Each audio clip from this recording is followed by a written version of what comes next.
Morning, everyone, and welcome to the House Committee on Health and Human Services and Elderly Affairs. We're going to be having a number of things today, a work session, public hearings, and an executive session later this afternoon. But before we get into any of that, please join me in the Pledge of Allegiance. I pledge allegiance to the flag of the United States of America, and to the republic for which it stands, one nation, under God, indivisible, with liberty and justice for all. Thank you, everyone. Okay, we're going to start our day with a work session as previously scheduled on Senate Bill 409, and Representative Shapiro has offered us an amendment number 1529H, and Representative Shapiro, would you like to speak to this amendment?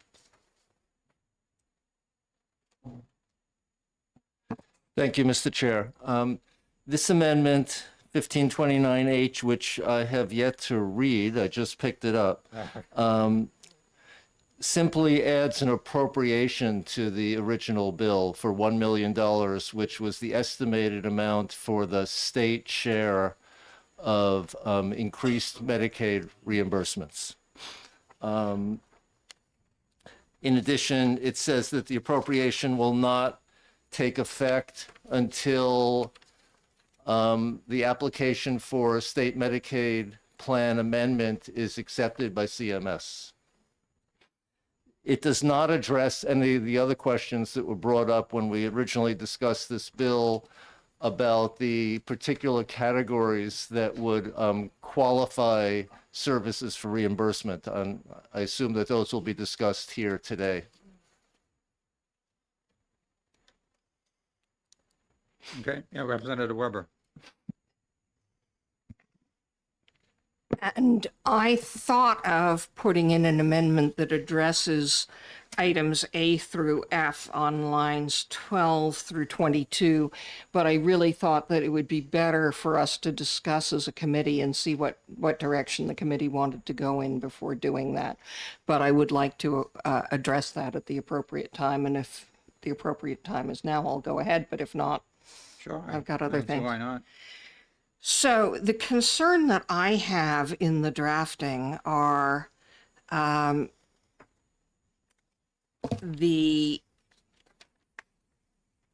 let me just see if there's a change there.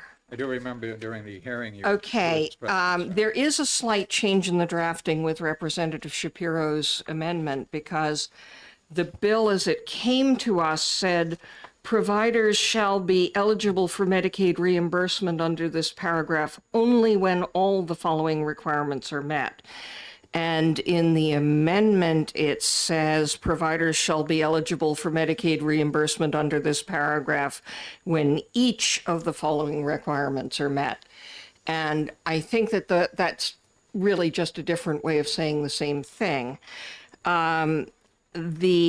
So I was wondering if we could go through one by one. Would this be appropriate? And I could poll the committee members who are here on what they think ought to be done with each one, because it seems to me something like B, the patient consents to evaluation and treatment, is an absolute requirement. If the patient doesn't, we shouldn't be.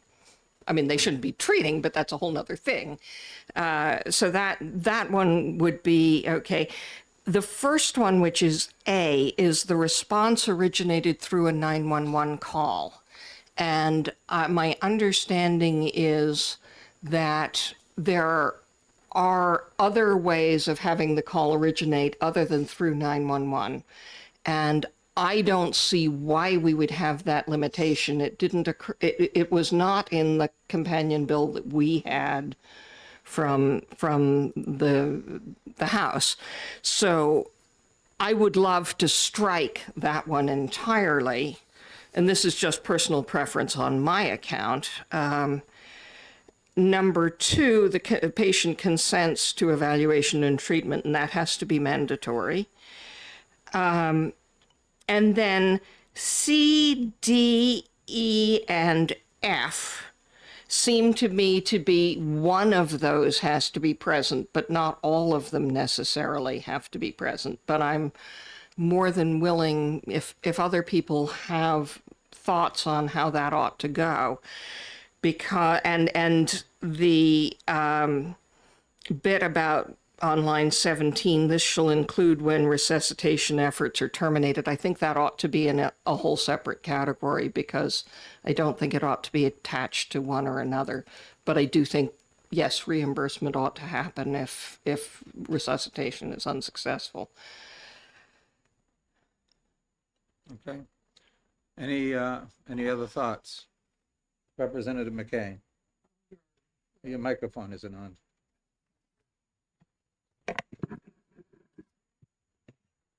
Under line 14, the patient consents to evaluation and treatment.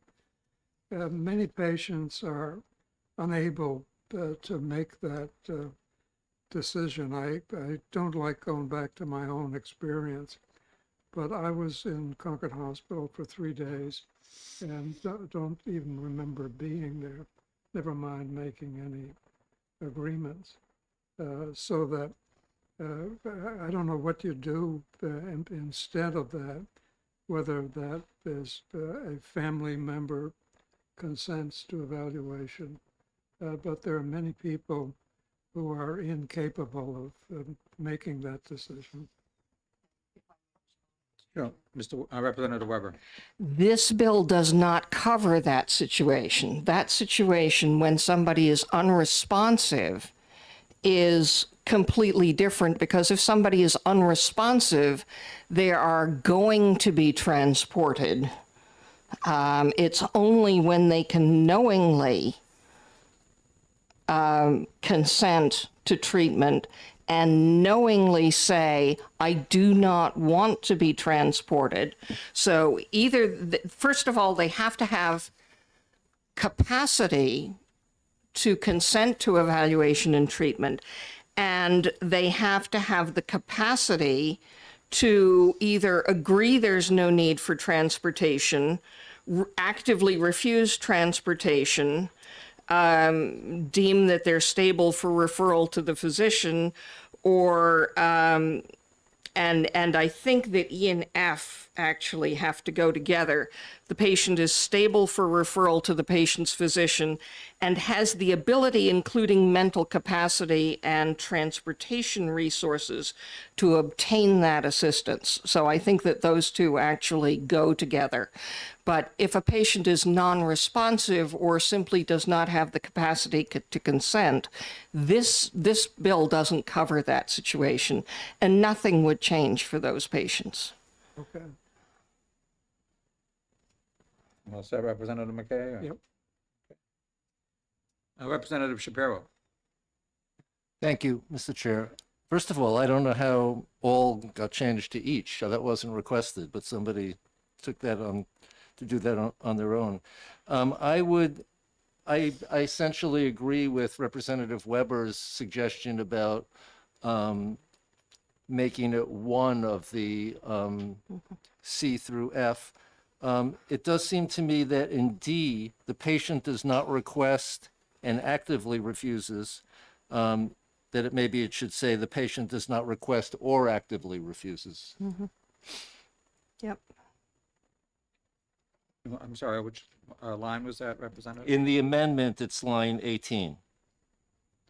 The Okay, could you- patient does not actively request, and strike out and put in or, is my suggestion. Okay, does not request or actively refuses? Yep. Okay. And so if I may, my suggestion would be that after that change, which I agree with on D, we would take E and F and put them together. So it would read something in the nature of the patient is stable for referral to the patient's physician, other community resources. And I'm going to put the deceased bit in with the bit about resuscitation efforts being terminated in 17.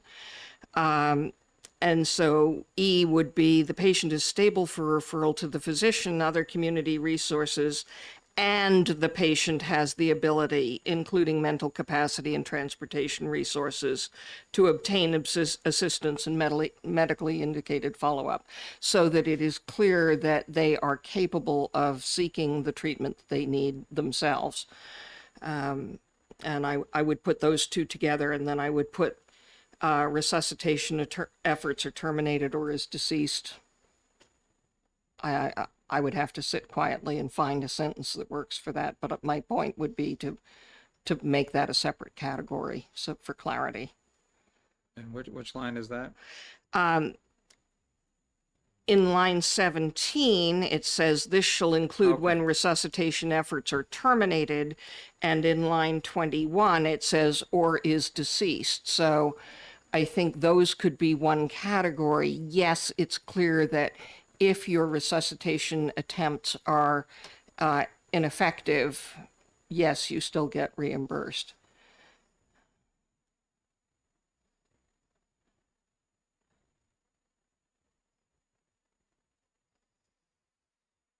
Okay. Anyone else? Representative McLean.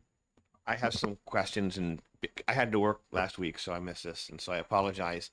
But just for my clarification, since we're taking the time, it almost looks like as I go through A through F, the one flows from the other, and so I don't know that you want to have, and because it's almost like a sequence of events. First, I have B, and then I have C, and then I have, you know what I'm saying? And so if at any time going through that sequence you say no, then it would stop.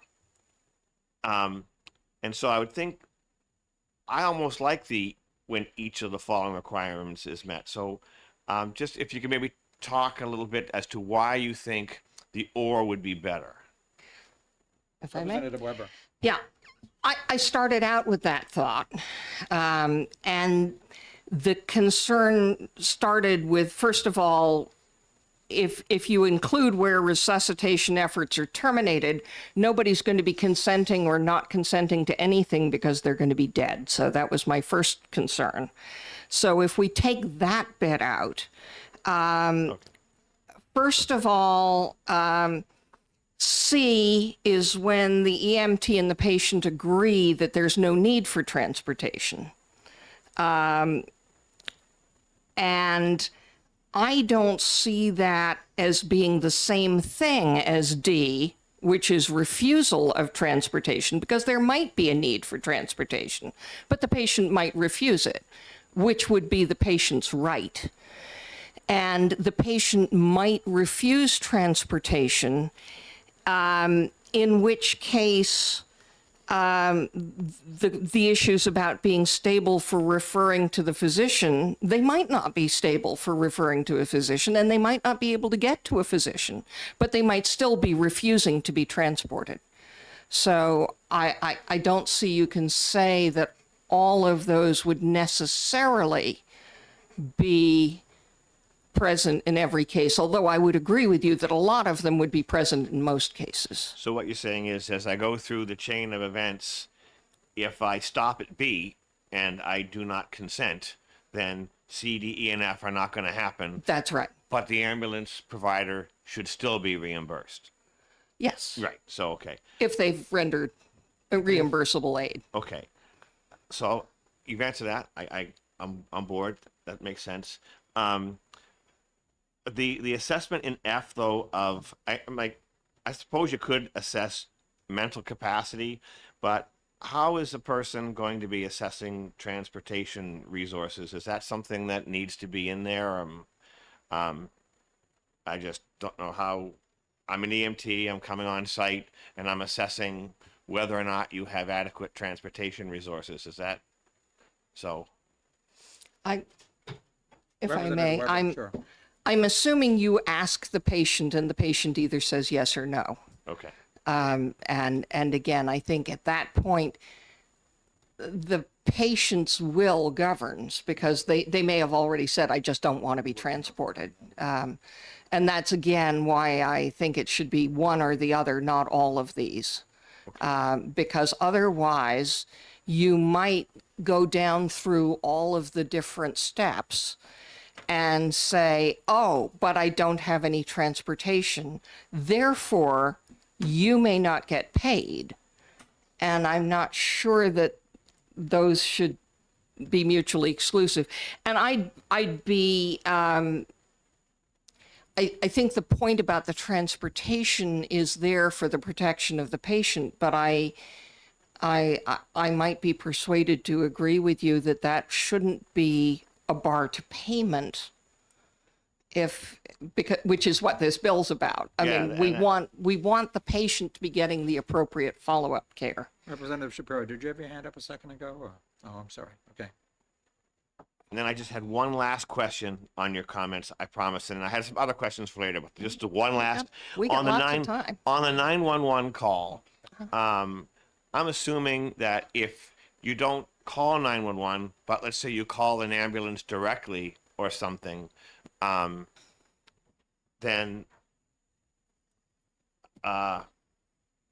you would just, I called them, they're going to get paid anyway because I called them. Is that not already so? So I just want to explore a little bit, because I'm thinking having a 911, if I call them directly, I would be getting paid anyway. Am I not correct in that assumption? Currently, they're not getting paid at all by Medicaid. So even if you know what, I'm not It gonna doesn't call matter 911. how they get there, Medicaid doesn't pay. If they are not transported. Okay. So, and I wish you might want to actually talk to Senator Prentice about this, because she knows a great deal more about it, being an actively practicing EMT, which is why she's so specific about things that we were not specific in our formulation. But my understanding is that there is another category of calls, and it often occurs for people who either fall regularly or have other medical needs, and the call comes through differently. And I'm sorry, I just don't remember more about that. But I think the 911 call requirement is one that, in my ignorance, I find problematical, because if the service has been called out, and if the service renders assistance, I think the service ought to be paid. But there may be a reason for that being in there that I just don't understand, and I'm more than willing to be persuaded either way on So it. you're saying it's like you know, I need help and I've fallen down, and you push the button and then they're calling. So you're saying those kinds of calls, something like that. I just don't know enough about it. I would assume that call would be going to a 911 call, but I gather that there are calls that don't go through the 911 system.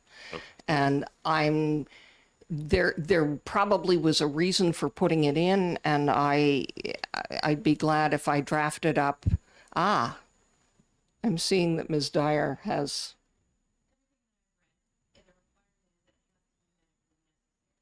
Mhm.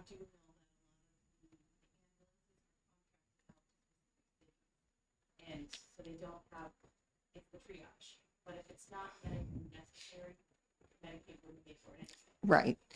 And my assumption, without knowledge, would be that if they got there and all that was needed was somebody to be helped up because they'd fallen, that wouldn't be rendering medical treatment in any case, so it wouldn't be reimbursable. So Representative Nagel and yeah, wants to you weigh in. and probably have Representative more Shapiro, too. knowledge I than don't have do. any knowledge. I have knowledge as a consumer, not as on the other side of this. But I'm sorry I missed all this discussion. This is going to be a tad bit egocentric, but we've been on the visitor's side of ambulance services.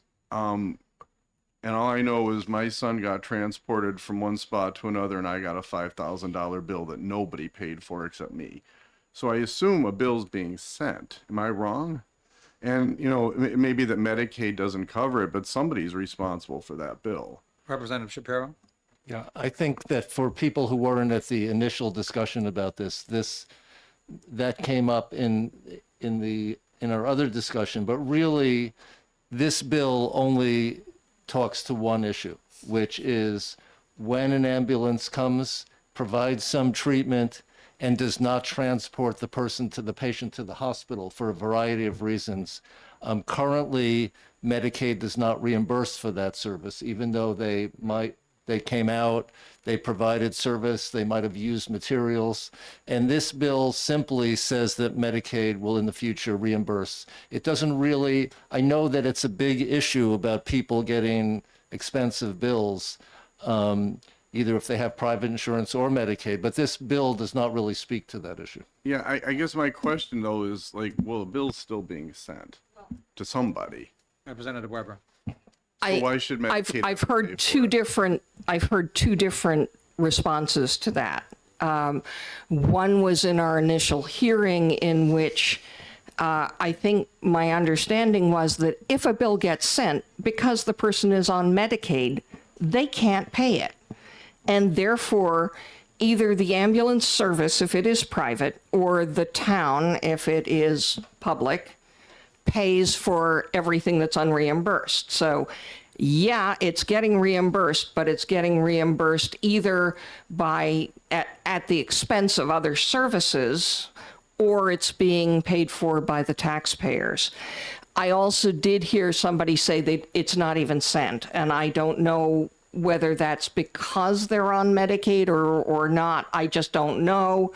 But the fact is that the impetus behind the bill was the lack of reimbursement when, if we amend our plan, Medicaid does reimburse these services if they're medically necessary. And it doesn't reimburse things like getting somebody up after a fall. You have to have actually done an assessment of some kind. Representative Missouri. Thank you, Mr. Chair. So, and maybe this was already discussed at some point too, but the list of requirements, who is authorizing that all those requirements are met? So is there some sort of sheet in the ambulance that someone is like checking off, and then Medicaid is then contacting them to make sure that all the requirements are met? Representative Weber. I don't know for certain, but I am pretty sure that that's the way it would work, because that's the way all reimbursement stuff. I mean, there's a huge amount of record keeping that is attendant on every single call. Wouldn't that be in the bill though? Wouldn't that be mentioned somewhere about who that and Well, it would- authorization?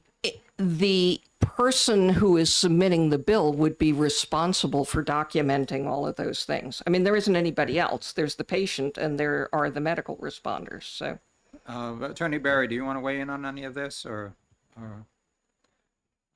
Attorney Barry, I know, are you with the Medicaid unit, or yeah, okay, thanks. So Rob Berry, General Counsel for the Division of Medicaid. So I'm currently actively exchanging texts with people trying to answer these questions in real time. This is more of a billing specialist question, which is not my specialty, but I'm trying to get you an answer as we speak. I'm also trying to get an answer for the 911 call language too, to see if we can offer some alternative language that might satisfy everybody. So I will be back. Representative Shapiro, thank you. Yes, I Attorney think Barry. in terms of whether to put in the bill or not, how the service is tracked before, so that there's evidence that this happened. I think it's just standard practice when a medical provider is billing private insurance or public insurance, that they have to keep records which indicate that the service was provided, that the service was medically necessary, et cetera, et cetera. So the responsibility is on them. And if they were to bill Medicaid or anybody else without, incorrectly, that would be fraud, or at least ineptitude in not keeping proper records. So. If we simply, in answer to the concern, on line 11, say something that providers shall be eligible for Medicaid reimbursement under their paragraph when the provider has documented that. I mean, does that help you? It just seems to me that there should be some sort, maybe, and I don't want to overcomplicate things because that's not what I'm about either, but that there's no, that we're just kind of taking word for it, that, you know, are they just audibly saying, yes, all these things were met? I mean, because these are very specific requirements, you know, so is someone actually sitting in the ambulance like check, check, check, and yep, and some sort of paper trail that yes, every single one of these were met instead of just a verbal, yep, we're good to go. Representative Nagel. Would it be okay if I just put in the words that they have to document it? And that gives a specific requirement? Well, I mean, I think that would help. Documented in writing? Personally, that would, you know, help, but just because this is kind of open-ended to me, it feels like there's just this, ooh, you know, this is magically going to happen when there's, yeah. I mean, for me, the providers have a huge amount of documentation that they already do. And I agree with you that documenting that these things have happened is important. So I'm just trying to find what language you might be comfortable with that it has been taken care of. Representative Nagel, I think, wants to weigh in again. I'm not sure where this bill is headed, but I mean, it certainly would be really helpful on documentation issues to have feedback from the people that are doing it. Because I'll be honest, you know, it's a nightmare. And to answer your earlier comment, I don't bill Medicaid a lot because it's not worth it. And I do a lot of free care because it's not worth it. And I would imagine that there's something going on in here is they don't bother either for the same reason, because it's just the cost benefit ratio is just not worth it. Representative Shapiro. Yeah, at least from what we've heard or what I've heard from my constituents, I don't think that's accurate. I think the people who provide these services are really behind asking for this. It may be inadequate, but from their point of view, inadequate is a lot better than nothing. So I don't think it's just that people are not billing. I was going to say one other thing that seems to have escaped me, so I'll hold off on that one. Representative Weber. I too have had extensive discussions with my local folks and also the county folks. And it's a number greater than zero, and they're very much in favor of it. I don't disagree with that at all, but I will tell you that in business, net revenue is the only thing, and when your cost exceeds any amount of revenue you get, it makes virtually no sense to bill at all. And you know, you do it on a case-by-case basis, because I know in some patients it's just not worth it, and other patients, yeah, the $5 over cost I'm going to get's worth it, But can we agree that your model is different from their model, and it is them who asked for this?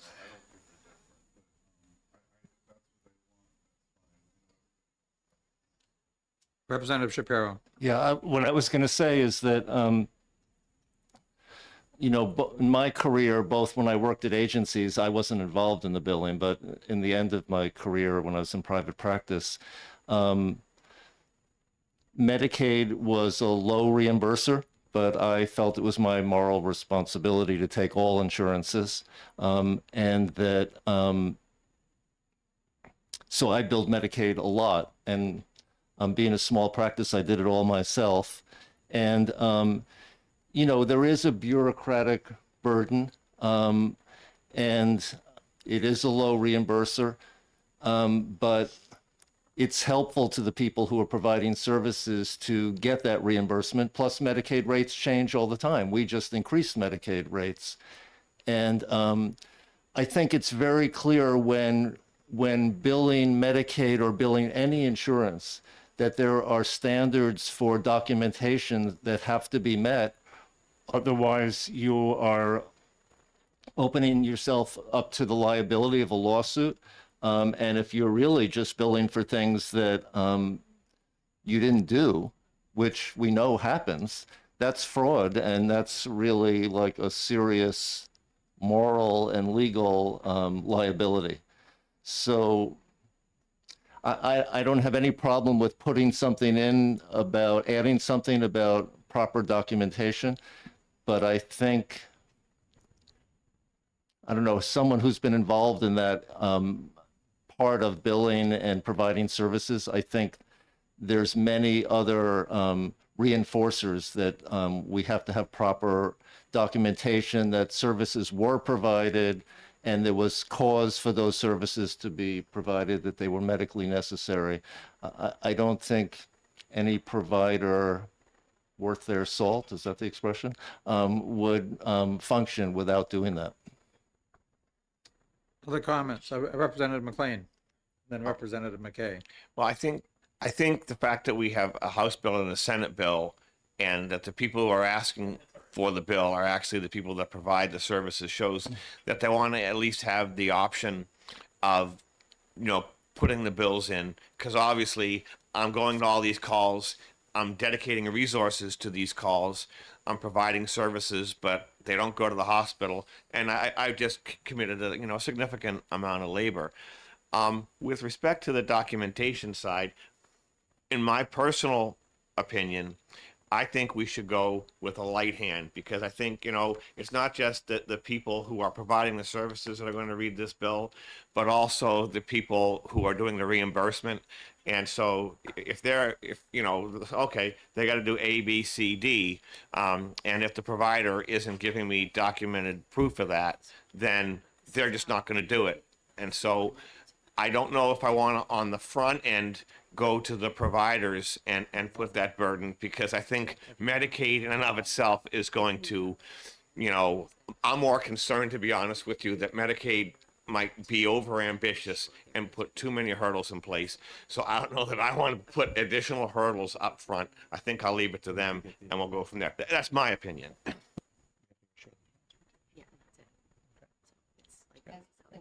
Thank you.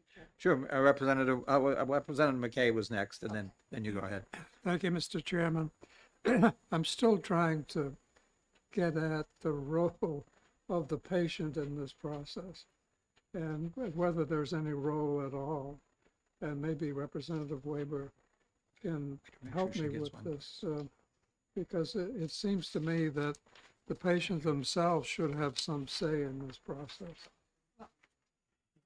Representative Weber.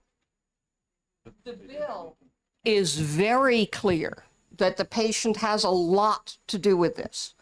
First of all, the patient has to be responsive, because the very first thing it says is the patient has to consent to treatment and evaluation.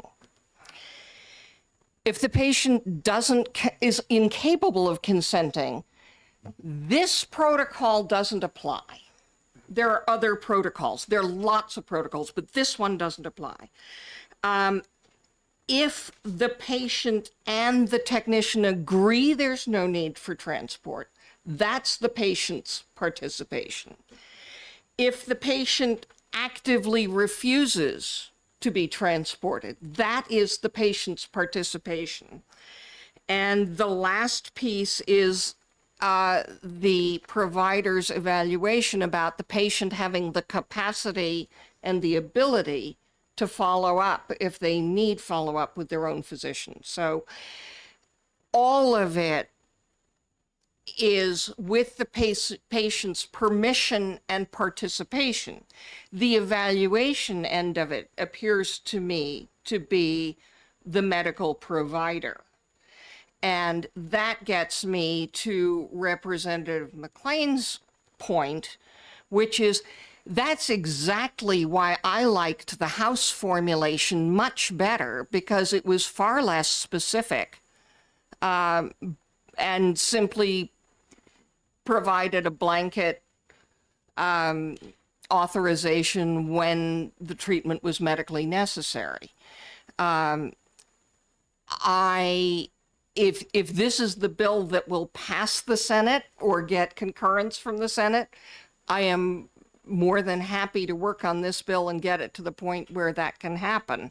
But I like the House bill better. And I don't know how you feel about that. I don't want to put words in your mouth, but your concern was a great deal of why I liked the House better. If I could, That helps me very much. Thank you. I just wanted to point out the document that Christina Dyer just distributed about You know, hopefully that'll clarify some of the questions we have. And it's my understanding that to qualify for the $1 million in matching funds, we just have to guarantee some form of transportation. Is that correct? Yeah. Representative Shapiro, you had your hand up? I'm sorry, I'm not understanding that statement, because these are when they're not transporting.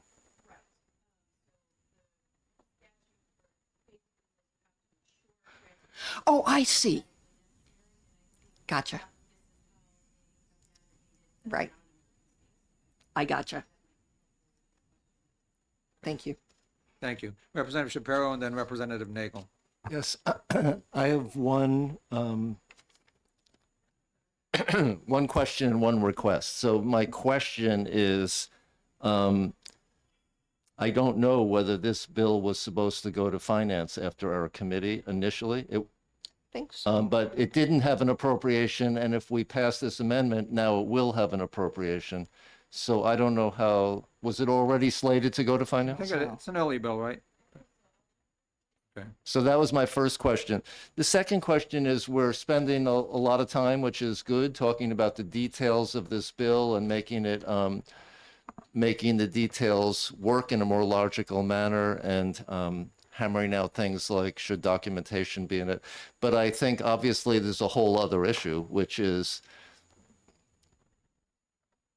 amended or not amended, or having the language straightened out or not. Do people support the concept? So I'm wondering if before we end this work session, if we could perhaps take a straw vote to see how people are feeling about moving this bill forward. Where it's going to go to finance, I suspect, as we keep hearing from Representative Weiler, any appropriations in the second year of the term are always problematic. So Right. that's going to be another hurdle. Sure. Could we take a straw vote, like, before we finish the work session, to see whether Right. people are supportive in general So of many the... people are missing, it's And going to could be, go Representative Weber. It's already the position of the House, because we already passed the other bill, that we think these services are necessary, because we passed it. The issue, I mean, we can certainly take a straw poll. I think the problem, as the chairman says, is an awful lot of us are not here. So what there is in the Senate. And of course, the Senate could do what the Senate often does and simply change our bill into their bill and send it back to us for concurrence or non-concurrence.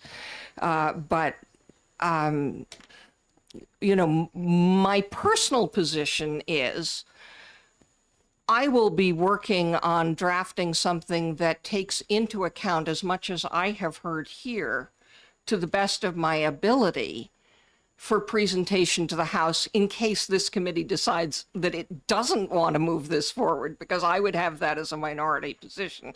But it sounds to me that, like, all of us are relatively in favor of it, and we just see where it goes from there. Representative Shapiro. Well, I guess that's what I was looking for. I mean, all the discussion has been about the mechanics of the bill, and it's just my curiosity to see if there's also sentiment. I mean, I support this bill after it will be further amended, but I'm just wondering how other people are feeling about that. I mean, we could straighten out all the language, and then some people might just feel like, I don't want to increase Medicaid services, or we don't have the money, so I'm not going to support this. I'm sure And the I'm just curious appropriation is going about. to be a concern for I'm just several. curious about how people are feeling about that. I guess people don't have to say, but. Representative Nagel. I mean, my comments to the contrary. I think this is an absolutely wonderful concept. I mean, I just spent a week in Kansas City discussing end-of-life care and the importance of being at home. We also know the worst place to be sick was in the hospital.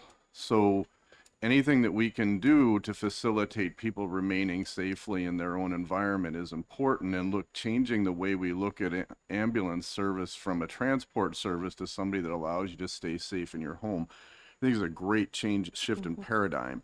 And I think that this is helpful in moving us towards that. And I mean, I struggled with a $5,000 bill personally, which I was insulted by, so excuse my anger over that. But I think that this is important, and I think that we really need to pursue this. The other flip side of it is, Medicaid is the worst insurer for documentation, and it's very frustrating for the amount of money you get for that. And I would be happy to discuss that as an offside thing, but we really don't want to overburden the Medicaid documentation element of it because it's already a big problem, and it does adversely affect your cost-benefit ratio. And anyways. Representative Weber. So here's where I'm coming from on the overall thing. I read the bill that we got initially in the House, and I thought, this is a slam dunk. Everybody's going to vote for this, and on we go rejoicing. And I cannot believe the amount of complication and everything else that's going on here. Is that the first time that's happened? No, no, but I fervently hoped I was right about this one, but I wasn't, which is why I really want to put in as many of the concerns that people have so that the product that we have is a good work product. And I love this because we actually have time to work on a bill, which we often don't. And so that's item number one. Item number two is I'm not at all sure, while I understand the logical need for an appropriation, if we want to get this bill through the House, I'm not sure that agreeing to put an appropriation in it is our best strategy. But then that's me trying to second guess the Finance Committee, which is also never one of my strong suits. I do have a question. This is slated for executive session later today, which, depending on how the hearings go, we don't know how many bills we'll be getting through. Is this something you think you would have something ready for by then, or? I would doubt it. I mean, I in terms of, it's going to take me a while to do the drafting, and Understandable. Sure. I have every minute between now and 3 o'clock booked.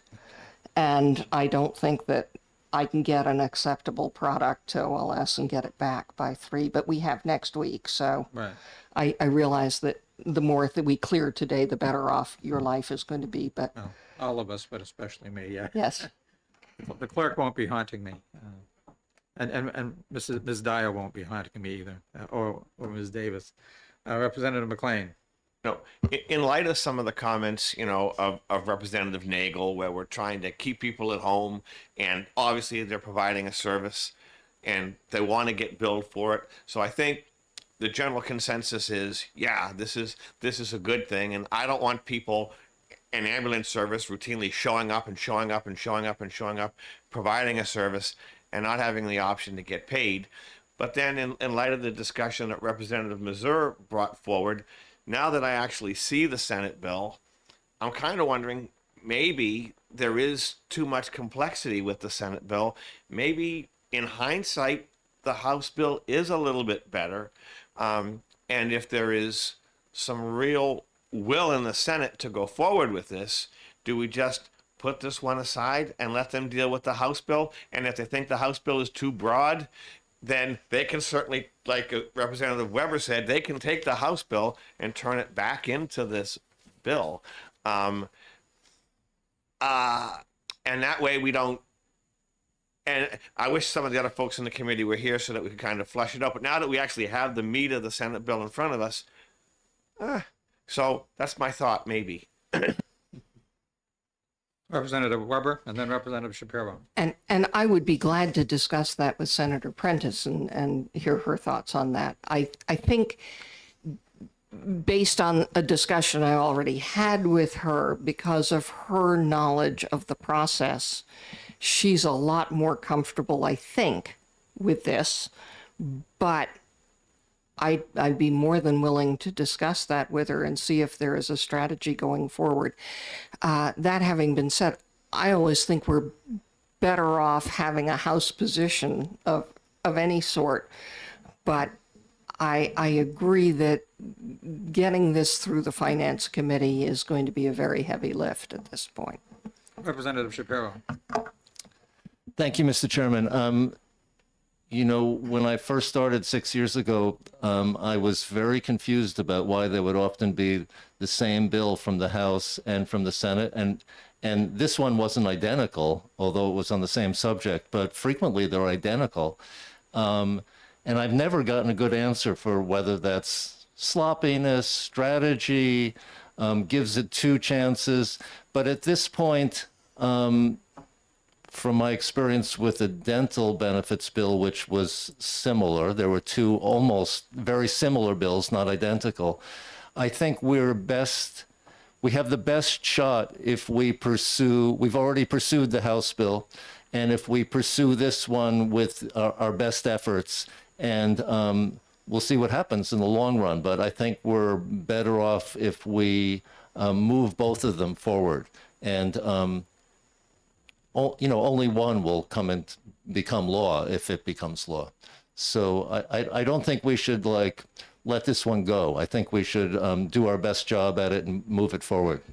And also, while Representative McLean, you said that maybe this bill is too complicated and the other one was simpler and better. At the original hearing, there were people that said exactly the opposite, which is the House bill was too simple and this one would flesh out more details and would be a more comprehensive and therefore a better means of getting this done. So I think, there are different points of view about that. So I think we should pursue both of them, personally. Representative Nagel. I don't know if I had my hand up, but I will say Well, you look like you did. this is what confuses me a lot is that, Medicaid clearly articulates expectations of me when I submit a bill. That already exists. And that's why I'm really leaning back towards your point that maybe the other bill was fine because everything we're talking about here already exists in some way, shape, or form. The only difference is we're legislating as opposed to they're already doing it. Other comments? Representative McLean? I mean, I know I'm just being cheeky, but would it be almost worth it just to amend this bill into the House bill? So That's something, I'm sorry. Go ahead. Go ahead. That's something that the Senate has done any number of times. Or the other thing that happens at committee of conference time is that the bill that we liked as the House or the bill that they liked as the Senate gets put onto the bill that's our top priority and comes back. So there's a lot of game playing at the end. My preference, and I had thought of that as well. I mean, just amending it to the House version. I think that for me, the best way to deal with it is to turn the Senate version into the best version of the Senate bill that we can pass. If we can pass it, maybe we can't pass it, in which case there is that bill still over there and they can do what they want to do with it and it will either come back or it won't. But I feel an obligation to take this language, which has certain things in it that at least I object to and that I've heard other people here objecting to, and try and straighten those out at least as a starting point. And I have to say that my own feeling on it is that whichever bill will pass is the one that I'm in favor of. But I can't tell which bill that is yet. Representative Bill King. Okay. I've been listening to a lot of the going back and forth, and I, in my opinion, I generally support moving forward with the best language we can with this Senate bill, just as you had mentioned, Representative Weber. I think the House version, we hit some snags because we didn't like some of the language and we wanted to do interim study, and it went to the House and it got through. And so I think we're seeing the same thing with this bill. I will say I will not support any money appropriations for a lot of the reasons that have been brought up. And then my last comment, which is for future legislation, is I think somebody really needs to take, and this might be addressed to some of the people in the audience, we really need to take a look at the Medicare gates that providers have to go through. Medicaid, you mean? Medicaid, the gates that they have to go through in order to get their money. And so, and this isn't the first bill I heard this on. So that's my opinion. Representative Land. Thank you, Mr. Chairman, and I'm sorry, committee members, for just arriving. I was over on the Senate HHS committee, and that is also why the prime sponsor of the bill was unable to come over. So I did speak with her previously about this bill. I know that one of the biggest challenges that some people in the House have with this language is they were concerned that this wouldn't, and I'm sorry if any of this was covered while I was away, was that they were concerned that this wouldn't cover lift assist. But in a lift assist that isn't just a transfer into the shower or into a car or something else that is non-medical, when you find somebody on the floor, the first thing you need to do before moving them is to assess them. So throughout that whole assessment process, even in a lift assist, even in somebody who has fallen and is unable to get up on themselves because they or their spouse is not able to get them back up on their feet and safe, there's still going to be an assessment. There's still going to be that process. So that would meet the general criteria of this. I do agree that we basically have language that says that you need to meet all of the requirements that are internally conflicting. And I think that it would be necessary to tease that out and figure out sort of the categories. I don't know if you already have that language done. Could I just Sure, Representative catch Weber. Representative Leon up to where we got to, I think?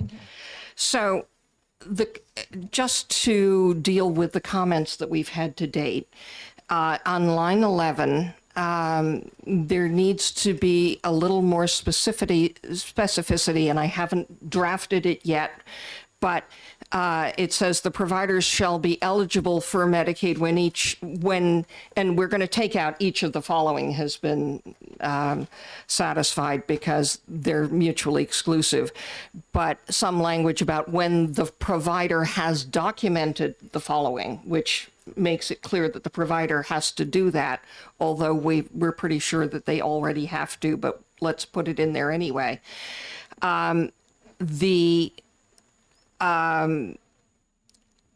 One of the things that's still unresolved is whether it has to be as a result of a 911 call or not, and I'd love to talk to Senator Prentice about that. But part of my thinking was to just strike that one because however they get called out, and if they have been called out and provided a service, I think they ought to be reimbursed. But there may be a reason for that staying in that I don't know, so that's still a question mark. It has to be absolutely mandatory that the patient has consented to evaluation and treatment. Then, sorry? But if they are unable to consent to any of these things, the whole thing is just a completely different protocol.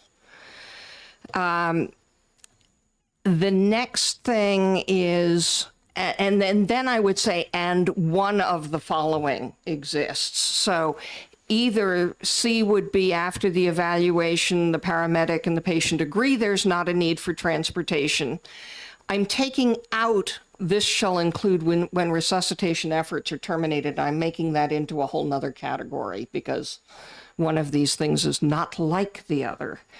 The second one would be the patient does not request or actively refuses, and we said or rather than and, actively refuses transport.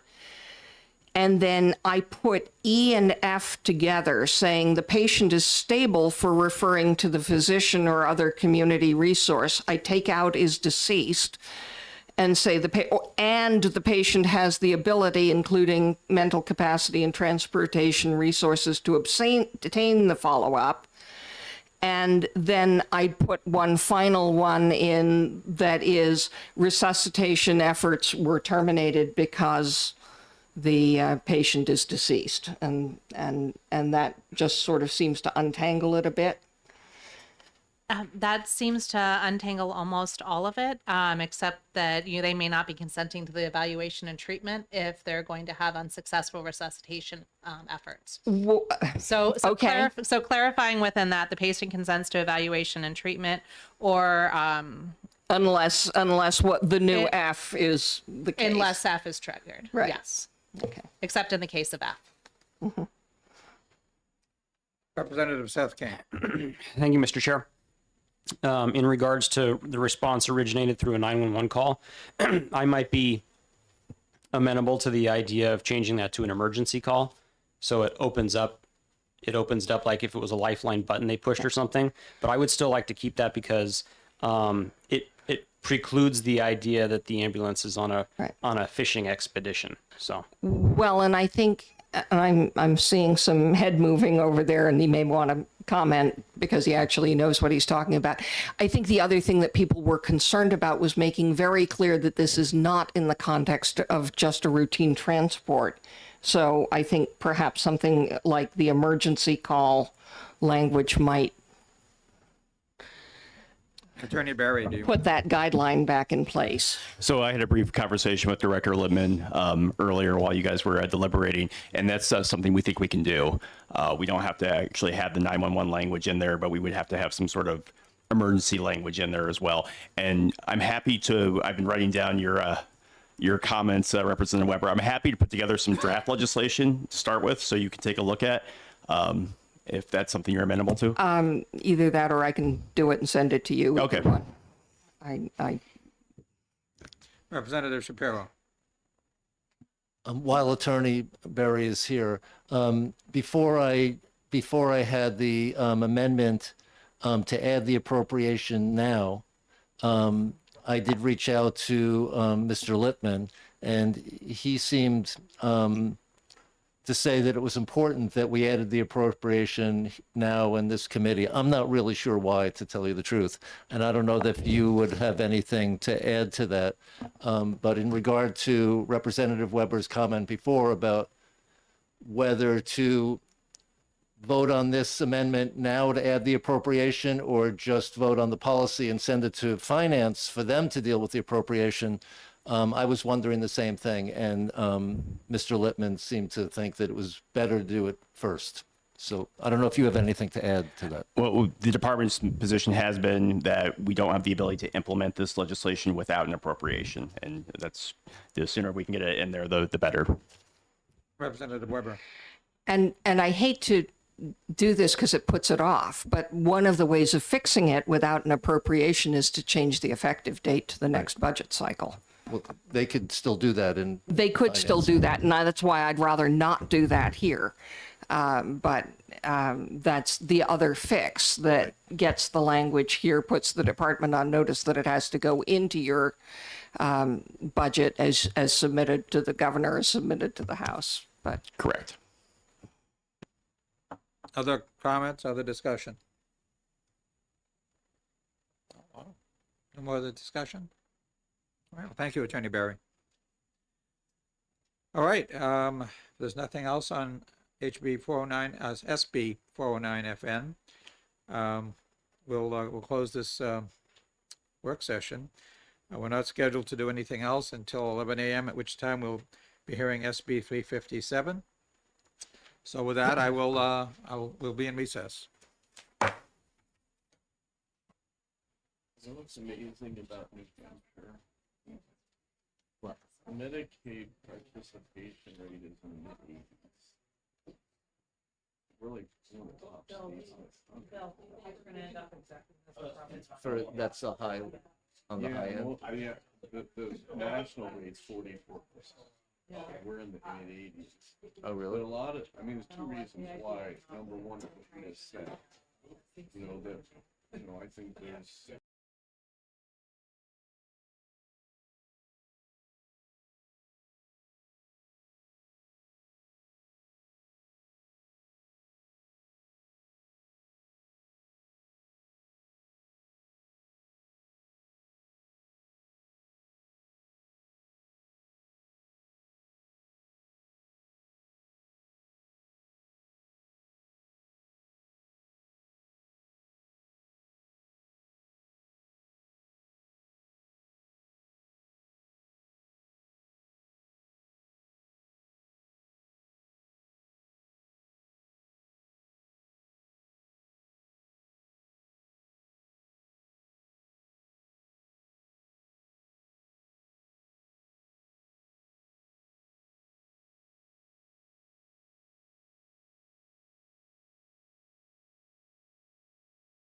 Hello, everyone, and welcome back to the House Committee on Health and Human Services and Elderly Affairs. We are now going to start our public hearings. We have 5 scheduled for today. The first one at 11 a.m. And I'll recognize the prime sponsor of Senate Bill 357, Senator Whitley. Good morning, Senator. Thank you, Mr. Chair. Good morning, members of the committee. Apologies if I am out of breath. This is my 3rd of 4th bills I'm introducing, and that I'm supposed to be in committee myself. Representative Leon's been giving us a rundown of your schedule. For the record, my name is Becky Whitley. I'm honored to represent Senate District 15, which includes the wonderful communities of Concord, Bow, and Hopkinton. Today, I'm honored to introduce Senate Bill 357, which should look very familiar to you from last year. This bill is similar to HB 610 from last session, which passed both bodies but died in committee of conference due to a different and unrelated issue, as happens often at the end of the year. So just generally, the bill expands the definition of provider under the therapeutic cannabis program to include a provider licensed to prescribe medication. And this is the piece that's a little different. In the Senate, it was amended to indicate that this should be someone who is primarily responsible for the patient's care.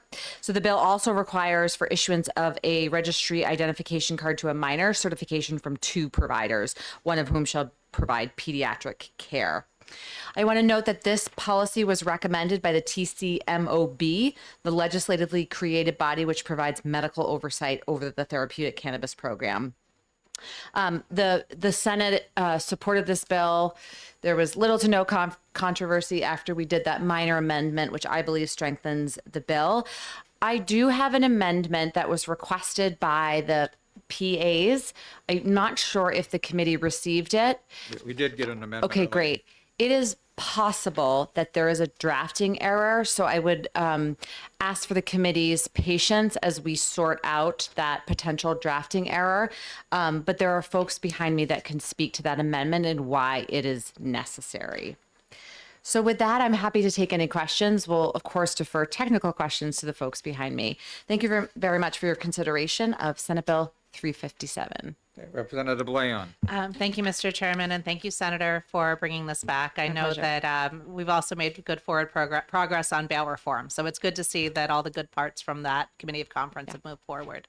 I do see that in the drafting, it's because it replaced Section 4, which should be Section 5, but I do appreciate and like your language with the physician assistant. So Okay, thank you very much. Thank you for bringing this back to us. My pleasure.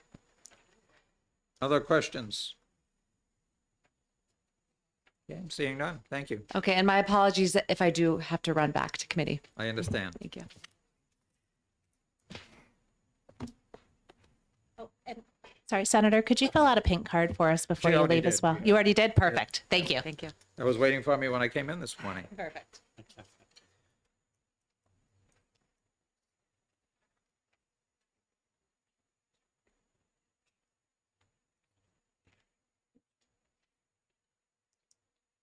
Also signed up to speak is Jerry Knirk. Last minute conference there.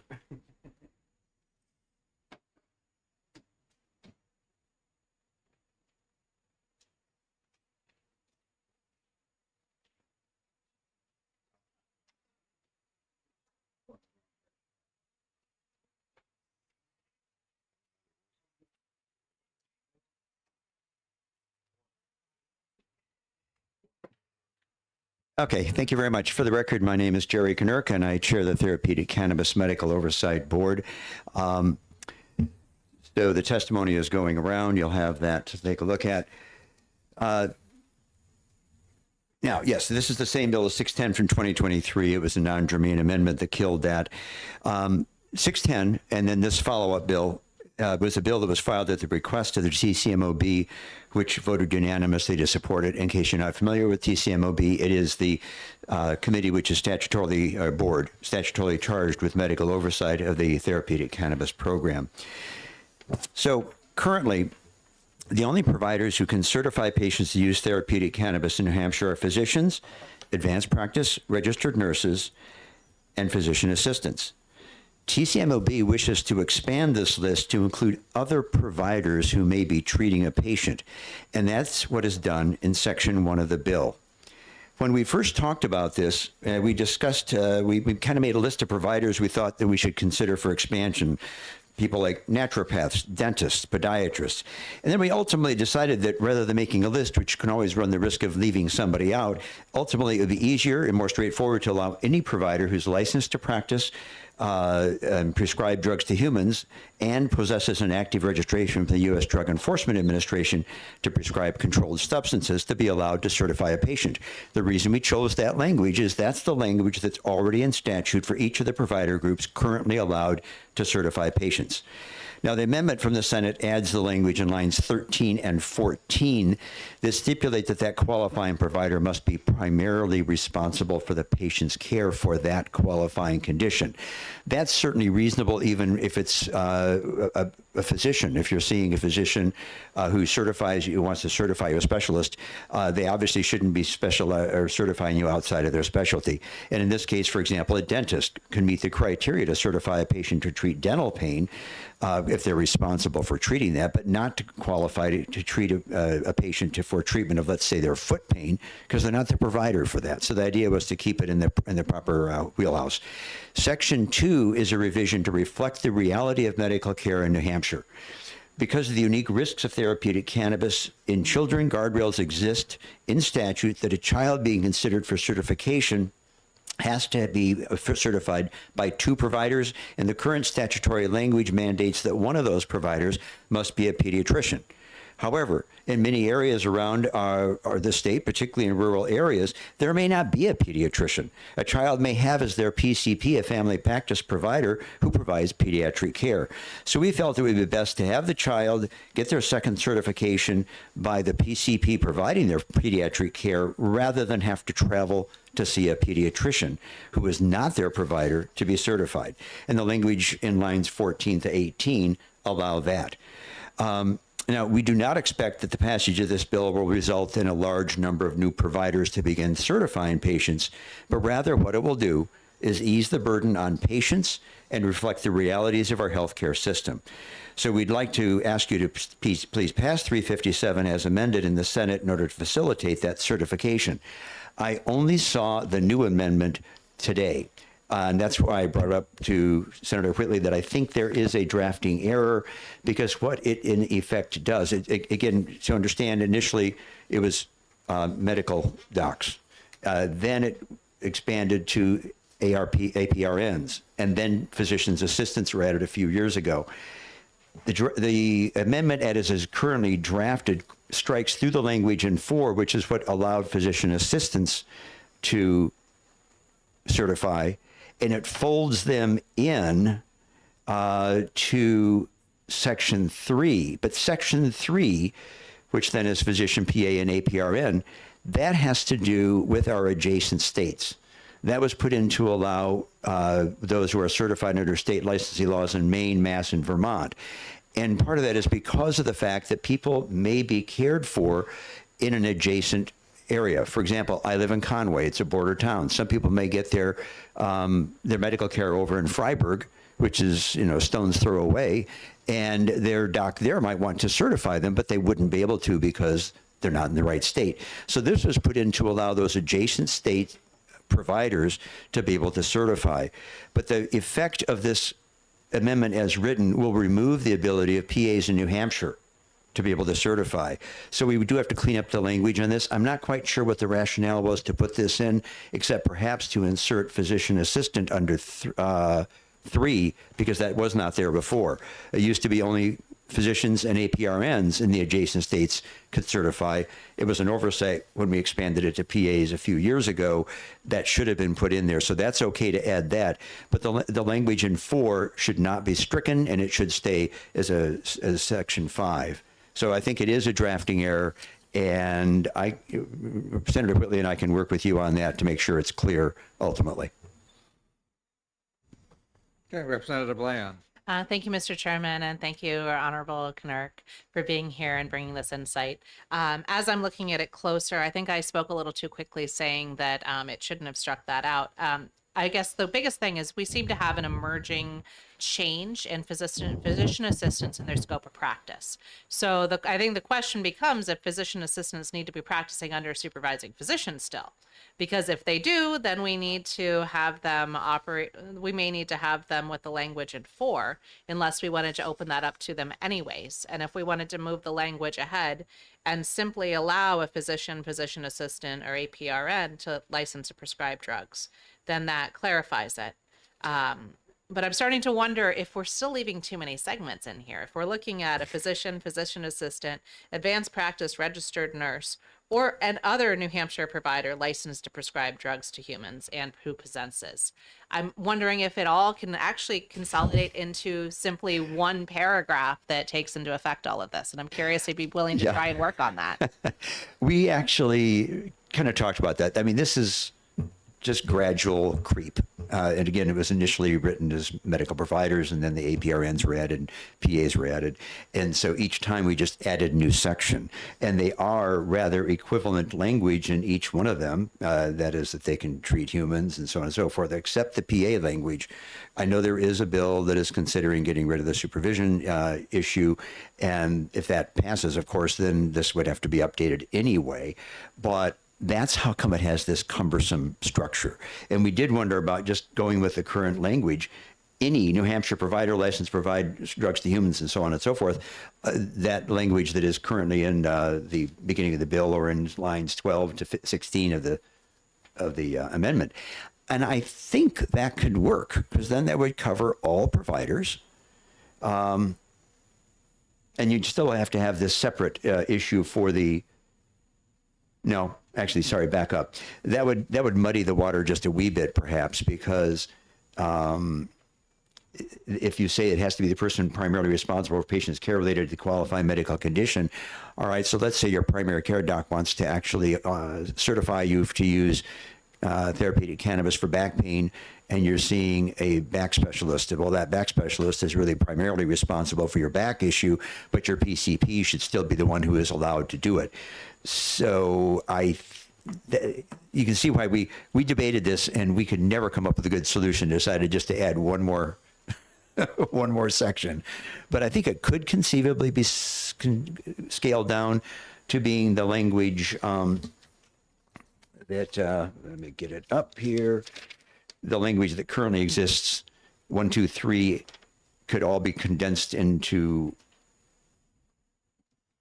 one, but then you still want 5 separately, because that gets those other providers who are, hate to say this, but sort of peripheral, naturopaths, dentists, podiatrists. Because again, we're stipulating the primary responsibility, and that's not what it says in the other ones. So there are wording issues here.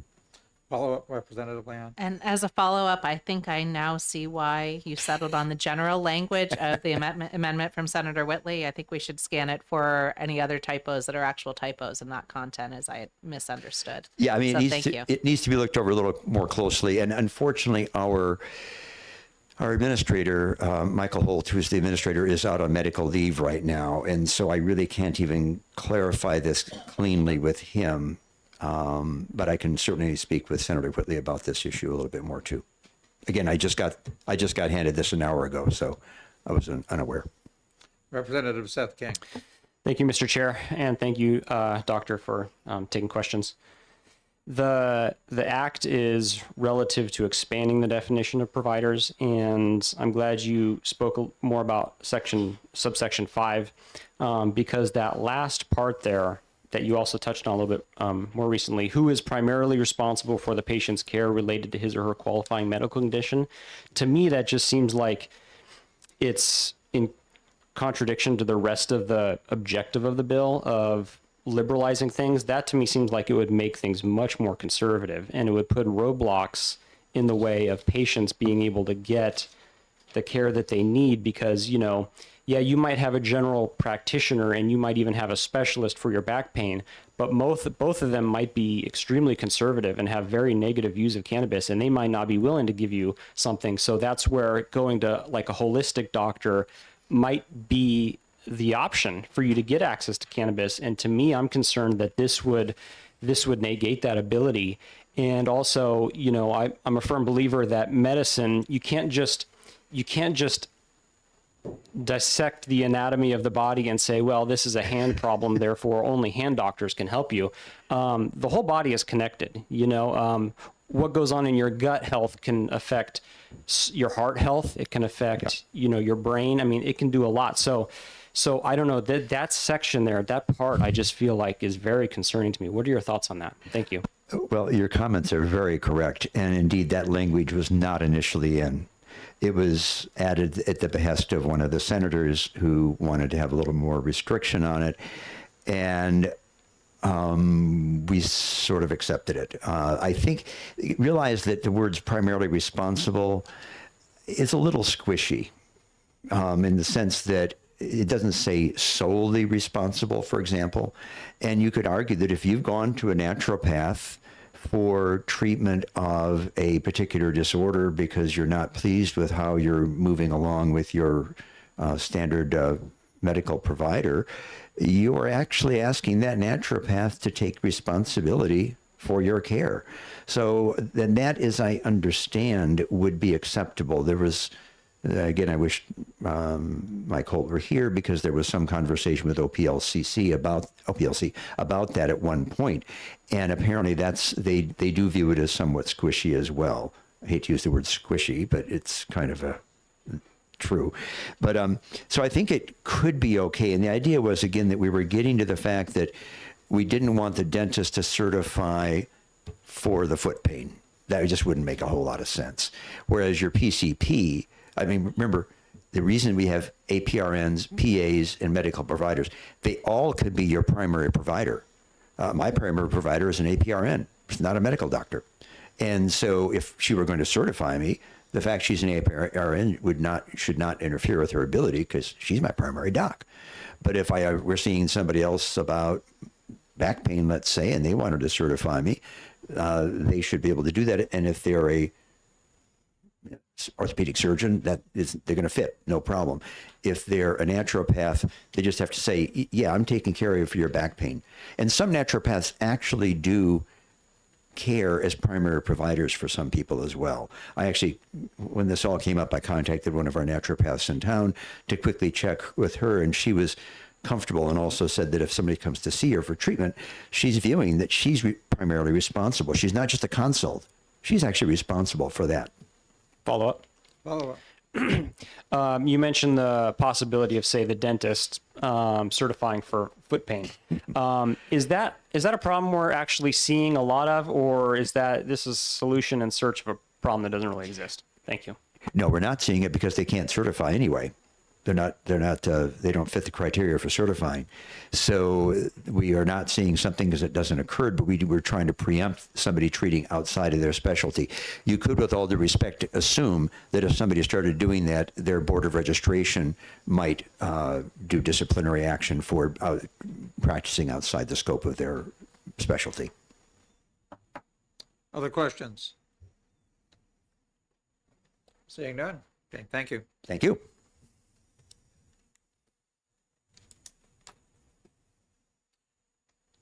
No one else has signed up to testify on SB 357. Does anyone else wish to testify? Okay. Did somebody give me the blue sheet over there, Christina, or could you just let us know how many signed up for and against?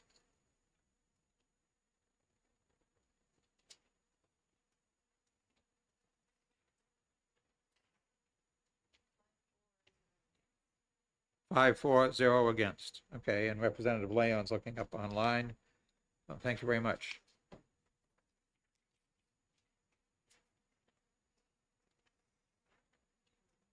And online is 8 in support, 0 opposed, 0 neutral. Okay, thank you. No one else has signed up, and apparently no one else wishes to testify. So I am going to close the public hearing on SB 357. Our next hearing is scheduled for 1 p.m., at which time we will hear testimony on SB 419 FN. We stand in recess.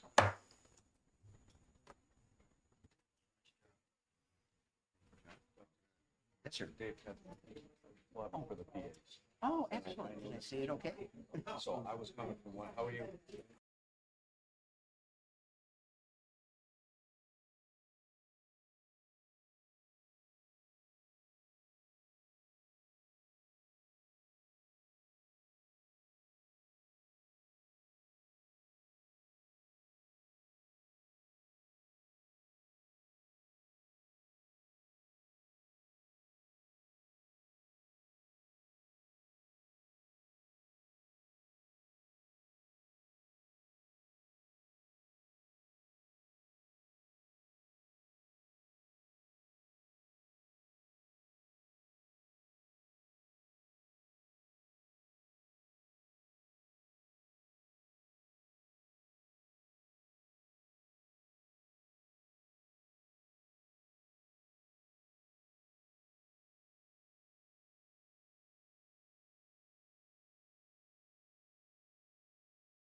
Good afternoon, everyone. Welcome back to the House Committee on Health and Human Services and Elderly Affairs. The next bill that we'll be considering today is SB 419 FN, and I see he's already positioned. Senator Gannon, welcome, as the prime sponsor of the bill. Thank you, Rep. McDonald. I'm Senator Bill Gannon. I represent District 23, commonly known as the wine country in my neck of the woods. From Chester to Seabrook, come visit, and you can visit me at Zorvino Vineyards. It's a little plug for them. I do it everywhere. I'm here today to introduce the bill. No. Oh, yes. Oh, I went over my time. Thank you for having me. You all have a good day. Tip your waitresses. Definitely in the Okay, lumber sometime. I'm going to keep going anyways. Oh, yeah. Apologize for interrupting. That's okay. Commissioner Eddie Edwards had me bring this bill forward, as did the police chiefs. They wanted to keep track. We don't have any data right now on, so it's a data collection instrument. It was much more broad originally, but we've trimmed it down to just the third section because we don't know anything about violations discovered, enforcement actions taken, hearings that were held, or corrective actions. So we just want to have more data on the therapeutic cannabis program, containment rule violations. So that's all the bill is doing now, very limited in scope compared to its original intent.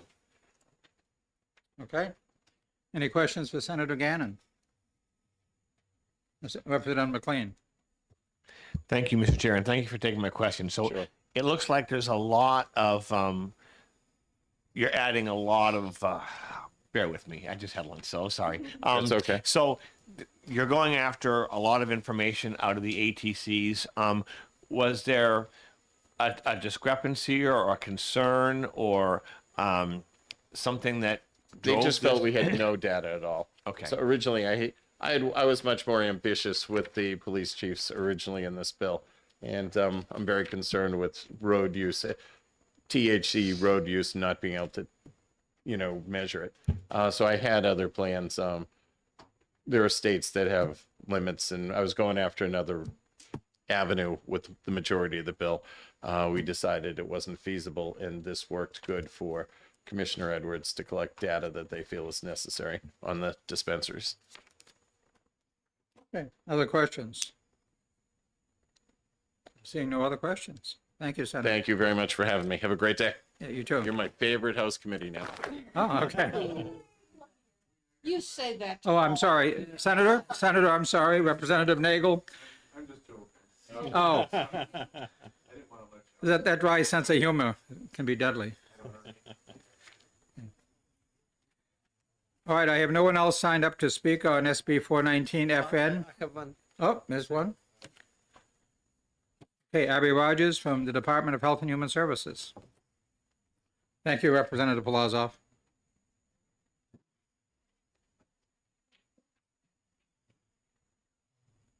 Good afternoon. My name is Abby Rogers. I'm the Legislative Liaison for the Division of Public Health Services.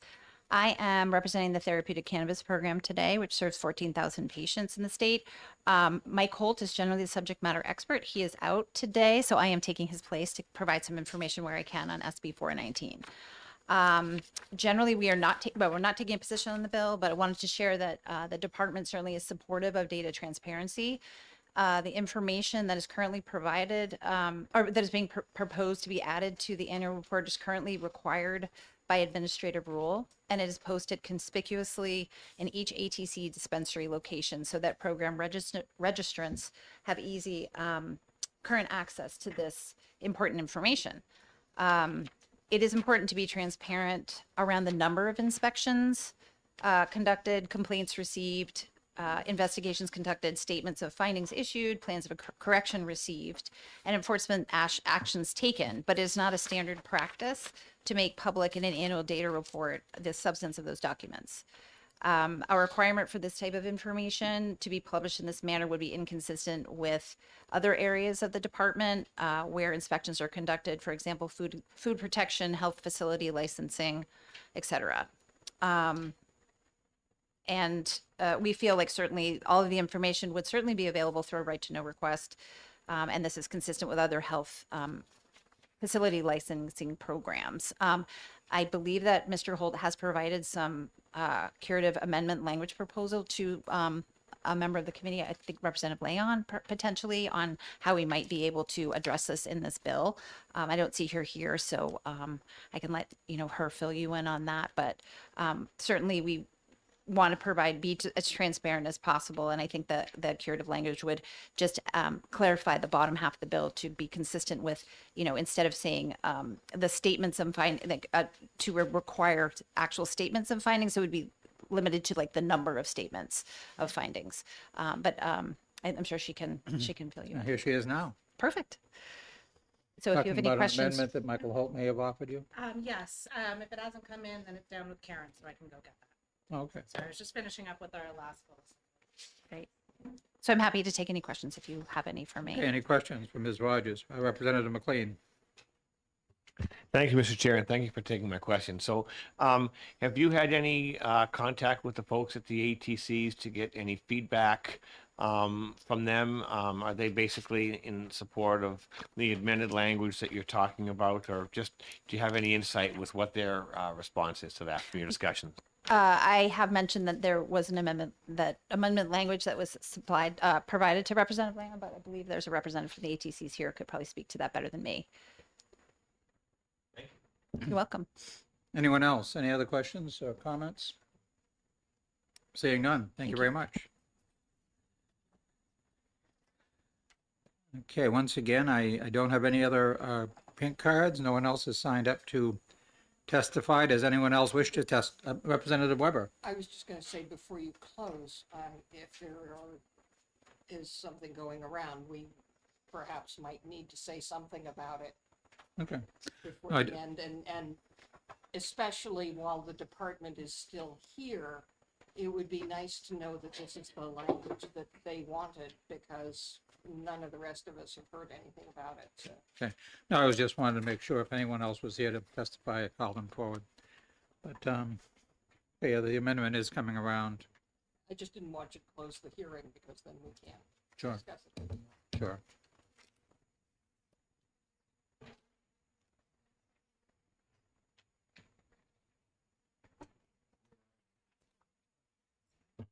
Are there any extra copies of the actual bill as introduced anywhere?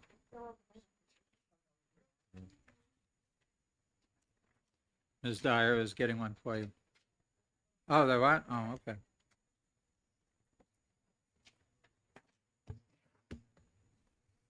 okay. Ms. Rogers, do you have a copy of the amendment? I do. Okay. Yes, thank you. Have you had a chance to review it? Yes, I have. And what it does, provided by Mr. Holt, really keeps intact the original section of the bill up until, I believe, it adds the word, the number and the number in front of what was the number of statements and the number of alternative treatment center plans for the original bill. So instead of having the statement of findings and the alternative treatment center plans, it adds it to more aggregate the number of statements of findings and the number of alternative treatment center plans of correction, which does correlate with use of that word, the number, in the previous part of the bill. Representative Leon? Thank you, Mr. Chairman, and thank you so much for being here and for standing in. My question is just to clarify, in the way the bill is originally written, saying the statements of findings that were issued, that would read that the entire statement of findings and the entire record would be something that's put into the record, which is not done with any other industry. Would that be correct? That's correct. I did. I don't know if you were in the room when I mentioned that that's not a practice generally that we do in any HHS reporting, including for food protection and other entities. It wouldn't just be a standard practice for us. Thank you. Sure. Other questions? Seeing none? Okay, thank you.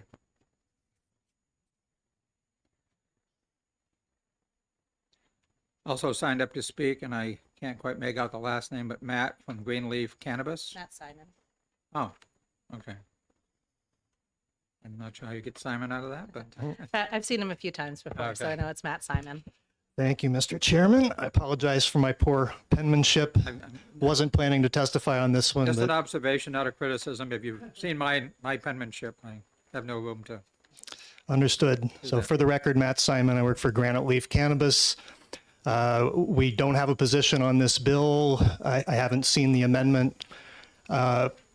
Overall, I think the department has been very forthcoming. Anytime there's been a request for data, the department publishes an annual data report and has been very responsive, I think, to legislators who have requested data. But I see no objection to the concept of this bill, and I'll trust you to get the details right. Thanks. Representative Leon. Thank you, Mr. Chairman, and thank you for being here, Mr. Simon. Do you think that it's important to make sure that the details of any particular investigation aren't all published publicly in a way that's inconsistent with the rest of the way that the department operates? I would agree with that. Thank you. Thank you. Other questions? Oh, Representative Palazzo. I have a question to the chair. Would it be appropriate to execute this bill today? No. No, it would just, it's not noticed. And I don't sense that we're ready to do that. We would take the permission of both sides to do that. I'm not ready. I'd just like to make sure I didn't have a typo in this. I had it sent over with language that was from the department, but I haven't done a specific side by side. So if I have an and or an or something that's wrong, I don't want us to then have to clean up afterwards. And I would defer to my colleague. Okay, sure. I think we're close, but I also get no sense that this one is going to take us any great length of time once we get to the end. I don't think so either. And it's not an early bill either, so. Okay, any other questions? Thank you, Mr. Simon. Okay, does anyone else wish to testify on SB 419 FN? Okay, and I don't know, could I see the blue sheet? Could someone give me the blue sheet?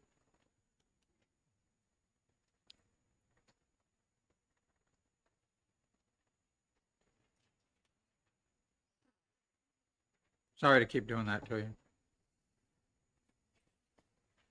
Thank you. No one signed up for or against on the blue sheet?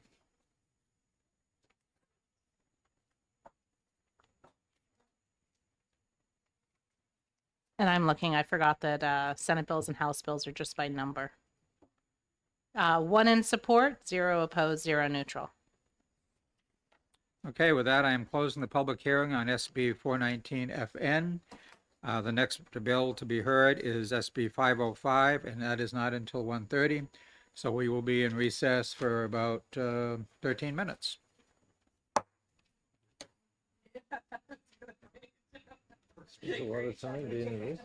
I know. Let's go play kickball. What? Let's go play kickball. We're in recess. Foursquare. I love Foursquare.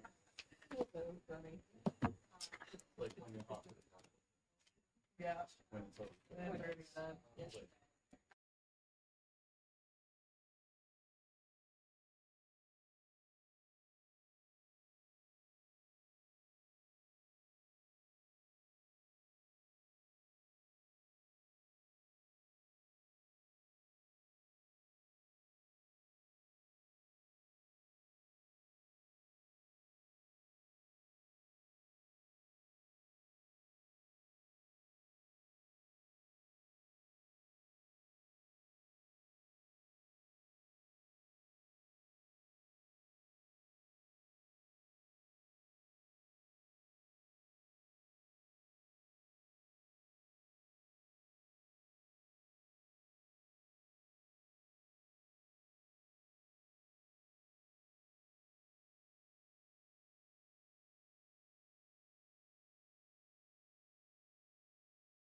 and recognize in lieu of Senator Avard, the prime sponsor, Grant Bossy, and you are the Deputy Chief of Staff of the Senate, right?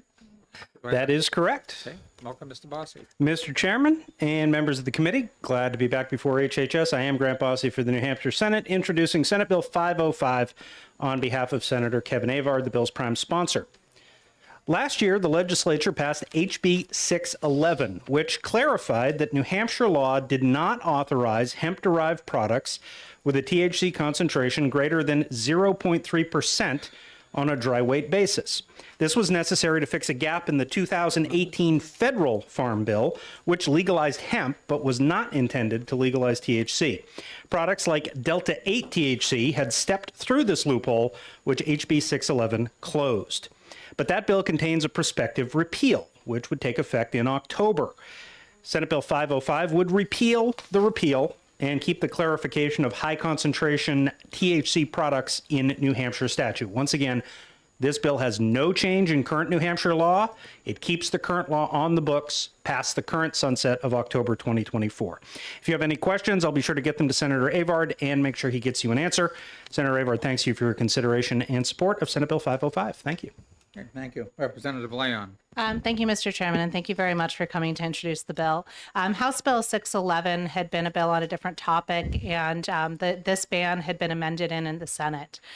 Do you know how much of an opportunity the House had to weigh in on the policy of this prior to a committee of conference? I don't know. I know it was accepted in committee of conference. Thank you. Other questions? Seeing none. Thank you. Thank you.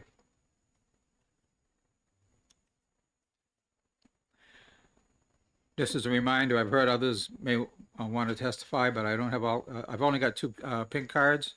So if you need to get me one, please do so. Next up to speak is Kate Fry from New Futures.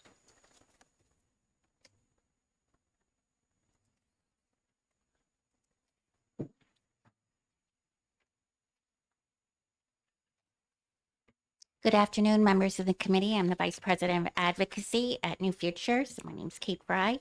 As described by the previous speaker, it's a pretty straightforward bill. It's repealing a sunset of a law last year that was passed. So, as you know, New Futures, we appreciate the opportunity to testify. We work on health policy issues. So one of the issues that we often work on are alcohol and drug problems. We want to thank Senator Avard for sponsoring this important piece of legislation. This particular issue that you'll hear a lot about is these Delta 8, Delta 9 THC products. They're often marketed as a less potent alternative to marijuana and are some of the faster growing product segments in cannabis market due to a loophole in the federal hemp bill. Delta 8 or Delta 9s are sold as inhalable, smokable, ingestible products, including edibles, capsules, oils, tinctures. And they are increasingly sold in convenience stores and gas stations right here in New Hampshire. These products pose potential health risks. Both CDC and the FDA have issued warnings of serious adverse events. Hemp-derived THC products, again, they are unregulated, and they often have brightly colored packaging that appeals to younger audiences. And alarmingly, these type of, as I said, are popping up more and more in convenience stores and gas stations in New Hampshire with zero regulation. I just want to be clear, there's no regulation of these products. Last year, New Futures worked with partners in support of a bill that prohibited the sale of these products containing the hemp-derived products like Delta 8, Delta 9. Governor Sununu signed the bill into law. However, the law has a sunset date of October 2024. If the prohibition is not continued after this date, we'll continue to see a proliferation of these unregulated products to be sold here in New Hampshire. So SB 505, to be very clear, it looks to permanently ban these products from New Hampshire shelves. We ask you to vote to pass on this bill. I have written testimony, and then I have information about these products from the Public Health Law Center. This is not an issue unique to New Hampshire. Several states have had to all states have been dealing with this either through their maybe legalization bills or a separate pieces of legislation that would do prohibitions. So I'll provide that information to you. Representative Leon. Thank you, Mr. Chairman, and thank you so much for being here to testify on this. I'll have a follow-up to this. Do you know what hearings this had in the House, or if it was only dealt with in the Committee of Conference? So there was, and when you brought this up, I tried to jog my memory. So this was a separate bill in the Senate. And then I believe it did have a House committee hearing separately just on the bill alone. And I want to say maybe it was 611, maybe it was something else. And then through those confusing times, a couple other amendments got added to it. But there were hearings on the bill specifically, that particular bill, in both the Senate and the House. And as a follow-up? Follow-up. Thank you. And are you aware that as part of the Committee of Conference, the reason it was included as a sunset date was because the commission that was established by that same Committee of Conference was charged with including these derivatives along with their cannabis legalization model? Yeah, so you just jogged my memory. That was, I believe, one of the reasons. Unfortunately, that didn't happen. And I think the idea was, let's put this off as part of our larger regulatory schedule. That's why we can repeal it or let it sunset in October. But it hasn't happened yet. I don't know if we'll have a larger regulatory market by that time. So our suggestion is to, keep the prohibition, get rid of the sunset.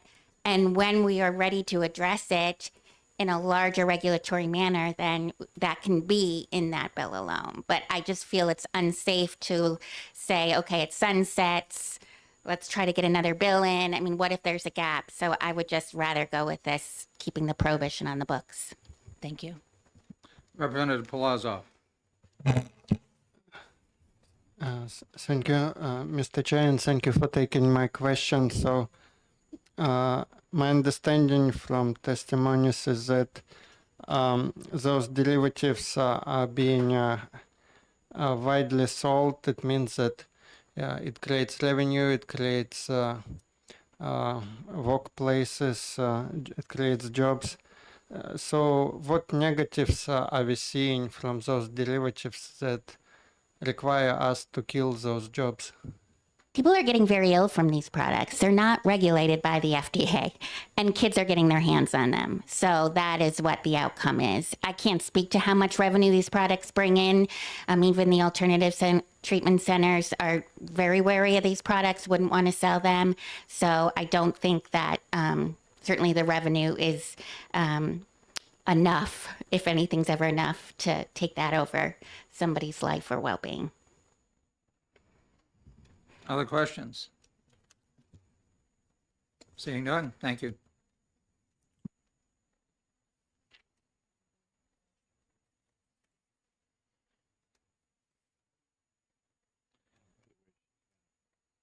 Do you have written testimony? Yeah. Okay, great, thank you. Also signed up to speak is Matt Simon from Granite Leaf Cannabis. Thank you for the clearer spelling of your last name. I do a better job writing it that Excellent, time. excellent. Excellent. I would have remembered anyway, but Very good. Thank you, Mr. Chairman. Hello again. For the record, Matt Simon, Granite Leaf Cannabis. I've been an advocate for legalizing natural cannabis THC products for more than 15 years.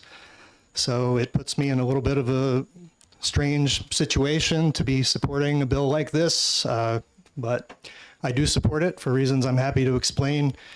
THC products should be regulated, and the proliferation of hemp-derived synthetic THC products that have been coming out since this loophole was created by the Farm Bill a few years ago are not regulated. So nobody really knows what's in them. And as I mentioned, these are actually synthetic products. They are not natural cannabis products. Hemp companies are growing fields of hemp. They are harvesting the CBD from the hemp, and then they are soaking the CBD in an acid, that converts the CBD into whatever the desired THC variant is. Turns out you can convert CBD into Delta-9 THC. That's the one people who use cannabis are familiar with. You can also convert it into Delta-8 THC, Delta-10 THC, THCO acetate, THCP, THCJD, and a whole bunch of other THCs that I'd never heard of until within the last year or two. These novel THC isomer variants, as they're referred to in the law and this bill, most of them have never really been tested on humans. Some of them are reportedly far more potent than natural THC. So THCP, for example, I have a THCP vape right here. I read on the internet that THCP is 30 times more potent than Delta-9 THC. I don't know if it's true or not, but I know I bought this in Concord and I wasn't carded to buy it, and I would not inhale this product because I have no idea what it is. There is more of a risk with vape products than other types of cannabis products. That's why it's so important that cannabis vapes be regulated. Any impurities, any contaminants that are either on the cannabis or in the oil that's created from the cannabis, or that are byproducts of the synthetic conversion process, any of that will be concentrated into the oil that goes into the vape cartridge, and then it will be inhaled by the consumer. So for that reason, we're very comfortable with the idea of having all of these products have to be independently lab tested. Everything we sell at the ATCs has to be lab tested, every single batch. And that's the way we were able to assure patients that they're not inhaling dangerous chemicals. There's simply no way for us to regulate these products. They're being made in other states. They're being sold in New Hampshire. The federal law is a murky gray area. Our state law does not have to be a murky gray area.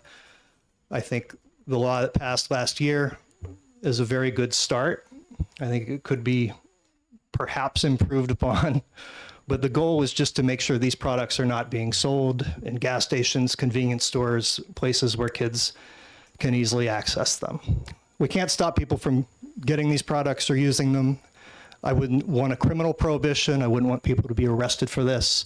You can order them online, have them delivered to your house. But do we want them in the convenience store next to the high school?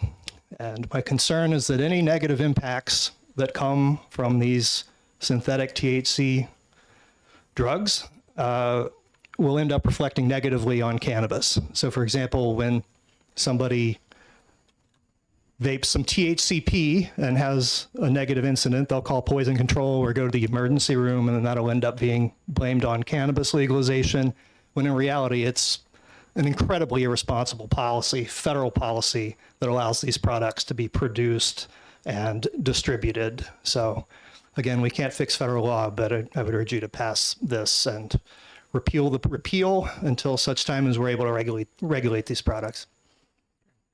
Thank you. Questions, Representative Nagel? Thank you, Mr. Chairman. Thanks for taking my question. I'm confused. So it's illegal until like next week, correct? The ban is until next week. It doesn't matter. I believe it's the end of the year.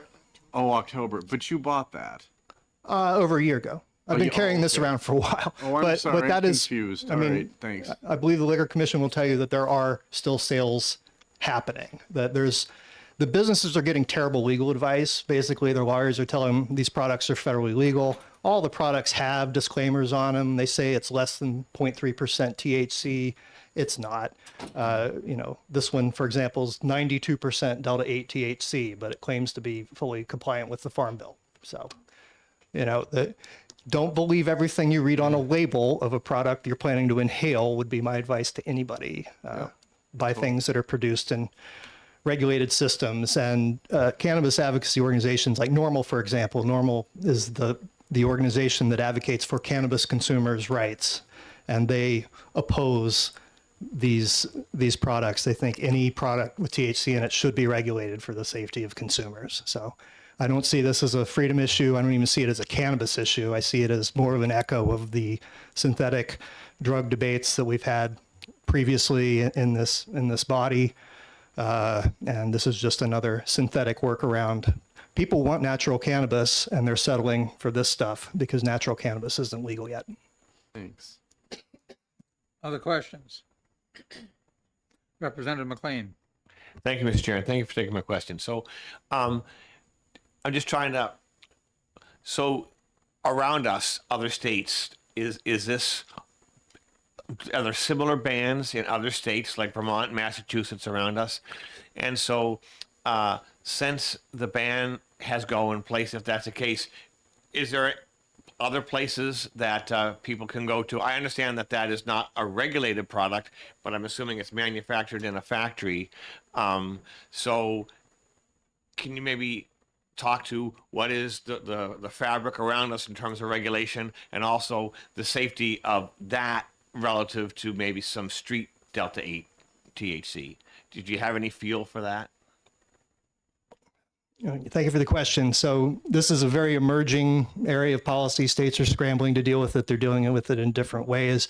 Vermont expressly prohibited all hemp-derived THC unless it is specifically approved by the Cannabis Control Board. So they invite company, if you want to sell one of these products, you just submit it for approval, and they have to approve it, and if they approve it, you can sell it. I don't know if they've approved anything or not, but I think that is an incredibly responsible approach to regulating these products. I think they need to be, if we're going to have seed to sale regulation of natural cannabis, that these products should be held to at least that standard, if not a much higher standard. And in fact, some of these specific products probably should never be legal. I mean, they might be very dangerous. We don't know. When I see something's 30 times more potent than Delta 9 THC, I get a little bit concerned. Follow up? Just to kind of clarify. So from a harm reduction perspective, if I'm looking, one of the selling points of legalizing cannabis is we're going to have nice, safe, not laced with fentanyl cannabis. And so that's the push. So what I'm trying to understand is, that product there that you have on your desk relative to street, even though that's not regulated in the same way, are they both the same? In other words, they're both as deadly or not as deadly, or you have, basically because it's so new, you have no data? I guess is the question from a harm reduction perspective. The only way to know what is in this vape cartridge is to have it tested by an independent lab, and there have been groups that have gone around, buy a bunch of these, take them to an independent lab, have them tested. The results are all over the place. So some of the products are actually what they say they are, and they don't contain terrible contaminants, but an awful lot of them do have very dangerous contaminants at very shocking levels. And for that matter, the Delta 8 content is often labeled very inaccurately. There's very often Delta 9 THC, even though there's not supposed to be. These are being produced in states like Florida and Texas, where it's easy to get a license to be a hemp grower, and it's easy to produce these products, and there's no requirement for lab testing. So they're complying with state laws, and they're complying at least with their lawyer's advice on what federal law is. Again, we can't fix that. These aren't New Hampshire companies making these products. I don't know of any New Hampshire company that's making these products, but we have retailers who are in the position of companies are trying to say, hey, sell this. It's great. It's legal. And it isn't. We need that clarity in state law so that retailers know what they can and can't do. Thank you. Thank you. Representative Polazov. Thank you, Mr. Chair, and thank you for taking my question. So I'm here, in previous testimony and the question I hear about taking somebody's life and about deadly products. So do we have any data how many New Hampshire residents are dead because of poisoning by this modified THC derivatives, or maybe national statistics? Yeah, so there are statistics from other states.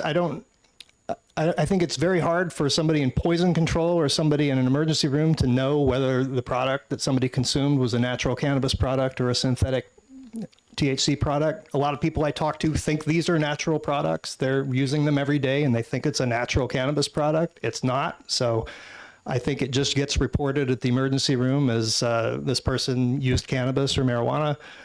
I think poison control is probably the same way. So it's really hard to disambiguate that data. But there have certainly been an increase in calls to poison control and issues associated with these products nationwide since the Farm Bill, and it's just hard to pin down how big that increase is because it coincides with cannabis becoming more available as well. Other questions? Representative Nagel. Thank you, Mr. Chairman. Thanks again. And we had this discussion earlier, but I just feel obligated to point out that the same problems occur with CBD in terms of marketing and verification, and you already know that. But I just feel that it's a big problem, and we really need to be more responsible. So I guess I'm not supposed to make a statement, but I just did. I would believe that, Representative Nagel. Thank you. Other questions? Seeing none? Okay, thank you.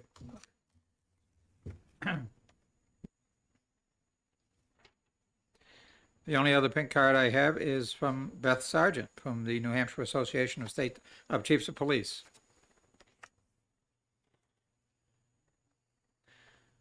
So I kept you as far last as I could.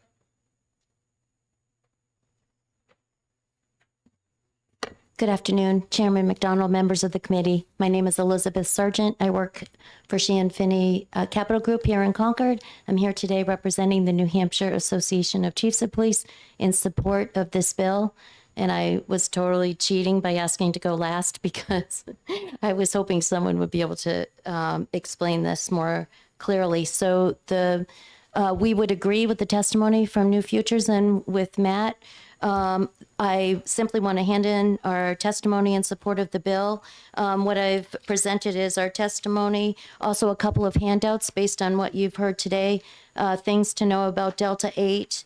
And also I did include, I included an article about increases in availability of cannabis products containing Delta 8 THC and reported cases of adverse events. And I did include House Bill 611. I didn't have the Senate bill, Representative Leon, but I do have the House bill that is there, so you can see where there would be a prospective repeal this fall. And I guess also to answer there is some data in here from our testimony from last year. The FDA received 104 reports of adverse events in patients who consumed Delta 8 THC products between December 1, 2020 and February 28, 2022, so a little bit dated. Of these 104 adverse events reports, 77% involved adults, 8% involved pediatric patients less than 18 years of age, and 15% did not report age. And it goes on to give some information about how many required intervention. Adverse events, just to continue to show how dangerous these products are, included but were not limited to hallucinations, vomiting, tremor, anxiety, dizziness, confusion, and loss of consciousness. And I think that's it. We did explain a little bit about the Farm Bill of 2018 in the fourth paragraph as well. So with that, if I can answer a question, I'd be happy to, but conclude my testimony. Representative Polazov. Thank you, Mr. Chair, and thank you for taking my question. So I wonder if some of the problems that we heard about could already be addressed with whether it's repealed or not, because my understanding if the Delta 9 is regulated, and if the label says it's Delta 8, but if there's a significant amount of Delta 9, it's probably already illegal to sell it. And similar, if there are some, if it says Delta 8, but if there are some contamination in the product that creates vomiting or some other adverse effects for the clients, I think it would be already illegal to sell something with harmful contaminants. Well, I think our testimony is that it's unregulated now, and we're concerned for the safety of our citizens. So we would, for now, want to keep the prohibition in place. Thank you. Other questions? Representative Leon. Thank you, Mr. Chairman, and thank you so much for being here. Thank you for including the final language of 611 too. Sure. It's a good reminder of everything that came out of that committee of conference. Yeah. Do you know if there was a separate Senate bill or if it was only heard as part of an amendment to 611? I think there was when you asked Kate. I'm sorry that I forgot to ask Mr. Simon that. I've Oh, been no, that's searching on the database to see if there was something for him. I looked too. I couldn't find it, but I know there was. It was Senate Bill 180. Oh, thanks. 180. Okay, thank you. I couldn't find it. I didn't know if it had a different name in the title. In 180? Was it 2022 or 20? So last year, so 2023. Okay. And this was signed into law. Yeah, this is 2023 as well. Yeah, I remember. I was on. I shared. I remember. Conference, so I definitely remember that. I just don't remember it having a hearing. So thank you. I will look into that because it was a pretty big policy change, which is why we sunsetted it. But thank you very much for bringing the issues of Sure. regulation to us. Thank you so much. Other questions? Seeing none. Thank you. Thank you. No one else has signed up to testify on Senate Bill 505. Does anyone else wish to testify? Okay, seeing none, Christina, could you possibly let us know the blue sheet? I'm sorry to keep dragging you up here.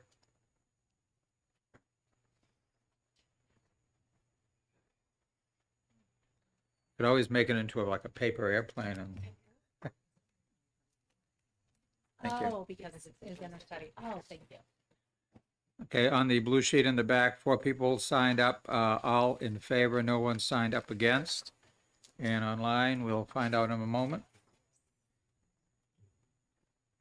Sorry, I navigated away from the page. I just need to pull it back up. Sure.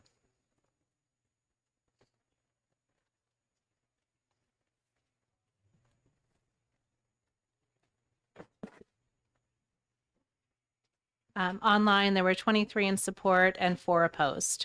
And actually, do you mind if I just say one other thing Sure. from the Committee of Go ahead. Conference? So the reason that the sunset date was on this was because the Committee of Conference took the one that expanded it from the pain, so you wouldn't have to have spine surgery or try opioids before having cannabis as an option. This had the commission that was charged with drafting legalization for cannabis legalization on it. And that was supposed to include regulations on hemp-derived products. And that's why, as a good faith effort, there was an intention that that was supposed to be included in the legislation for legalization. And that was one of the charges to that commission.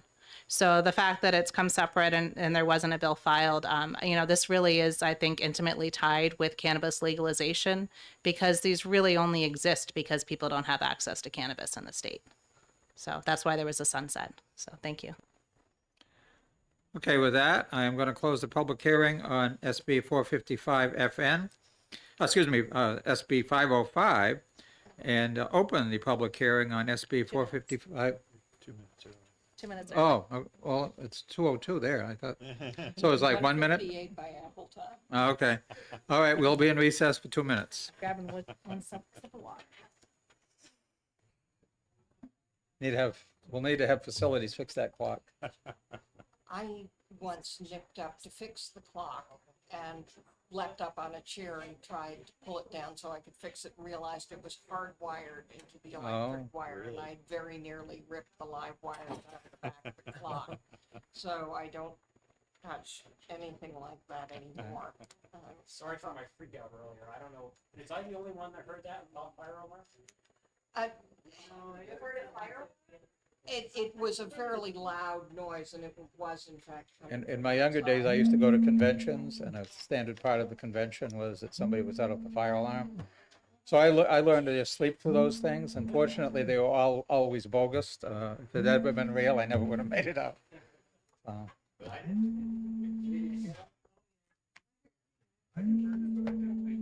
And it's an interesting point. I mean, we used to do drills evacuating this building, and the other thing is that there are certain rooms that are shelter-in-place rooms for people with no mobility issues, and we haven't talked about that for a number of years now. And Yeah, I've been here. This is my 4th year. We've never had a fire drill since I've been here.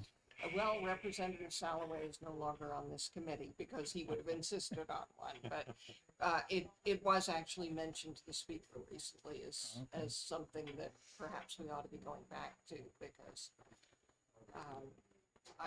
when I started it was in this room, and the committee was chaired by Representative David Cody, who had significant mobility issues, and for whom getting down the stairs would have been I was on two, prohibitive. I was on two committees with him last term. I've never met him, Yeah.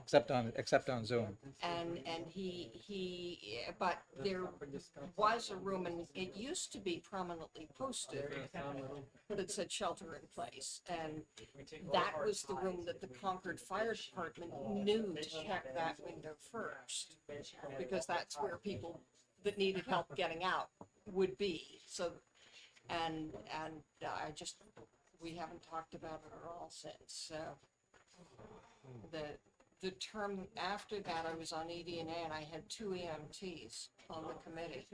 And I figured if anybody had mobility problems, they'd be dealing with it and getting them out. So it was not going to be my personal responsibility to make sure that people were taken care of. Okay.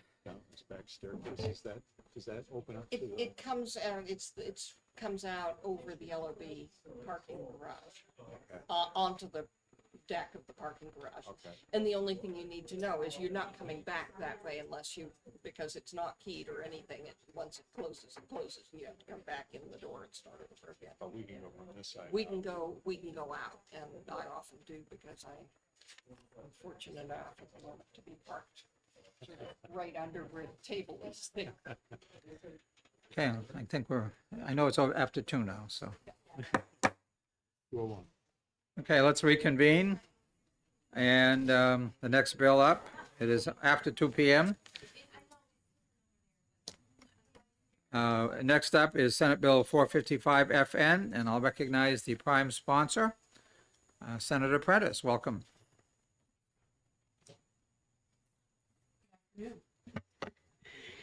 Chair McDonald and members of House Health and Human Services and Elderly Affairs. I look at you as my kind of like brother sister committee as I work on the Senate side with Health and Human Services. Thank you for the opportunity today to introduce Senate Bill 455. For the record, my name is Suzanne Prentice. I am the state senator from District 5, covering a large part of Grafton County, a little bit of Sullivan County, and one town in Merrimack County, the beautiful town of New London. So first, I just want to tell you a little bit about why this bill is of interest to me.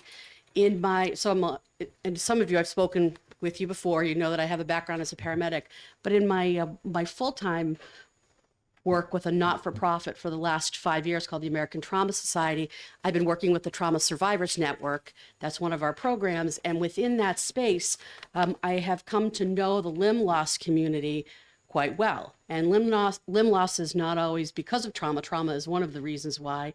It can be because of a congenital defect, and it can be because of cancer. But these are folks who have suffered limb loss, and they are in need of a prosthetic device or an orthotic device. And I have some folks with me from Seacoast Prosthetics and Orthotics who are going to talk about the differences between those. One is supportive and one is actually a replacement for a limb, so that they can, connect in their community, be active, work, quality of their lives. And what we found out over time here in New Hampshire is that we've been what I consider not woefully reimbursing on the Medicaid side for this, and considering how this actually not just impacts their lives, but impacts the communities that they live and work within. I think we have an opportunity here to change this. So that's why I bring this before you. What we have been able to assess now Director Lippman is not here today. John Williams from HHS told me that it was completely okay for me to say that HHS does support this bill. And what Director Lippman was able to assess is that we were at 80% of Medicare for reimbursement. And so what we considered is the incremental approach, which has seemed to work in this kind of setting before. And we're thinking about moving our Medicaid rate up. So the ask here is to go from 80% to 90% to cover at that rate to cover orthotic and prosthetic devices. So that's That's basically why we're here. There is a managed care contract that has actually driven this situation to where it is now, that was signed off on, that pushed the price down or the reimbursement down even further. So what this will do is, by raising it, we'll be able to raising the base at the Department of Health and Human Services, the Medicaid level. Coming from there, we'll actually be able to raise the reimbursement on the managed care side as well. So I appreciate the opportunity. I think this is important. This is very important for the limb loss community. And again, it's one of it's one of my passions in my work that I do here, and the, in the New Hampshire legislature, as well as in my, my career as a, paramedic trauma care professional. So I'm happy to answer any questions that you may have. And if I can't, I'm sure from a technical perspective, the folks behind me are really great at doing this. Representative Shapiro. Thank you, Mr. Chairman, and thank you for taking the question. If reimbursement rates are low and it prevents people from getting new and effective equipment, I'm completely empathic to that idea. However, we hear regularly about Medicaid rates being low, so we can't get dentists to join the dental program because Medicaid rates are too low. There's a mental health crisis, including the fact that we can't, the mental health centers can't compete to hire people primarily because Medicaid rates are low and they're Medicaid dependent. We had a physician on this very committee talk about earlier this morning about how a lot of providers don't even bill Medicaid, and they just do it, that the bureaucratic demands were more than the reimbursement they got. So my question really is, shouldn't this be done across the board for Medicaid rates? Why would we take one specific area and make it 90% of Medicare, which people say Medicare is inadequate as well. But in any case, why would we do this for one particular area of reimbursement rather than across the board? Thank you for your question. It would be in the best set of circumstances, I would be sitting in front of you talking about durable medical equipment, therapies and modalities across the board. The reality is that was, quite honestly, I wasn't approached across the board, but what I will share with you is that, and I think you already know this because you've done work in this area, is that last year we were able to raise rates, and I could speak to the emergency medical services side of this, but this was workforce across the board to get more folks into the workforce so that we could have, we had services available, and that it was worth the time, and it provided the access to bill Medicaid. Like, we got it up to 100%. And that's the first time, for emergency medical services for 17 years, they were at 38% of Medicaid. And I remember running an ambulance service when it really, we were like, what's going to happen? We would bill and get a check back for like $5. So I think we have started to trend with recognition in that direction, and we did it in the workforce. So giving you that background, I would like to look at this broader. Right now, this is the group that's come before me that has this need. And so I'm willing to advance this for them, and this might help us get a larger group involved and have this discussion further. Thank you. So I'm not really sure about this. The rate increases, which I think, started being very low, but the rate increases were dramatic and a very positive thing. Did they just affect services that providers performed, or did those rate increases also affect things like prosthetic devices? They didn't and medical affect equipment. services that were performed, is my understanding. I think that we would probably be in a different place today and not even having this conversation if it was in the other direction. I always think of it, honestly, if I may, like being holistically, that it's all one, but the truth in reimbursement is that it's not. So that's a great question. Thank you. Thank you very much. You're welcome. Representative McLean. Thank you, Mr. Chair, and thank you for taking my question. I'm kind of in the same, headspace as Representative Shapiro, but one of the things is that 80% already is a higher rate than is being reimbursed in other areas.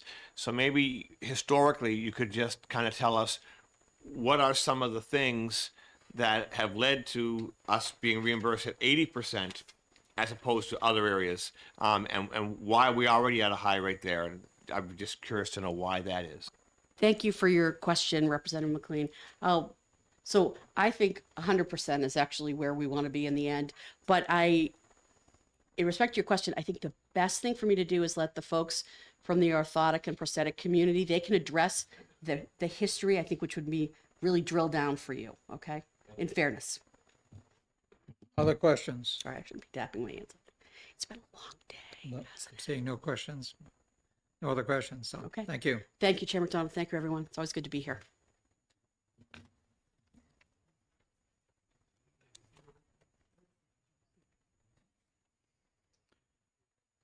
Also signed up to speak is Samantha Toria from New Hampshire Prosthetics. I've asked for 5 minutes. If you could keep it closer to 3 or so, it'd be better. Yeah. Thank you. My name is Samantha Torres. Thank you for allowing me to be here. I am the practice manager at Seacoast Prosthetics. We're a locally owned and amputee-owned prosthetic and orthotic provider in the Seacoast, New Hampshire area. We also service areas around the Seacoast, including Maine, Massachusetts, and out even as far as Raymond, Epping. I know you had some questions about payments. I hope I can clarify some of that for you. So our reimbursements are really not at 80% of Medicare. I would say they're about 30 to 40% below the current Medicare rate, which I know Medicare has increased the past few years, which has been great. Unfortunately, the Medicaid reimbursements have not increased since July of 2021 for prosthetics and orthotics and durable medical equipment. Our fees are considered bundled payments. So they include appointments, they include the device cost. Typically, our orthotic patients are seen for a minimum of about 2 visits. Our prosthetic patients can be seen anywhere from 8 to 10 visits. And these visits are about half an hour to an hour long.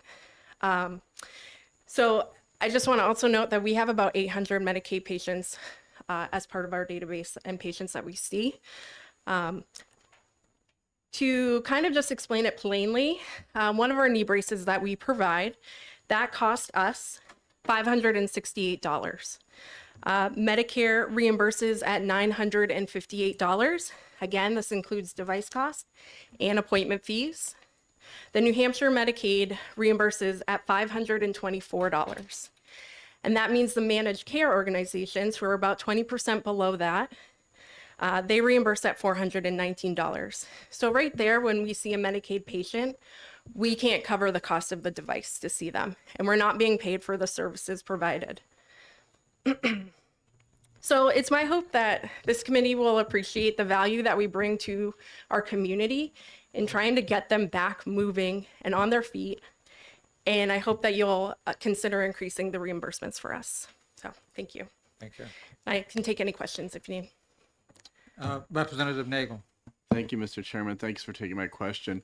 My introduction to New Hampshire was I was the medical director at Easter Seals, and we ran an O&P clinic back in the glory days when we were converting from metal to plastic, which was an awesome time because we got to be very creative. In discussions that I've had with other people, I think it's really important, and maybe you're going to speak too, yeah, to talk about what orthotics actually is, because you know, it's not just an off-the-shelf thing. You do fabricate there, correct? Yes, yeah, and actually, both Chris and Chris behind me, they're co-owners, they're practitioners. They're making the devices. So devices for orthotics can range from foot orthotics into your shoes all the way up to neck braces, back braces, knee braces. And they are custom fit and highly customized for the patient that we see. And there's a lot of time that goes involved, am I correct? There is, yeah. So when you talked about hours, or I'm sorry, can Go I ahead. follow up? Go ahead. When you talked about hours before, that's just face-to-face hours. You're not Correct. talking about fabrication hours as well. Correct. And Yeah. do you oh, sorry, never mind. Okay. Representative Shapiro. Thank you, Mr. Chairman. So if I heard you correctly, you used one example of a device that cost you like 500 and something dollars, but you only got reimbursed by Medicaid, 524.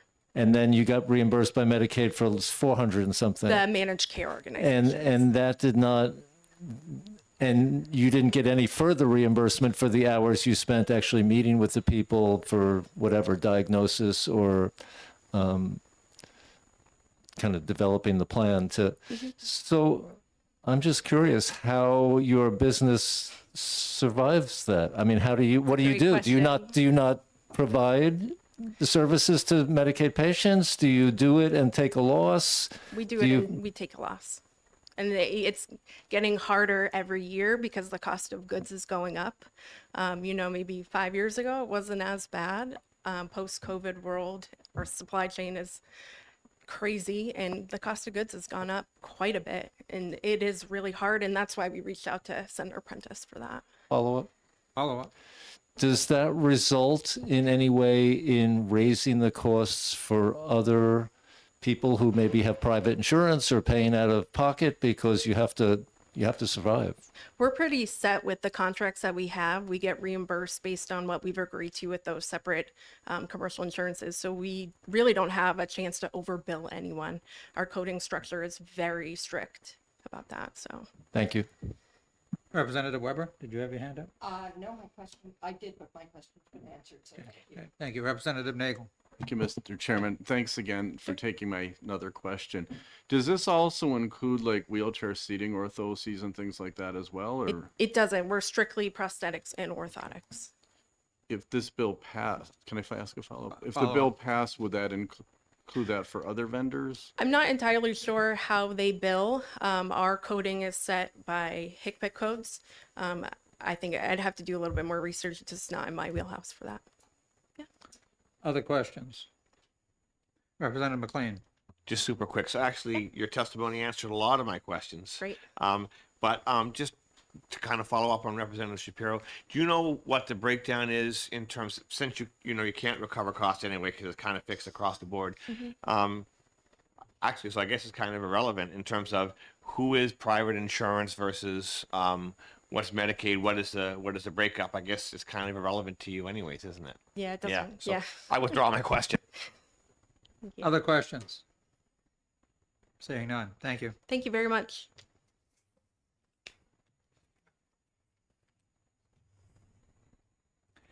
Also signed up to speak is C. Crossdale from Seacoast Prosthetics. Sorry, did I call somebody out of order or? No. If you could keep it to around 3 minutes, sir. Appreciate it. Absolutely. Good afternoon, ladies and gentlemen.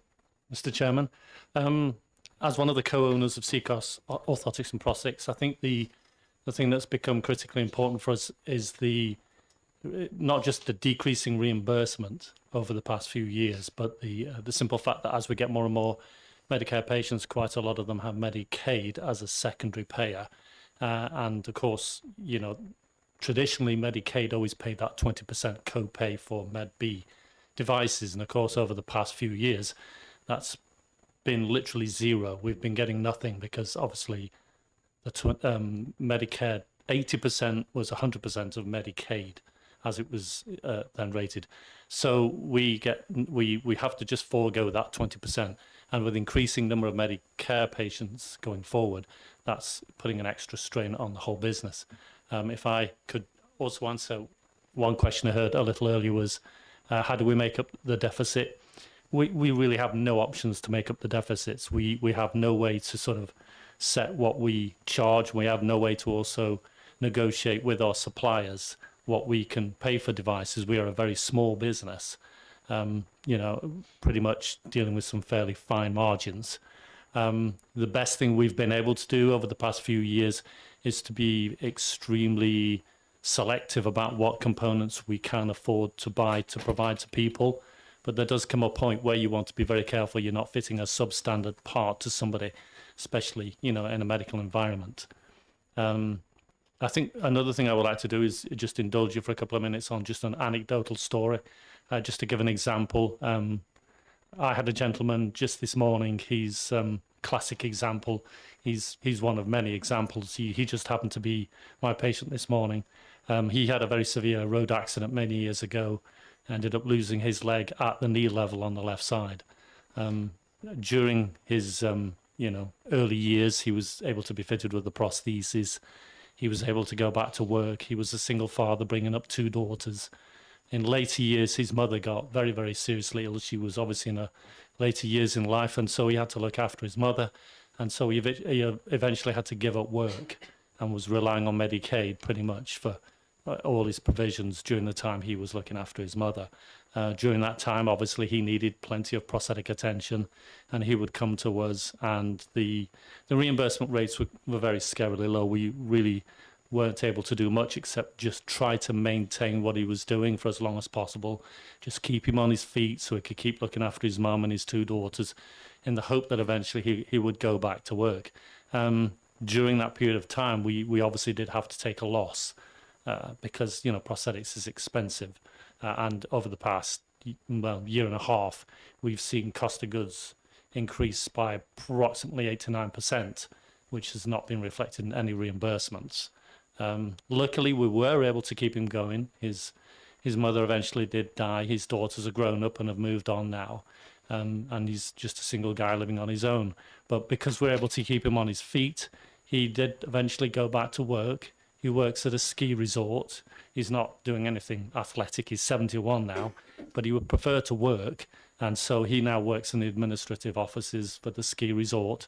So he pays for his own insurance. He's been off Medicaid for quite a while now. And so he's, a happy, productive member of society. So ultimately, he is saving money to the state in the long term. If he were to be wheelchair bound, he would be on Medicaid ad infinitum. So I think he's a good example of the many patients we see with those set of circumstances.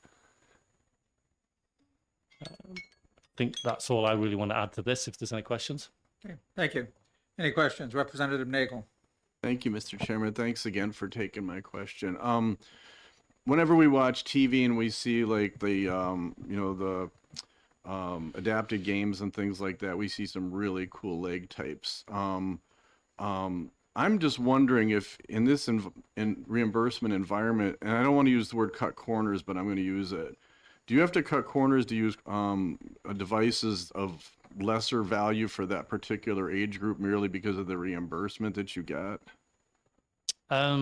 I also hate to use the word cut corners. Yeah, I didn't mean the word, but yeah.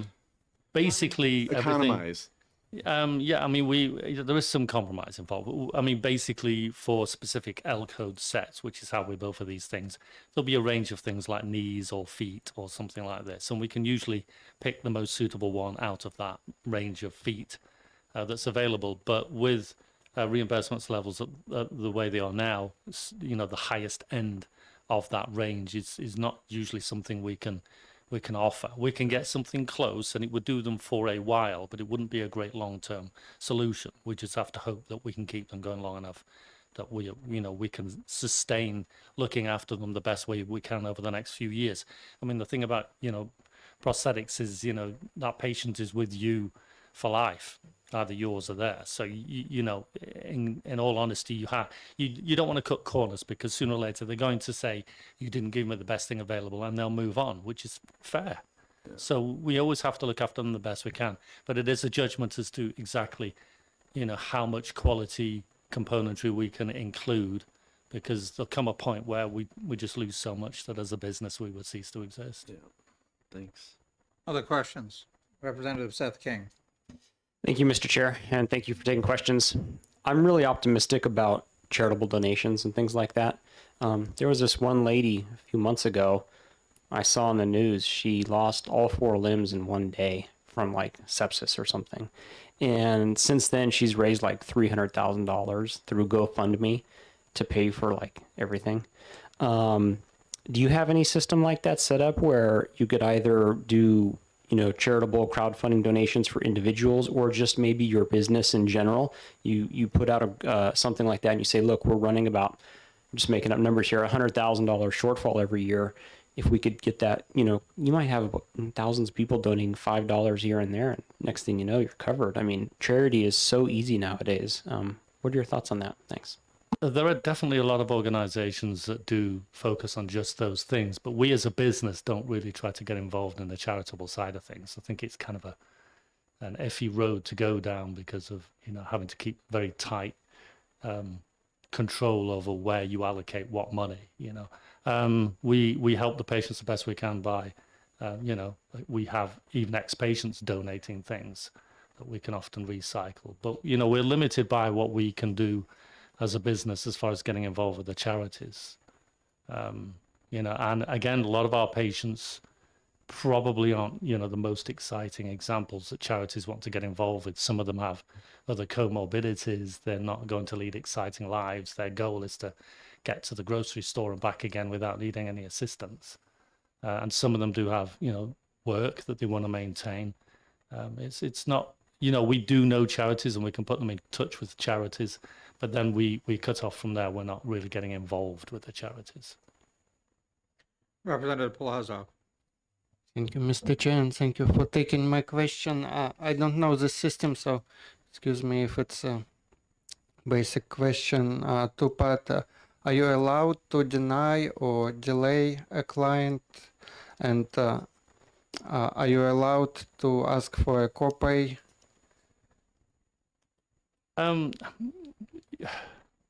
I mean, we can either deny treatment altogether or not, but we have to have a good concrete reason to do that.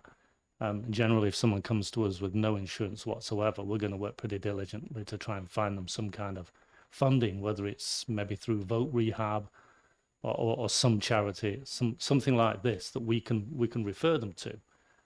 So we have been very lucky that we've never had to deny treatment on cost grounds. But again, pragmatically speaking, we just have to be cognizant of the fact that we're going to take something of a hit on that, and we have to try and minimize the hit, because unfortunately, if we were to try and do that for every single patient, we would have already been out of business by now. The margins are just too fine with Medicaid, and Medicaid patients are increasing. So, and as our practice manager sort of explained, when it comes to dealing with Medicaid, a lot more patients are now being pushed onto Medicaid Advantage plans, which again are another 20% below Medicaid. So at that point, you are definitely paying more just to order the device than you're ever going to be reimbursed for it. And that doesn't include things like shipping or warranties or follow-ups or adjustments. Right? There are multiple appointments needed, and at that stage, we've accepted the fact that pretty much those are free by that stage. Representative Nattawapam. Thank you, Mr. Chair. Thank you for taking my question. Do you service veterans? Yes, we do have a VA contract and we do service veterans. Okay, and do they pay better? They do. I mean, we have a contract with the VA at the moment that's about 5% less than Medicare. 5% less? 5%, and they pay 100% of whatever the cost is. Okay, thank you very much. Other questions? Seeing none. Thank you. Thank you. Thank you.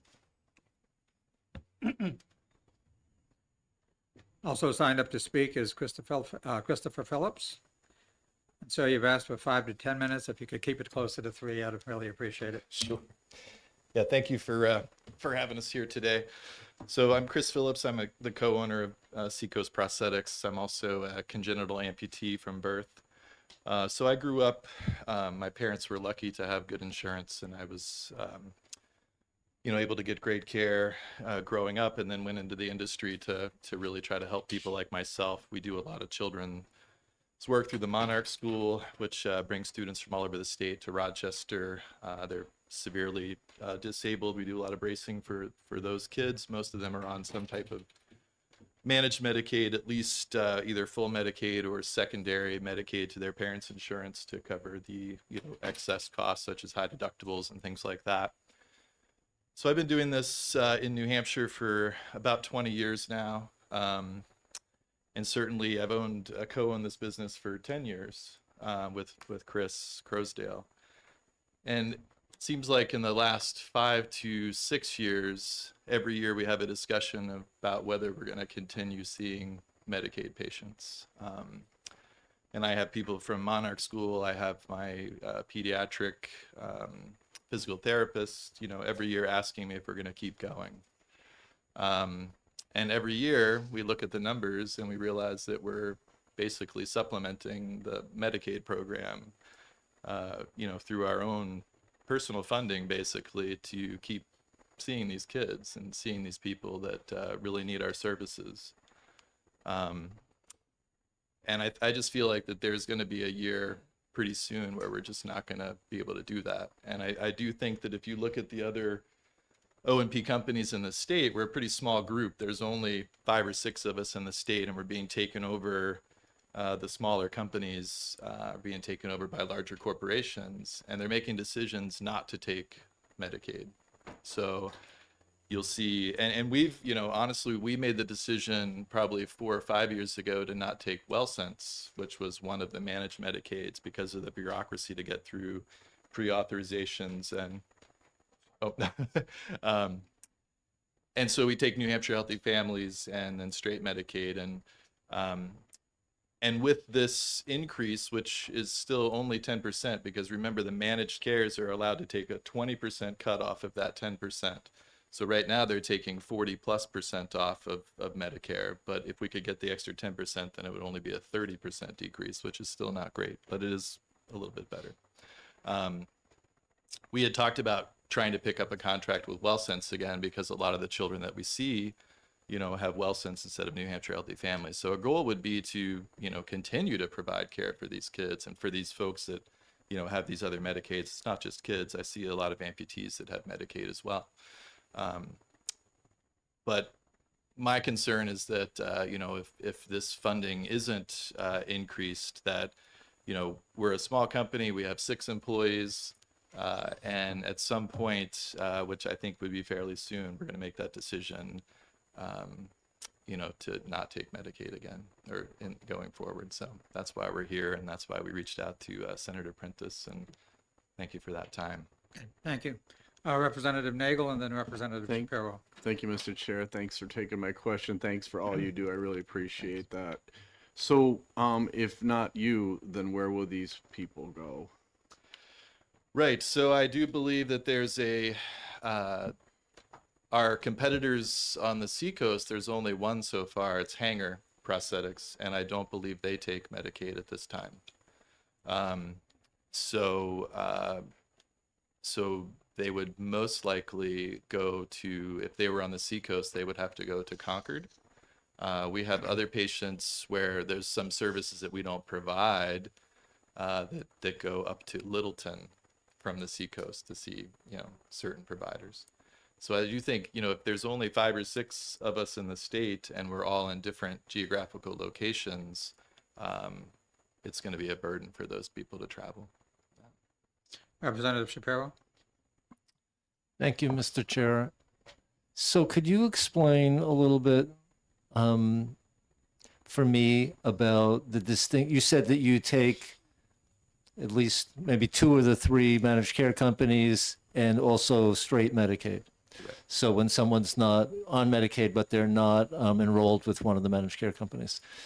So could you explain to me the distinction between when you bill the state directly for someone on straight Medicaid versus one of the managed care companies, and what's the distinction and how much you get paid? Yes, so I might have to rely on Samantha, but it's my understanding that, straight state Medicaid is 20%, currently is 20% below the Medicare allowable. So if we were billing, $100, they would reimburse $80. And, and that's how it used to be before the managed cares came. We talked to someone directly in the state, we got prior authorization, we sent a bill, and we got that contracted rate, which was, certainly below. So right now, if we're seeing someone with New Hampshire Healthy Families, we're doing a prior authorization. So we're talking to someone in another state, usually, not sure. We're getting a prior authorization, we're waiting, we're submitting documentation, and then they're going to approve that, hopefully. And then we would get reimbursed at least 40% below Medicare. So the current managed Medicaid is allowed to bill by the state 20% below the state Medicaid level. So that's 40% below Medicare.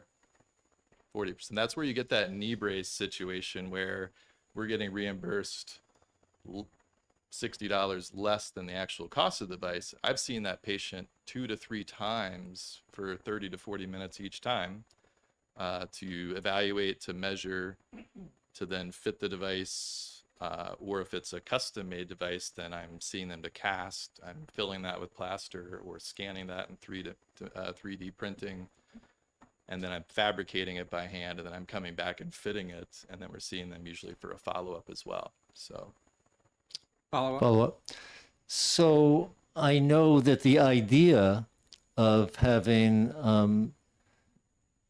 Medicaid be managed by these companies is that it will be more efficient and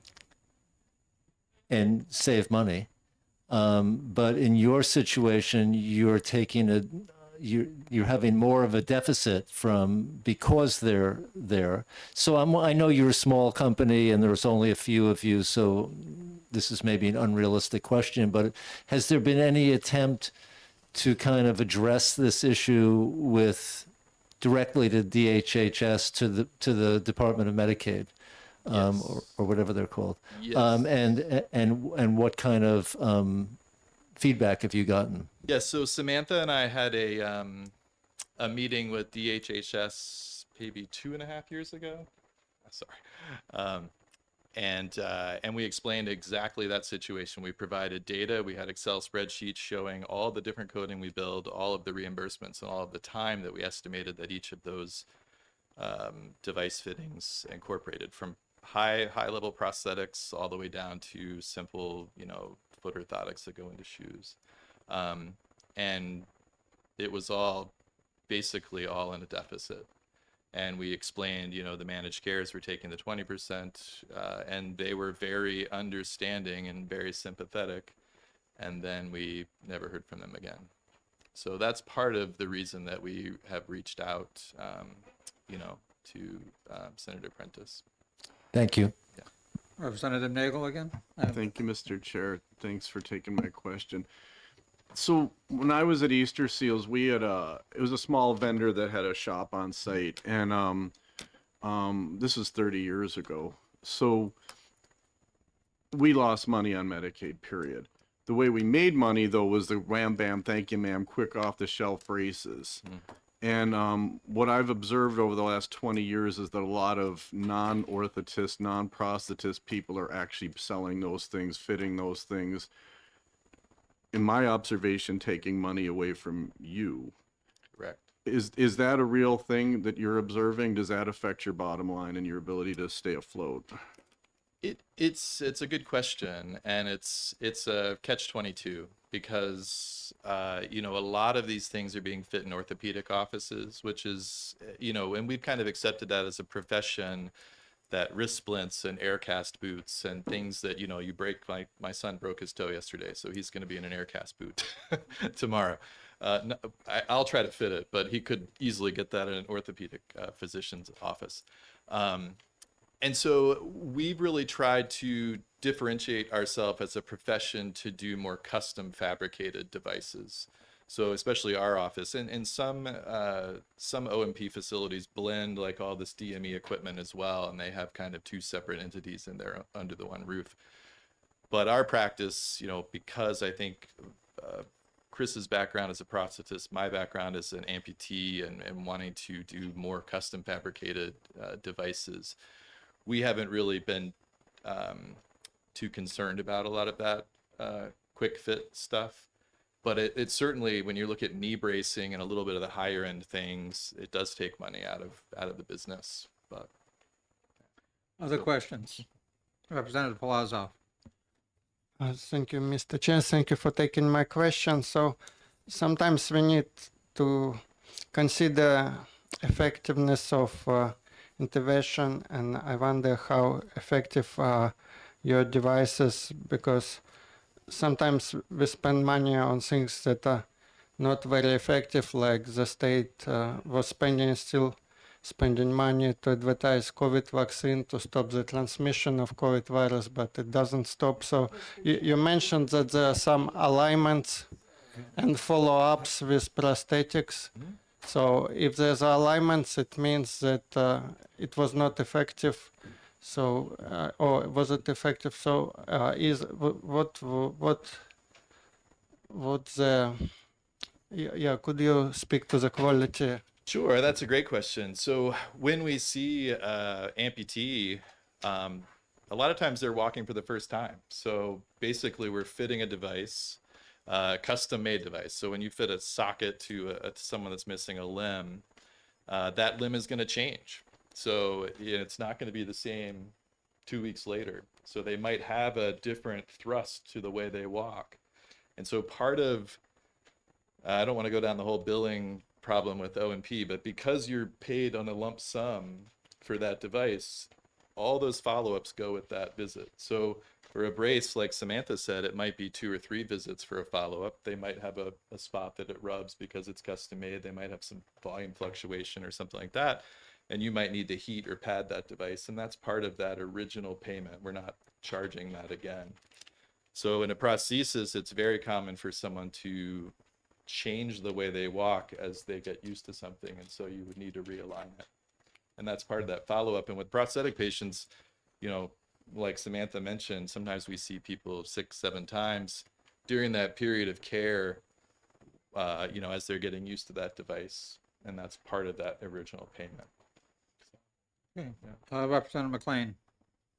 Thank you, Mr. Chair. So just to follow up on that then, so she was saying that the hardware itself, just the hardware was $500. So your actual cost for the whole deal then, factoring all this in, you're getting reimbursed, you said $524, but what is your total cost, in terms of not just the hardware, but just to give me a feel for where you're at. Right, and thanks for the question. Yeah, we'd be happy to send you that spreadsheet as well, because what that did was we broke down our costs to basically what it costs for an hour of my time, including the overhead of the office, including Samantha, including our 2 front desk people, including the fabrication. We tried to narrow that down and put a general, cost to each 45-minute interaction. And I think we came up with about a $200 an hour, So if I'm seeing someone for 30 minutes, that's an extra $100 that would be added on. So if I saw them for fitting and I saw or evaluation then fitting, so you're talking about another $100 to $150 of just time on top of that cost of that device. Follow up. So 6, that's like 7 that's like $600 or something like that on top of the 500. could be, yes. Yeah. Other questions? Okay, thank you. Thank you. I just have to clarify, Michael Bradley, you signed up for $295. I'm assuming you mean $495. Is that correct? Yes, excuse me, Mr. Chair, $495. Okay, yeah, I'll call on you in a few minutes. But I have no one else signed up to testify on 455 FN. Christina, could you tell me how many? I'm sorry to drag you up here again on the blue sheet.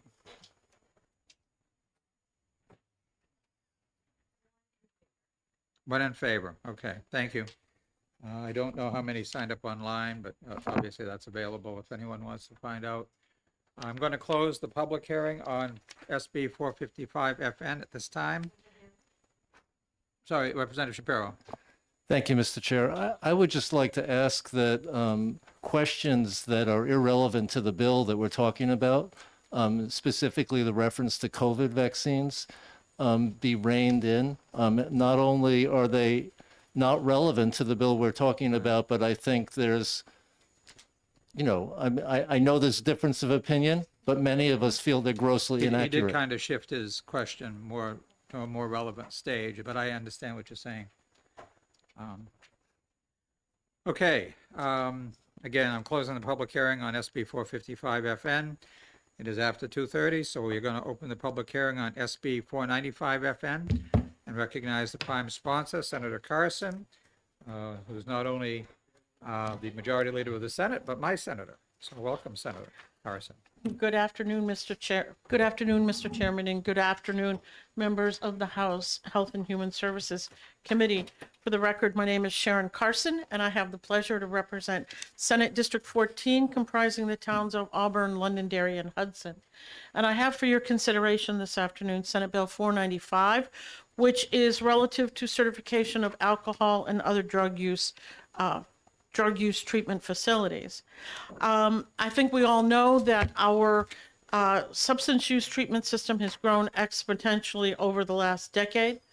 Thanks to the hard work of many thousands of individuals now receive treatment services each day from dozens of provider organizations. We want to believe that all of our treatment providers offers the best quality and the highest quality treatment available, but many do. But quite frankly, in fact, we really don't know for sure. Individual practitioners are licensed, as are residential treatment facilities, but the fact is the vast majority of outpatient treatment organizations do not register with the state in any way. Because of this lack of oversight, we don't know who these treatment organizations are or where they operate, and we surely can't be sure that they all adhere to the best practice and follow evidence-based practices. At a minimum, this leads to a wide range of quality of treatment services available to individuals in need.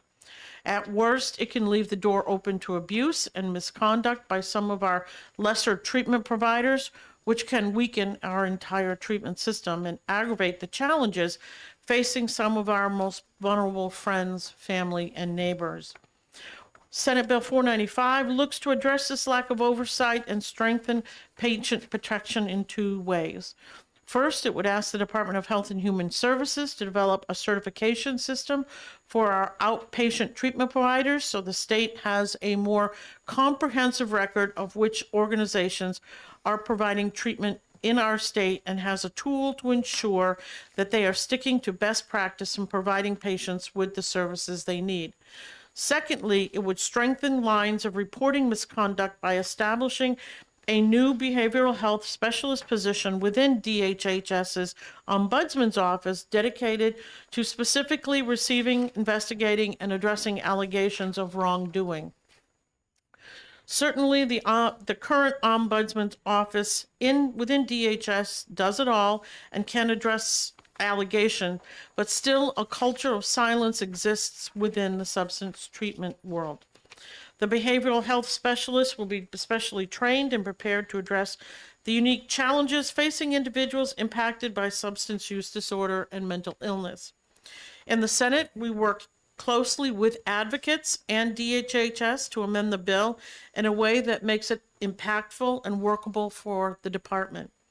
In its current form, we believe it will go far to lift up our substance use treatment network and assure that individuals and families in need have access to the highest quality services. It will help them in their quest to achieve recovery from substance use disorder and will go far to help our state overcome the ongoing addiction crisis. Mr. Chairman, at this point, I'm going to conclude my testimony and thank you all for your time. There are people from the department as well as the treatment community here who could probably answer your questions much better than I can. So I really thank you all for your time and the opportunity to speak with you this afternoon. Okay, thank you, Senator. So you don't want to take any questions, and you want to defer to them? For some reason, I had a bill at 2, 2:30, and 3, and the one at 2 hasn't. They were running behind, so I got to run back upstairs to see if they've gotten that one. But again, some members from the treatment community are here as well, I believe, as the department, and they could probably answer your questions much better than I could. Okay. So thank you very much, Mr. Chairman. Thank you, Senator.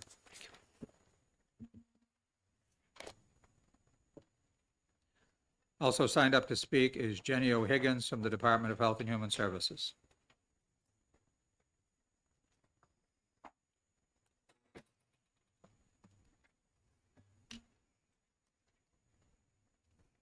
Good afternoon. I'm Jenny O'Higgins. I'm a senior policy analyst at DHHS for behavioral health.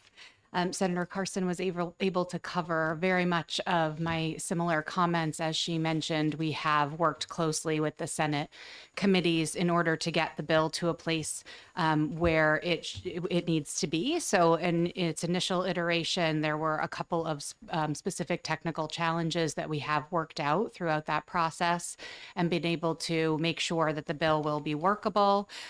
We are looking forward to engaging already in rulemaking with some of the treatment providers. We've begun conversations with them. As mentioned, there is, oversight of individual clinicians through OPLC, and the Ombudsman's office in its current form provides protection for all those programs under DHHS. However, we have, 65 outpatient substance use providers registered with Medicaid, and of those we contract with only 9 as the Bureau of Drug and Alcohol Services. And so in its original form, the part of the bill that allows DHHS to do a certification of those outpatient facilities specifically tied it to if we have funding with them. And so that is a very small number of those that we know to be out in the community in existence. So this bill does allow the certification broadly to look at all of the outpatient treatment and look at its quality, and be able to have that certification piece in place, and make sure that we're not duplicating the efforts that already exist under licensure. Happy to take any questions. All right, thank you. Representative Weber. Thank you for taking my question, because I'm really bewildered. Because as I read what's in front of me, I'm having a hard time understanding where exactly it's saying what we're doing. You said the stuff that this is in addition to stuff that's already licensed, but if I look at the way the bill is drafted on lines 8 through 11, what is already in statute is a certification, and licensing appears to be new because it's what the additional language is or licensed by. So this is a new license. And what I'm having a hard time understanding is, it says licensed under rules adopted pursuant to 541A. Well, that's just the Administrative Procedures Act. So that's rulemaking, but it doesn't say where the requirement of the license comes from. And I assume that the license should be coming from 172:2A, but I'm just not understanding how this licensing works or exactly which kind of facilities we're talking about. And I'm sorry for my ignorance, but I'm guessing that I have that problem. Maybe some other people here do too. Absolutely. Thank you for So asking. your explanation would be very helpful. Absolutely. So in the section that you're referring to, the lines 8 through 11 is talking about the definition of a certified substance abuse treatment facility. So what we're saying here is that previously it had been defined, including funding in part or in whole by the Office of Drug and Abuse, Alcohol and Drug Abuse, really now known as the Bureau of Drug and Alcohol Abuse. So if you had that funding, we could certify you. Because only 9 facilities receive that funding, and we know there to be 65 that are just Medicaid enrolled. We don't know the landscape of those that are not Medicaid enrolled. And of those 65, there's over 100 locations, right? So we know there to be a substance use landscape for which we are unable to certify. Okay. So this bill would allow for us to certify more broadly. What we're including in here is not a new license. Why we added or licensed means that the certification that we're looking to add here for outpatient would not duplicate those facilities that are already licensed under 151. So that's the rulemaking is of our licensing unit is 151, and that it would include residential substance use treatment. So residential substance use treatment already has that oversight. Certification would be for the outpatient, and by definition, we're saying that both would be considered. If you're licensed, you're exempt from certification. but talking about across our substance use treatment continuum, we would be talking about them as licensed or certified, because this allows you to not have to get a certification if you're already licensed under our residential rules. So Follow-up? could I ask I why tried my best. why it doesn't say that? I mean, it would be very helpful to me if it actually said, and I'm not trying to make things more complicated, and maybe I'm just being particularly thick about a process that I No, I just don't believe understand. But I'm still very literally looking at the words that are on the page, and you use a different vocabulary when you're explaining it to me. This is adding the licensing language.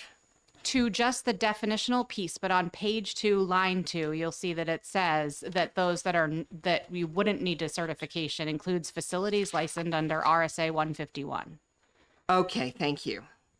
And why is that language not also included upfront in the definitional part? When you go and reference, and not that it can't be, if that would clarify this issue, but when you look at where we use the terminology of certified substance abuse treatment facility throughout the rest of the RSA, we thought that the definition needed to be inclusive of those that are licensed, because they also already have the additional oversight. Okay. So the definitional change is just including that if you are certified or licensed, you are considered a certified substance abuse treatment facility. Okay. Essentially, you would be considered certified by having a license, right? So that those certification and licensure would be. Okay. Thank you very much, and thank you for walking me through that. Absolutely. Representative Kofal, did you have your hand up? Thank you, Mr. Chairman, and thank you for taking my question. So, do you have statistics showing sort of the problem with the current system? So we've heard several mentions of patient safety or the need for scientific approaches. What's wrong with the current system, and do you have statistics that can support that assertion? I think that you'll hear more about the gaps in oversight from our advocates and treatment providers that are here to speak to that today. Because DHHS does not currently have oversight of those facilities, we would not be receiving complaints. So you would not be receiving complaints about them, is what you're saying? We don't have any oversight over the outpatient facilities except for those whom we fund Okay. today. And so we would not have the information about those gaps in services. Okay. This is meant to correct that. Thank you. So if the goal is to get oversight of services that you are not currently funding, how far does this reach? And I sort of read the definition of a facility, and it feels like a circular definition. So is the local AA group that meets in the church basement now required to be certified by DHHS? Is a local church group or church facility that's providing some kind of services for people with substance abuse problems going now subject to DHHS oversight? So this is for clinical treatment. So what you've described, I would call recovery supports. So this would be for clinical treatment under substance use disorder treatment for outpatient. So it would include outpatient facilities, intensive outpatient facilities, and partial hospitalization programs. Those levels of care defined by the ASAM criteria that are not residential, and the reason not residential is because they're already licensed. Representative Shapiro and then Representative Weber. Thank you, Mr. Chairman. Thank you for taking this question. On page 2, line 20, it says the commissioner may accept gifts, grants, donations, and other funding from any source, and shall deposit all such revenue received into the fund to do these certifications. Do I take that to mean that this program of certifying these services is going to be reliant on donations? I believe that that is standard language for the creation of a fund. I would have to ask our finance director, but that is who provided the language for the fund. And so I believe that this is standard language for when we create a fund in our statute. And I'm happy to go back and make sure I have that answer correct. But the fees would help to pay for the certification longer term. We would need staff to implement this, which is why the bill does call out, with sufficient funding, that we would be able to implement certification. Thank you. Follow-up? Follow-up. Question? Yes, I would appreciate, that makes sense to me if it's just standard language, but I would be interested in learning about that. The other question I have is, the position of the ombudsman. I wonder how that would be integrated with the oversight by licensing boards. So if you got a complaint about a particular organization and the clinicians who are working in that organization, but maybe they're licensed social workers or licensed substance misuse clinicians, how would the boards at OPLC and the Ombudsman Office work together, or would they? Yes, our current licensing and ombudsman's offices do already interact with oversight boards. So there is a relationship that's already established. This position is just added to our existing ombudsman, so they would continue to follow best practices as they do today. But the position would have some expertise or training specific to the behavioral health field. So they would share information. Wherever When legally necessary. possible or where necessary, yes. Representative Merchant. Sorry. Okay. Thank you, Ms. Higgins, for taking the question. I understand the facility, but that's really kind of a building. So the facility doesn't really provide the services, clinicians. But don't clinicians, because of the license, have boards that are responsible to? So isn't there some level of oversight today that oversees the clinicians, not the facility, but the clinical staff in that facility? Would they not have some sort of supervision, or am I understanding there's no supervision by respective licensing boards?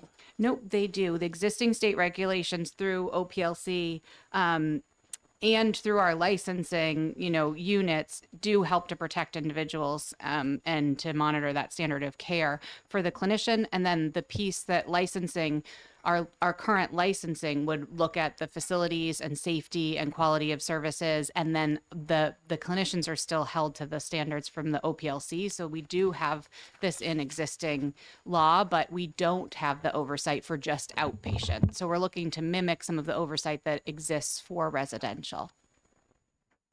Follow-up. Thank you, Mr. Chair. So that I'm clear, this is looking to, like, if you go into a hospital, my understanding with the hospitals, you're looking at the hospital facility. It's a facility oversight, not so much the clinicians in the facility. So therefore, you're looking to be sure it's clean, it's safe, and so forth. That's more of a building certification than it is the clinicians. I want to be clear that we're talking about the facility, not per se the clinicians, because they're actually being overseen by the respective licensing board. It does include much of the details will be worked out through the rulemaking process, but the idea theoretically is to look in many ways at RSA 151 in the way that we license residential. And so it would not be individual clinicians. There's carve out specific for hospitals, specifically for those that are already licensed through residential, and facilities that already have those kinds of oversight, our community mental health system, things like that. So this is for a practice of clinicians and where they're seeing clients. Senator Weber, thank you for your patience. Sorry about that. That's quite all right.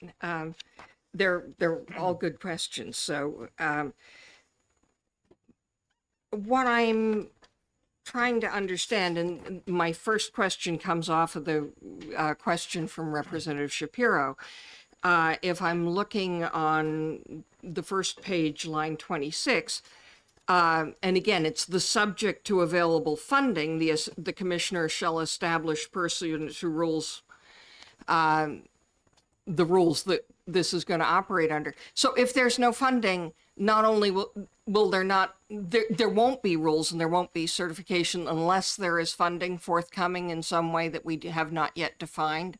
Is that correct? Yes. So initially, we've looked at this bill in a couple different iterations, and it does require staff for us to then do the certification. However, we believe that in its current form, this bill does allow us to begin the rulemaking process without adoption of the rules until those positions are in place through the budget year.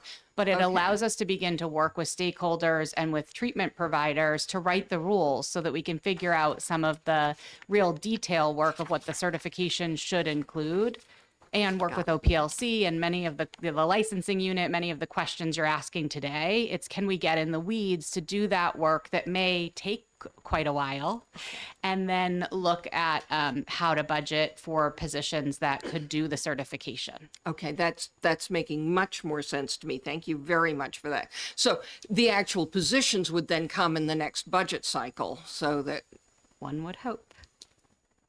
Right, got it.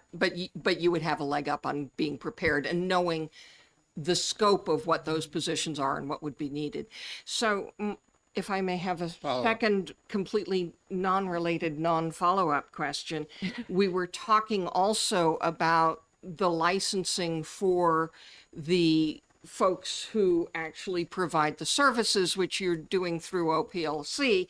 And I'm noticing on page 3, on page 29, and page 30, the complete repeal of the definition of certified alcohol and drug abuse counselor and relative to the definition of a designated drug counselor. And I haven't looked up those actual statutory sections, but are we completely doing away with those particular licenses? And if so, with what are we replacing them? So we just simply don't call them that anymore. And so the language is antiquated. And so we could replace the language in this RSA with that that is mimics OPLC and what the current real licensure is. Okay, so there are other things that supersede that, and we're just getting rid of the archaic language. Exactly. Okay, thank you very much. Other questions? Yep. Representative Seth King. Thank you, Mr. Chair. I have two questions about this. My first one is on page 1, line 8, to piggyback a little bit on something that was brought up earlier. There's two types of, institutions, ones that take government money and then ones that don't.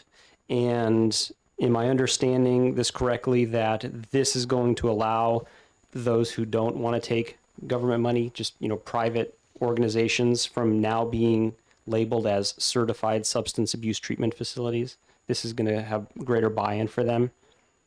Yes, you would be, as a private entity, you would under this need to be required to be certified to practice in New Hampshire.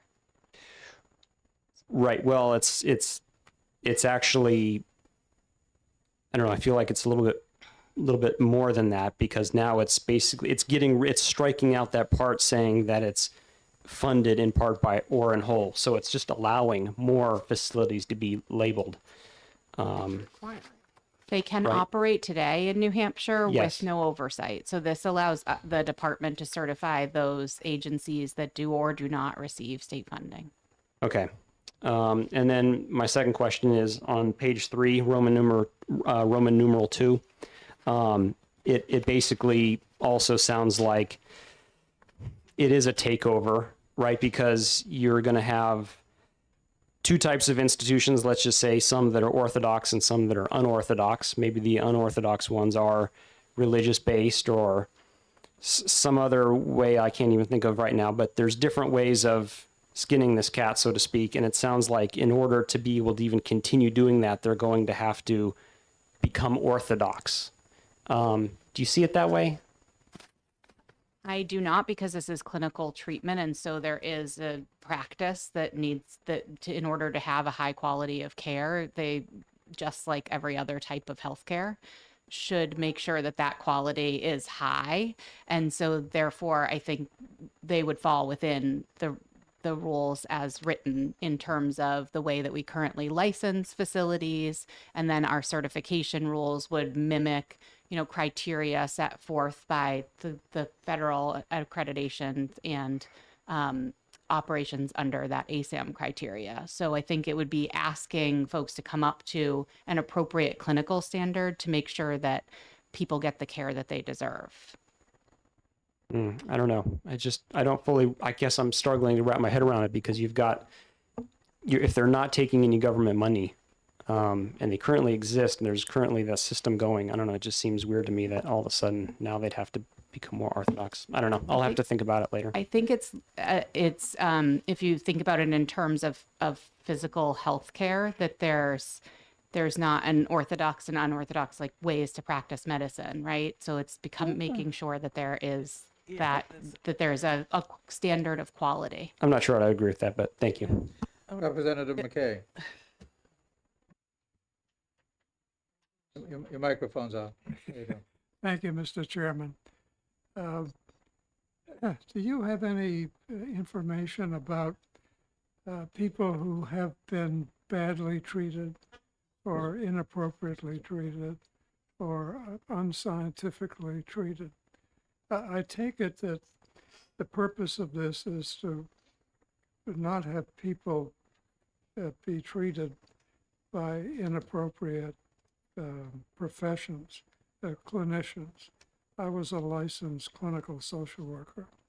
The licensing board is very strict, and that they often will penalize and take away the license of individuals. Do you have any information about people who have been badly treated? There must be some motivation to get this started. And I wonder if there's information about how many of our citizens have been inappropriately treated and what happened to those clinicians who did that. Mm-hmm.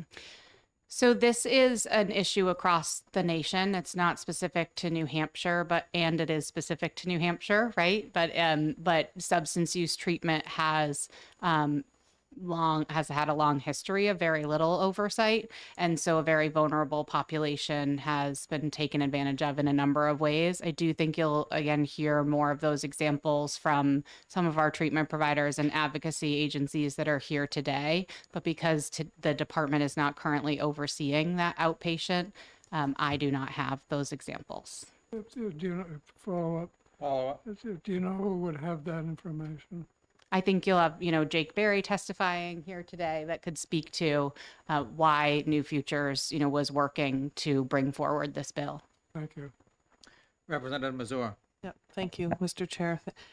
Thank you for taking my question. And it was actually a question I had before Representative King brought up what he did. But on page 3, lines 10 through 11, where it says, no person may establish, maintain, operate, or conduct any program or facility for substance use treatment, ... But I kept hearing you say before that this is specific to clinical treatment, but that doesn't say that to me. For substance use treatment, that's very broad and more encompassing to me than just clinical treatment.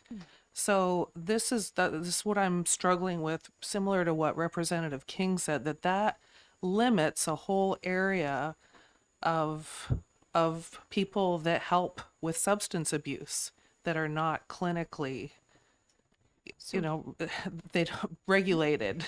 So people that I believe, and I'm just trying to make an assumption to get to the best answer, but correct me if I'm wrong, but I believe that what you're talking about was also based on an earlier question around recovery supports like AA and NA and Smart Recovery and things like that. Our recovery community organizations, faith-based programs, are recovery supports that are a critical part of the continuum of care and are not considered treatment. Representative Weber. So again, to try and tease out a little more of this, am I right in thinking that right now I could put a sign out at the bottom of my driveway that says Lucy's ice water bath substance abuse treatment. I don't have any knowledge about whether ice water baths are helpful or not, but I could put a sign out, and because bathing people in ice water is something that I don't have to have a certificate for of any sort, I could just ask people for money, particularly desperate people who are desperately looking for a solution, and say, come to me and have ice water baths because I think that's good for you. And there's no regulation now, and that's why we need this. Is that a far-fetched but possible scenario? Or I know we have seen this in other completely unregulated areas. And so I'm wondering if there are examples that could be that extreme now. Yeah, I'm not sure if I can answer your question. I think what we're looking to do with the bill, and maybe we can clarify it, and that's something that needs to be worked out in a future iteration, but the idea is to oversee those outpatient substance use treatment facilities that are already fall within that ASAM criteria and the levels of care that are a part of clinical treatment. So my example would be outside even of that. Yes. Okay, thank you. Representative Leon. Thank you, Mr. Chairman, and thank you for answering all these detailed questions. I have another one for you. Can you let me know what part of the statutes protect Alcoholics Anonymous and from other things like this from being impacted from this? I know I'm hearing this from you right now, but when we get to the rules process and we get to GELCAR, if you come in with something that ends up including Alcoholics Anonymous, but that's not in the statutes anywhere, we can't object to it for that reason in GELCAR. And I'd like to know what protections there are, because that may be fine this time in rules, but I don't know what happens next time it's updated. And if we were to hurt AA, I wouldn't be able to forgive myself. Okay, thank you for your question. I'm sorry, I'm trying to answer on the fly, and so bear with me while I think through this. But on Actually, could you just get back to us with that answer? I have a feeling we're probably not going to exec this one today, and I would like to know specifically where in the statutes will protect it, because we don't want us to get into trouble just guessing. We do, though. I will absolutely work out a better answer for you, but I also just have a one-sentence answer to give you, which is page 1, line 29, begins to say that those providing early intervention, treatment, outpatient treatment, intensive outpatient treatment, and partial hospitalization, residential, medically managed intensive treatment, which are all levels of care under ASAM criteria. And so that I do think we get a little bit more specific into who can be certified. And I think we'd be, happy to work with you to make sure that it's very clear. And I'm also going to consider your question and try to get you a more thorough answer. Thank you. Thank you. Representative Merchant. Thank you, Mr. Chair. I want to go back to page 3, lines 23 through 27, and be clear that what you're looking to investigate is not so much the clinical staff, but in a facility you could have non-clinical staff, and therefore that could be causing an issue for an individual. But I want to be clear, at least I'm trying to understand it to be clear, that if it's a clinician that's causing the issue, it should be then referred back to the appropriate licensing board for them to take the action against the licensee, and not get into a situation where this is saying, I have an ombudsman who's investigated certain things, and I think the clinician should be taken care of, and I'm going to take action against the clinician, which is totally separate and outside of the domain, in my opinion, of the licensing board. So help me understand, how do I unravel all that? Because in this case, you got something that's saying, have authority to go in there and do something under the rules, which could impact the clinician, but they're also trying to follow the licensing board. So how do I unravel that? Yes, I can get back to you with more details on that answer as well. But the current ombudsman's positions and OPLC and licensure are all already existing. And so that piece I know is already figured out. So the detailed answer should, come from another one of our DHHS staff members. But this is the certification piece, and that this ombudsman position in those lines that you're referencing is to add a position into our existing ombudsmans. They would still fall under the way that they currently operate to work with the certification board when appropriate. And you'll also hear more from the advocates of the reason that they brought forward the bill, which includes a specific type of example that you have brought forward, which is harm potentially done by someone who is not a clinician. Follow Follow-up. And the other question I have goes back to what's been brought up a couple of times under page 3, 10 through 12, no person, which I assume if I'm a solo practitioner who wants to provide substance treatment, I have to go through the onerous process of getting certification. That's following up on what sort of Representative Weber is talking about. But if I have their credentials and I want to hang a shingle out, I have to go through certification. I just can't go out and hang out my shingle. I have to go back to DHHS, get a license. And if I do the math correctly, it's going to cost between $5,000 and $10,000 because it's the number of people to raise $342,000. That's not a small amount of money for somebody who's trying to do something for the benefit of society as a solo practitioner. Individual clinicians would be exempt. Where does it say that? Not sure. Can Thank you. search, but it has been discussed multiple times. So Thank you. Mr. Chair, what I'm trying to be fearful of is that you don't have what I call corporate America becoming the vehicle because they can afford to have them pay the $5,000 or $10,000, which is going to then take a lot of individual clinicians that want to do something on that behalf and then forcing them out of the market because they can't afford it economically. Yep. Okay. Did you find it or? No, I have a list of questions that I can get back to the committee with those detailed answers. And also there might be somebody behind me that has found it more quickly than me. Just a challenge to do in real time. Other questions for this person? Representative Leon. Thank you, Mr. Chairman, and thank you for one last question. I may have missed this, but is there a reason why we're striking everything from the Office of Alcohol and Drug Abuse Prevention? Because we're striking all the references to that I can see.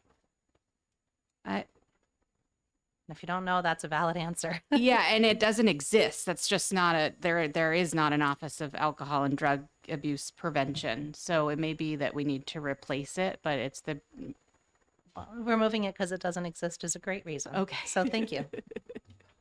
Okay, any other questions? Okay, I'm seeing none. Thank you. Thank you. Also signed up to speak is Jake Berry from New Futures.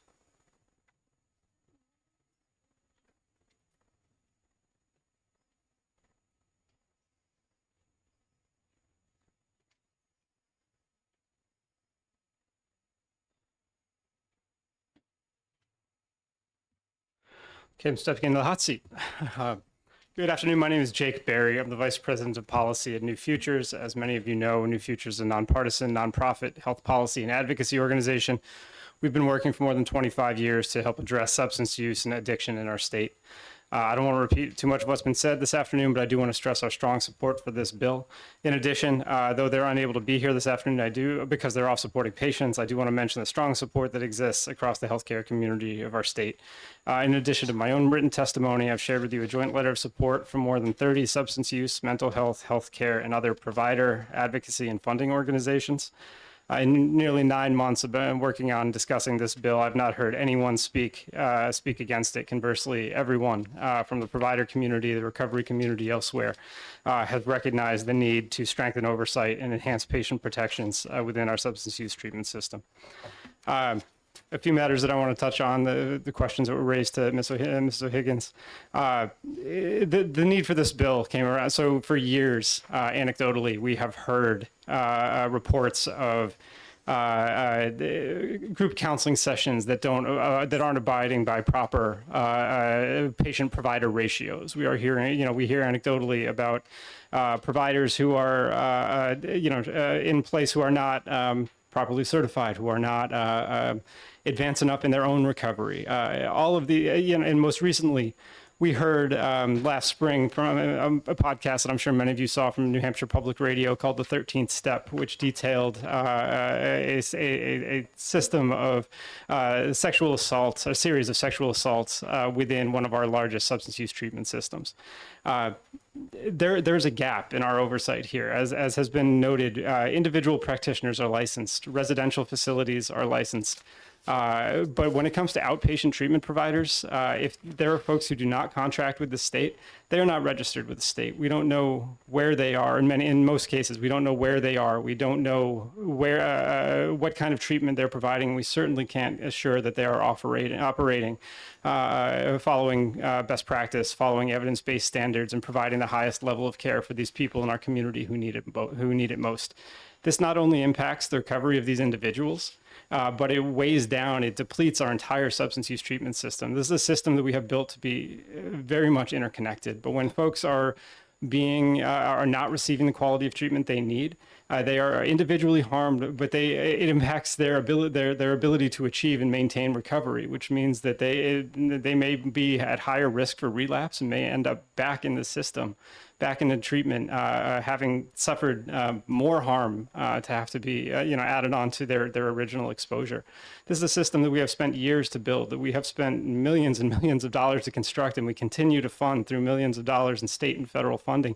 And yet these gaps in oversight, again, weigh it down, deplete it. They limit the ability of our best treatment providers to provide the services that we need to help all of our individuals and to help our state overall as a whole overcome the addiction crisis.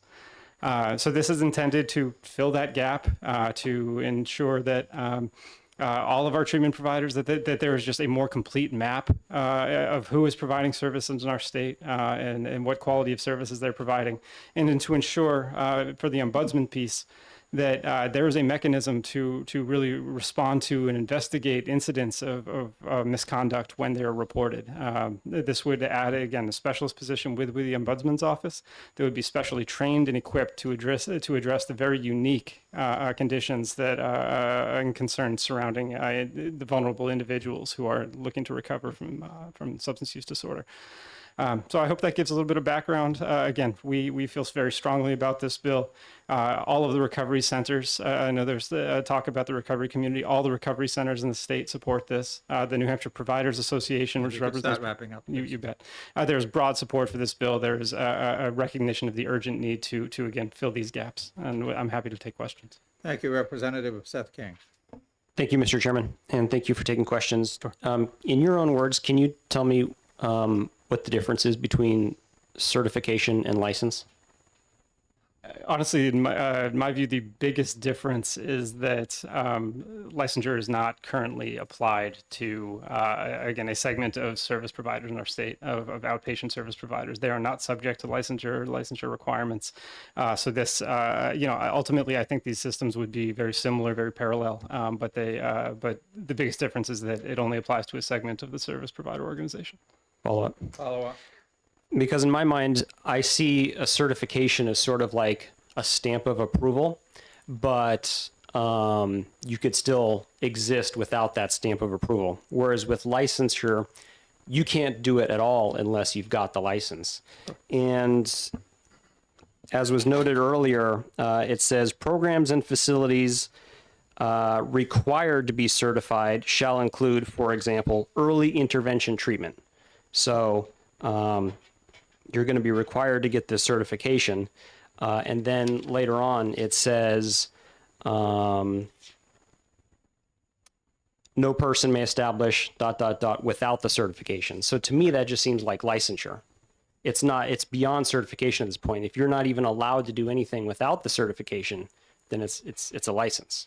Why even bother using the word certification? Because it's sort of, I don't know, I feel like it kind of dupes us into being like, oh yeah, certification's a good idea. And then it's like, no, this is a license we're talking about. You can't do it without, you can't even do early intervention without basically a license now. How does that make any sense? Again, early intervention is part of the spectrum of services that are part of the ASAM supported ASAM defined services, right? And so this is not intended to mislead in any way.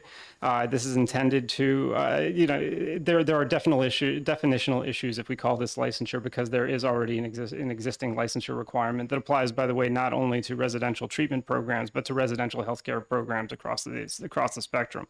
So should we try to call this licensure, that would create all kinds of confusion and lack of clarity.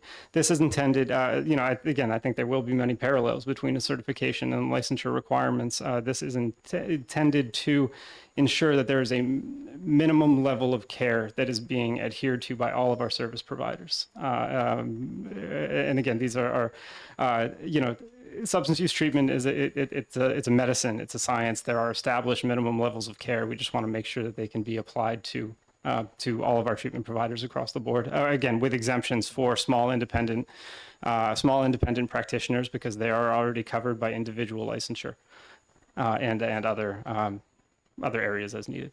Representative Shapiro, and then Representative Merchant, then Representative Postol. Thank you, Mr. Chairman, and thank you for taking this question. Would I be right to be reading on page 2, line 2, that the answer to earlier questions about independent sole practitioners, where it says independent providers, et cetera, shall be exempt from certification? Correct, sir. That's the intention, to establish that, again, single shingle folks, as we call them, are not to be subject to this. That is not the intention. This is for larger provider organization, and knowing that, again, individual practitioners are also covered by professional licensure. So that's page 2, line 2. Correct. Thank you. Representative Merchant, then Representative Kofal. Thank you, Mr. Chair. Thank you, Mr. Berry, for being here and taking my question. I totally support the intent of the bill. Sure. I'm just wrestling with some of the detail with it. Of course. And one of the things I keep hearing is the word service provider. And I'll go back to what I mentioned before. A facility does not provide a service. Clinicians do. Sure. So therefore, if the issue is clinicians operating outside of their licensure or doing things that are not appropriate, shouldn't the appropriate place to be is go to the licensing board for that clinician versus the facility? Because the facility really doesn't have a lot of, you hold the administrator responsible when they weren't the one doing the service? Thank you for the question. How many untangle that? Because that's what I'm wrestling with. So, no, thank you for the question, Representative. No, it's a very good and apt question. What we have seen and heard, this is, again, anecdotal, because there is no oversight mechanism to be able to track, again, who these organizations are or where they operate. So it's very difficult for us to compile data on this, right? We're trying to fill that gap. What we hear anecdotally is of certain provider organizations where this is part of the culture, where it's not just a single practitioner who is stepping outside the lines, but if that person were to leave and lose their licensure, they would be replaced by somebody who might do something very similar, because this is part of the organizational culture. So the intent here is to build up, again, an oversight mechanism to be able to guard against that and ensure that again, we already have mechanisms to stop individual practitioners and help to sort of keep them in line. We don't have that for an organization. In which many of these organizations have multiple sites and have many practitioners, and yet again it is built into the part of the organizational culture. Follow up. So if the intent is to look at the culture within an organization, I think you're going. If someone's reporting somewhere, I guess it sounds like there's no place for them to report it, but if you're getting a licensing board that's getting multiple inquiries from patients and therefore multiple investigations, shouldn't that board be taking some sort of action or alerting someone? I'm just trying to understand where it's breaking down, because you have licensed clinicians out there that are being held to a standard by the licensing board. So I'm just trying to understand where this is breaking down, because they're the ones ultimately should be held accountable. I think, what we saw and what we learned through the 13th step last year, and again, that was dealing not not just with the level of substance use treatment was being provided, but that was dealing with, again, a series of sexual assault and misconduct allegations, right? That was coming down from the top, from higher level administrators. That sort of set a culture, but this was an organization that was sort of outside of the oversight and reporting lines to some extent, and that there was not the ability to hold, number one, these non-clinicians responsible.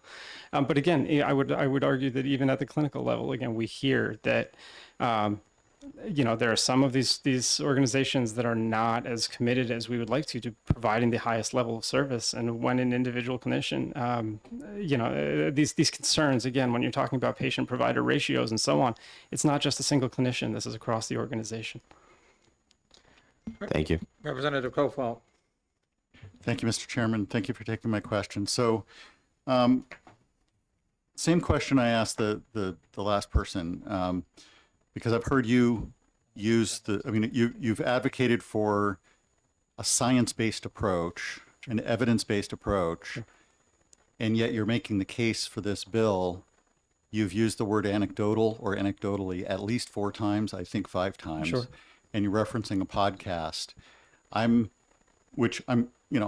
want to belittle events that occurred, but I'm struggling with where is there actual data, where is there information to indicate that there's an actual problem that we need to solve. So there's a statement over and over again that we need oversight. I'm looking for where is the problem that we're trying to solve. So what data do you have to indicate that there is a problem that needs to be solved? First off, I'm certain nationally there's well-established data about rates of again, misconduct and abuse and sort of vulnerabilities within the substance use system. But as far as statewide data, Ms. O'Higgins articulated well that again, without any level of oversight, we are unable to track, we are unable to monitor this segment of the provider population, of these outpatient providers specifically. If they do not contract with the state, then we don't have record of where they are, of who they're treating, or so on. That's part of the intent of this, is to fill that gap, to make sure that we are able to track and gather data and information, so that we can build in these protections. Representative McLean. Thank you, Mr. Chair, and thank you for taking my question. So there's a lot of emphasis in the testimony and the discussion about the outpatient treatment providers.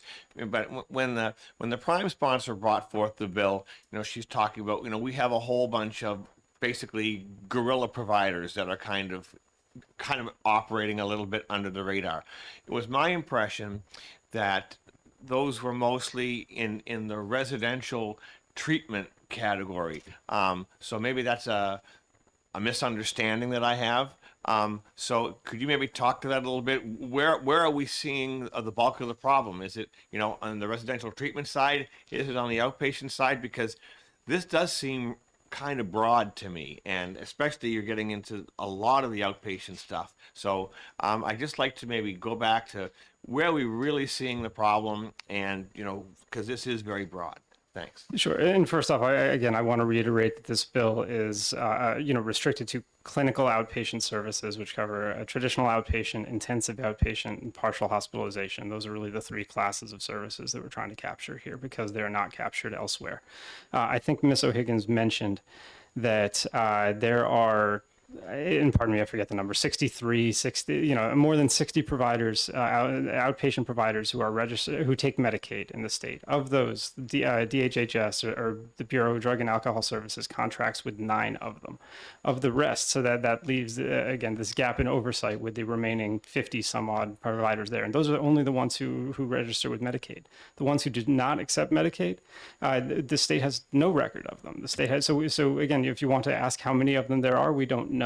We're unable to know. If you're trying to ask how many people do they treat, we don't know. We're unable to know. And if you're looking to ask about, instances of again, abuse or misconduct or the level of service they provide, we don't know. We're not able to know. That's what this bill is intending to address. Follow up. So yeah, because I'm just looking at the top of page 2, it does talk about residential treatment, and so maybe I was being confused as to where the problem was really lying. I was thinking it was more of a problem with residential treatment facilities. You're saying no, the bigger problem is on the outpatient side. That's where the lack of oversight exists, is with the outpatient side not having to do with residential. Yes, sir. And so the residential treatment is already covered? They are already licensed. There are already licensing standards that exist, and we're not touching that in this bill. Thank you. Representative Leon, did you have your hand up? No? Any other questions? Representative Nagel. Thank you, Mr. Chairman. Thanks for taking my question. God. Representative I'm just curious. So in the rehabilitation medicine world, we have a thing called CARF, which is totally voluntary, which kind of does what you're talking about. It provides, you can voluntarily apply for certification of your facility. And, while it's not mandatory, there's an incredible financial incentive to be accredited because insurers will be happy to work with you. Is there any analogous type thing in the substance abuse world? And can you accomplish the same thing you're trying to accomplish here with more of a voluntary program? To my knowledge, there's not something analogous within our state anyway. It may exist elsewhere. That's certainly something we could look into. I would certainly be fearful that the bad actors, again, who are the ones we're really trying to capture here, would not necessarily be eager to achieve voluntary certification. And again, those are the ones that we're trying to capture here, the ones who either intentionally or unintentionally are not following best practice or evidence-based services, and therefore are weighing down the entire system. Representative McKay and then Representative Weber. Thank you, Mr. Chairman. I think several people have echoed what I said, and that is, what exactly is the problem?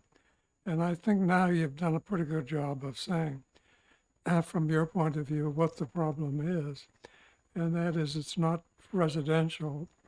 It is outpatient, probably independent outpatient.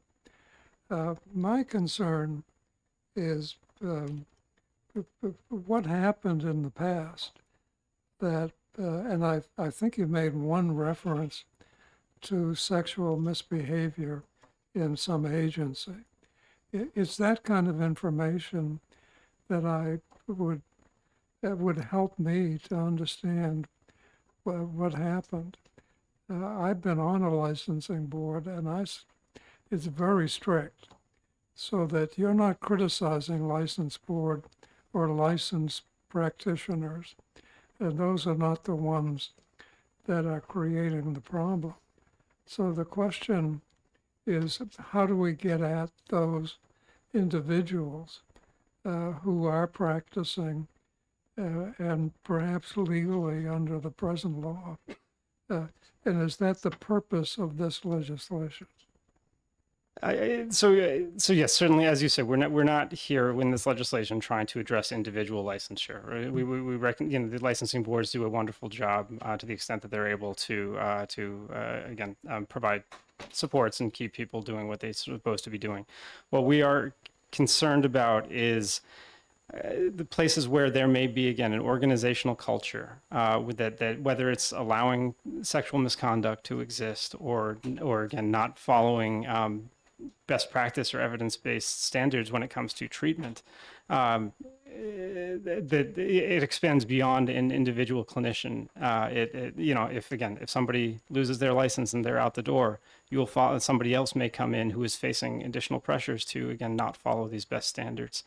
That's what we are trying to capture here. Again, and there is a segment of the outpatient provider population that is not subject to any standards or licensure requirements within the state. We are trying to close that gap, make sure that everyone is being held to some clinical best practice and is being monitored to ensure they're providing the best services possible to support our entire system.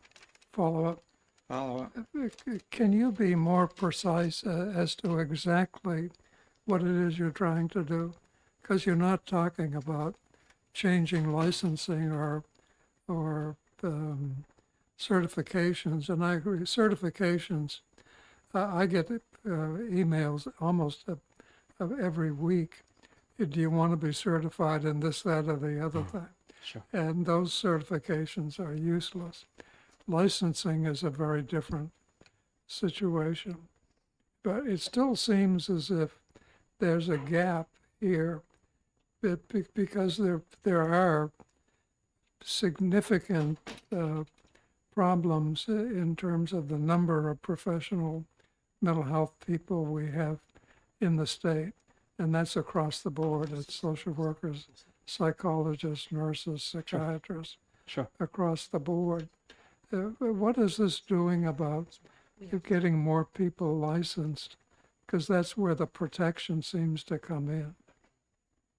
So thank you for the question, Representative. And I should say my organization and many of our partner organizations who have worked on this bill have worked for years to try and support, expanding the workforce to meet the needs of our state. And we would certainly not support something that we saw as interrupting that or harming our treatment community in any way. What this is intended to do is ensure that the Department of Health and Human Services has the tools that it needs to be able to ensure that high-level evidence-based treatment services are being provided across the board. We already have those tools, mostly in the residential space. We have those tools for individual practitioners. We do not have those tools for outpatient providers. Again, there is a lack of oversight, a lack of ability to know who is operating in the state and what level of service they're providing. And we know that if there are gaps in the quality of services provided across our network, that weakens the entire system. And it costs us more money to treat more people, increases human suffering, and it just is a cost on the entire system. One more follow-up.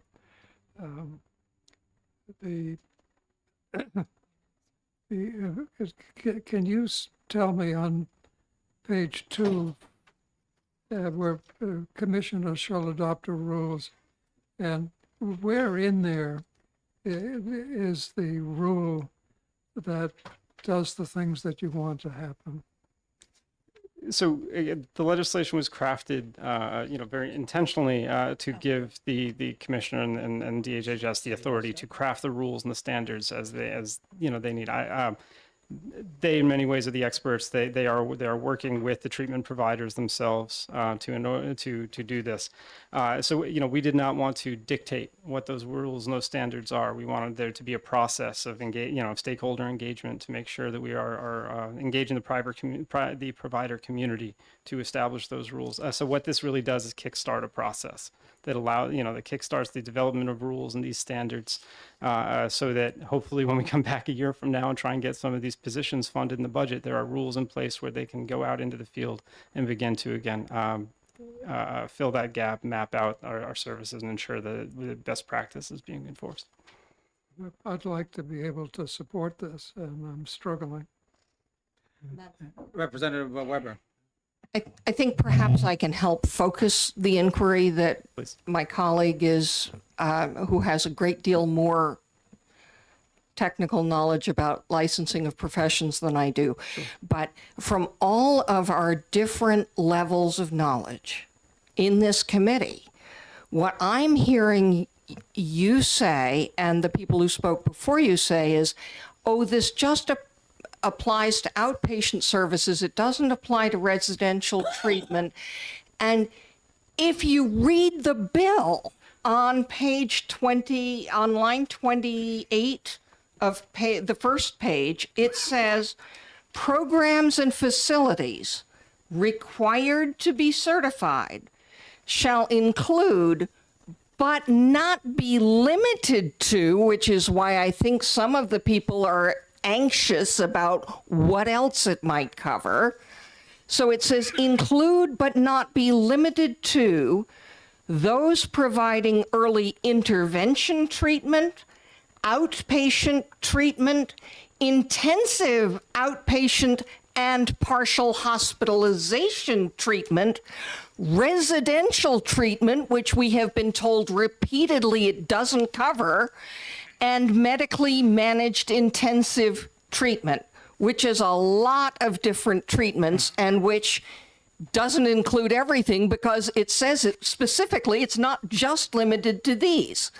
Then there's a period, which it took me a while to find, and on line 2 of page 2, we start in by the people who are exempt from these certifications, and that's great.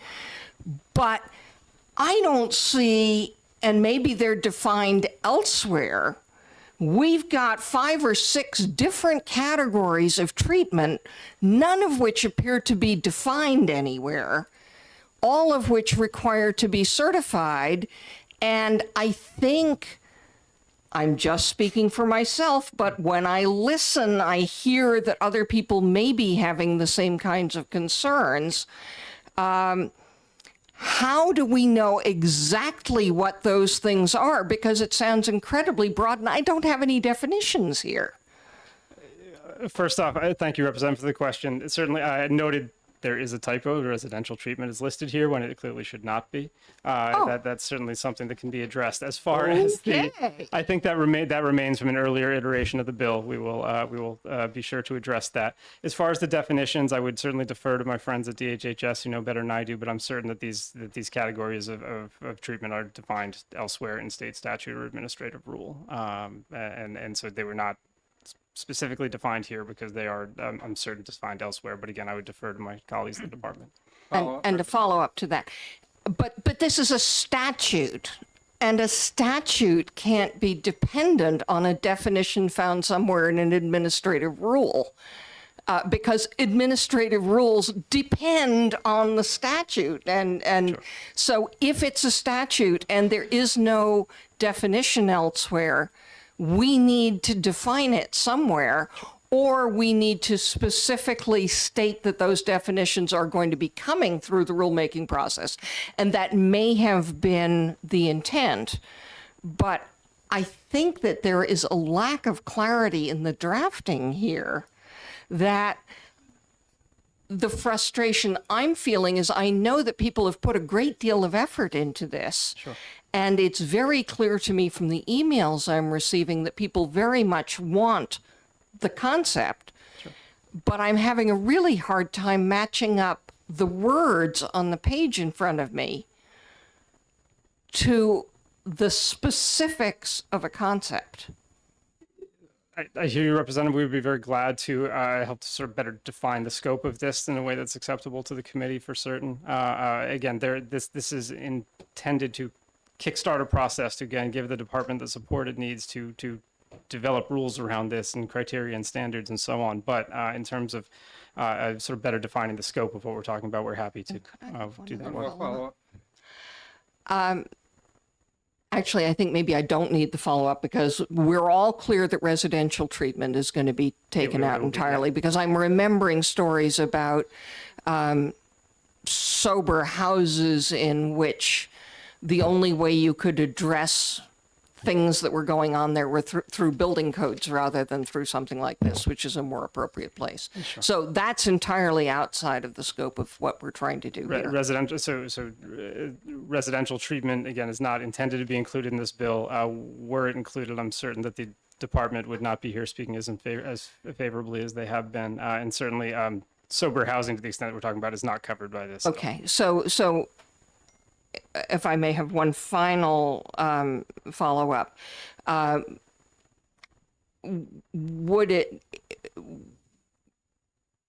you now clear that it would be very helpful to me if there were language in here somewhere, either included or a reference to where it's included elsewhere in the statute, that we are talking about clinical outpatient services, which is the overarching language that's been used a couple of times here, and which doesn't seem to appear in here anywhere. Sure. And so that we have a better definition. And I'm a good drafter, Sure. but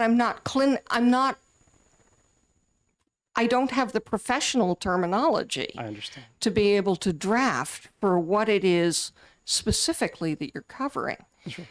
So we would be happy to work with you on that for certain to again better define the scope of what we're trying to talk about here. Thank you. Okay, Representative Kofalt and then Representative Leon. Thank you. Just a point of information. So I'm looking at the GenCourt website, and if residential treatment is a typo, it's a typo that is replicated on the GenCourt website in the as amended by the Senate. There's 2 versions as amended by the Senate. So I want to clarify that my perception at this point is that is in the bill as passed by the Senate, and that is what we are working with at this point. So I just wanted to clarify that. Representative Leon. Thank you, Mr. Chairman, and thank you for being here to answer all these questions. Sure. My first is, you're talking about kickstarting the process for rulemaking. So is the intention with this that you're going to figure out what's needed in the rulemaking process? As far as identifying the appropriate standard of care and other criteria that facilities that organizations would be held to, I think that would be done, be led by the department, done through a process of stakeholder engagement, working with treatment providers to establish the needed criteria. So as then a follow-up to that, so that would be working for us just to hand off the entire process to the department and stakeholders, because if we don't put any guardrails on this, we have no input to give in GELCAR about whether or not these standards are appropriate. I think that kickstarting the process at this point would probably be really getting together and working on this as an interim study so we can get the right language, because I'm not comfortable just handing it off to a rulemaking where we just said, go have fun with it, try and figure it out, especially because we have language in front of us that says residential treatment, and that's what passed the Senate.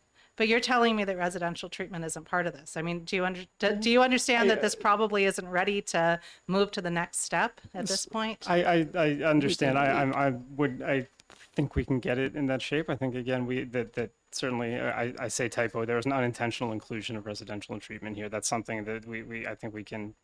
I'm hoping very easily amend out of the bill as far we can work to again better sort of define the scope of the treatment levels that we are looking to address here.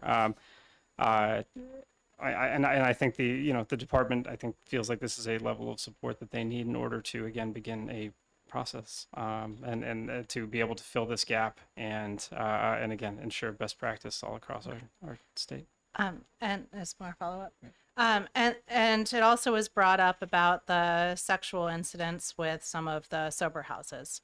And that was brought up as something that's relevant to this bill. Was that a misunderstanding on my part? Because that is residential treatment. And if that residential treatment and not having accountability for those shenanigans is part of the reason for this, then it feels like there may just be a complete mismatch between different people involved about what the actual scope of the bill is. I think part of what, certainly like that was in a residential treatment network. I think what it exposed and helped push a conversation within the provider community and within the recovery community is the lack of oversight that exists in certain parts of the field. So certainly that was, there was misconduct in that corner of the treatment community, but again, we've been hearing for years that this exists elsewhere. We had lots of anecdotes, lots of cases that are known by providers and by individuals of this kind of misconduct and wrongdoing that have existed and without oversight or correction.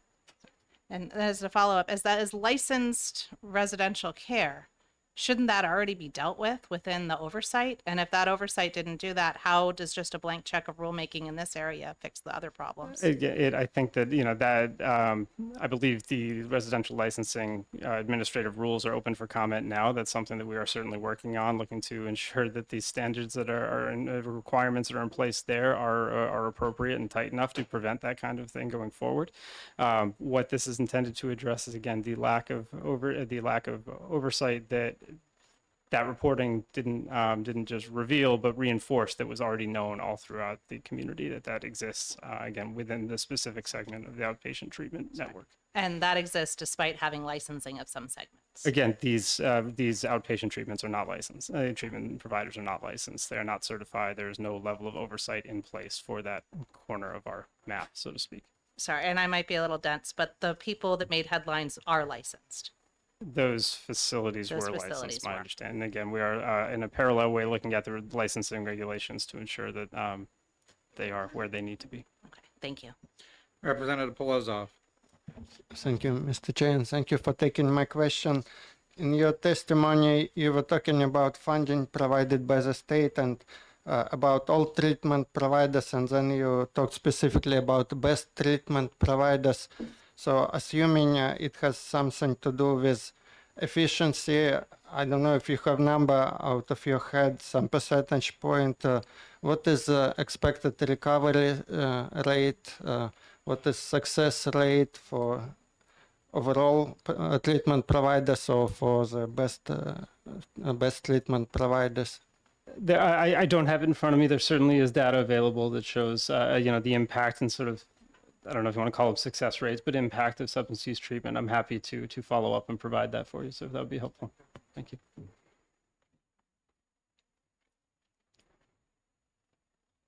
Any other questions? Wow, okay. Thank you. All right. Thank you all. Sure. I think I know what the question is, but go ahead. The question is simply a matter of timing. This is clearly taking more time than we had expected, and we have.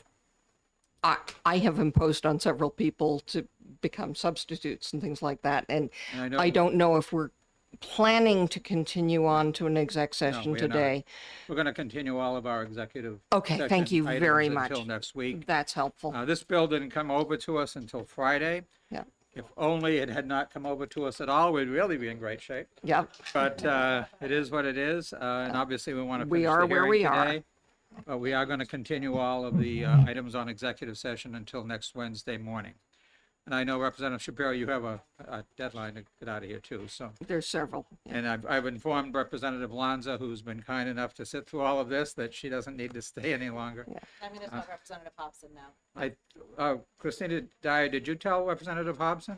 Yeah, I thought I saw you talking, so. I do have an amendment for one of the bills we'll be considering next week. I'll pass this out just so that you'll have it on 403.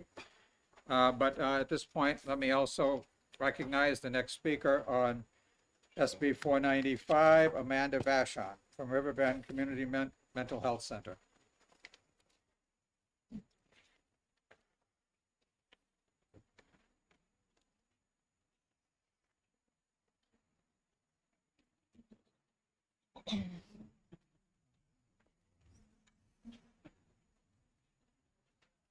Good afternoon. Is this on? Yeah. When the light's lit, it's on. You just have to be close enough for it to pick you up as well. Can you hear me now? Yes. Good afternoon. That was a lot of questions. So this is only the second time I've done this, so please bear with me. I provided you with my previous testimony to the Senate committee in January. And I might just go off script because a lot of your questions have led me in a different direction this afternoon. My name is Amanda Vashon. I am the coordinator for the Merrimack County Drug Court. I work for Riverbend Community Mental Health Center right over on Pleasant Street in Concord. I have worked in the drug court field for over a decade. I worked primarily in Stratford County. And this bill is particularly relevant to my work. It started in its original form, and I think I want to speak to that because I think there might be some confusion regarding the difference of residential versus outpatient. So my original remarks are based on the original form of this bill, which was concerned with the residential concerns. It has been discussed about the podcast, the 13th step, and the sexual assault allegations that were part of the largest treatment center in New Hampshire. When those allegations were brought forth in that podcast, as a professional in this community for many, many years, it made me lose sleep. Because as someone who worked in a mandated court system, and for those of you who are not familiar with the drug court system, it is a nationally recognized system that is a collaboration between the court system and the treatment community to address, someone who is suffering from substance use who also has committed a crime, felony level crime. And it doesn't necessarily mean that their crime was committed because they are using substances at the time, but that their substance use has led them down to down a path that has resulted in felony level crime.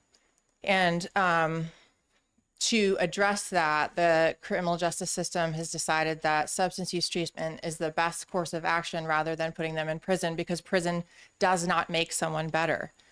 What it does is make them a better criminal. So the drug court system is a multidisciplinary team. And so in Merrimack County, we have the county attorney's office that sits on the team. We have the probation and parole department. We have the public defender's office. We have Concord Police Department. We have Riverbend Community Health. We have multiple different agencies that sit around a table. The Judge Kissinger. Every week we sit around the table and we talk about individuals that are in our program. And we look to find a path forward for people who are choosing. It's a voluntary program until they plea in. They're choosing that path instead of going to prison. And I will tell you that that path is harder than going to prison. And you may disagree with that, but I am a professional in this field for more than a decade.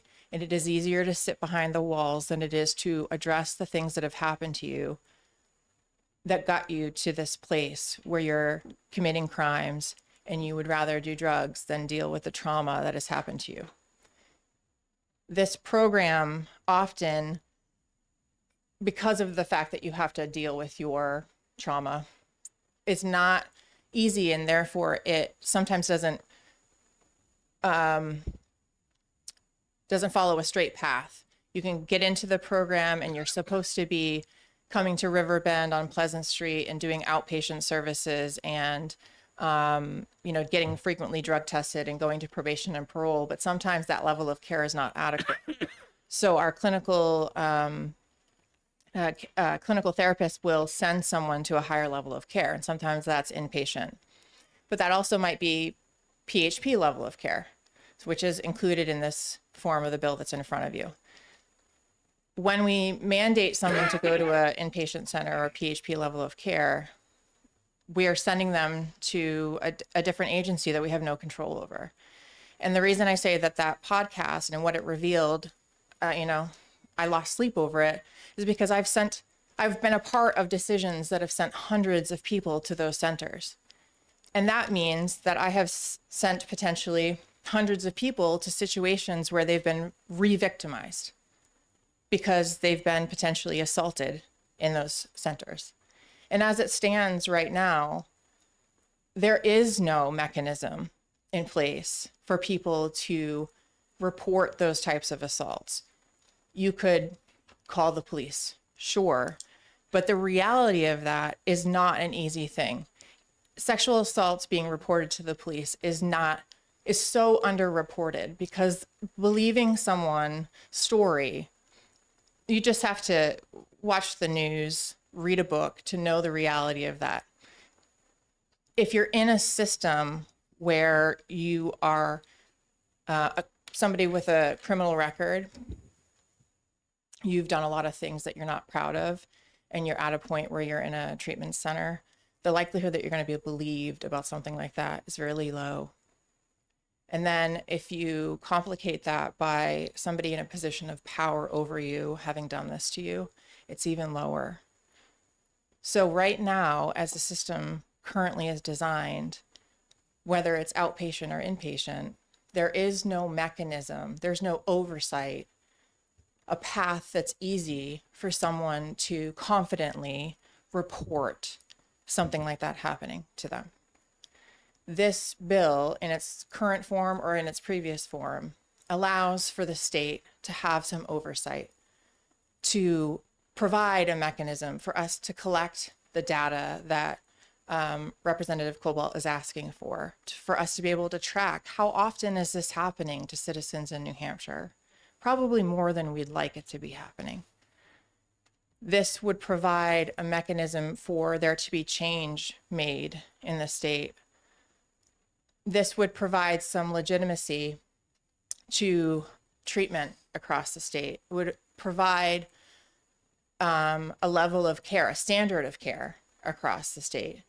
If you could start wrapping up, please. It's important when we think about how vulnerable this population is, that as a government, that we provide care,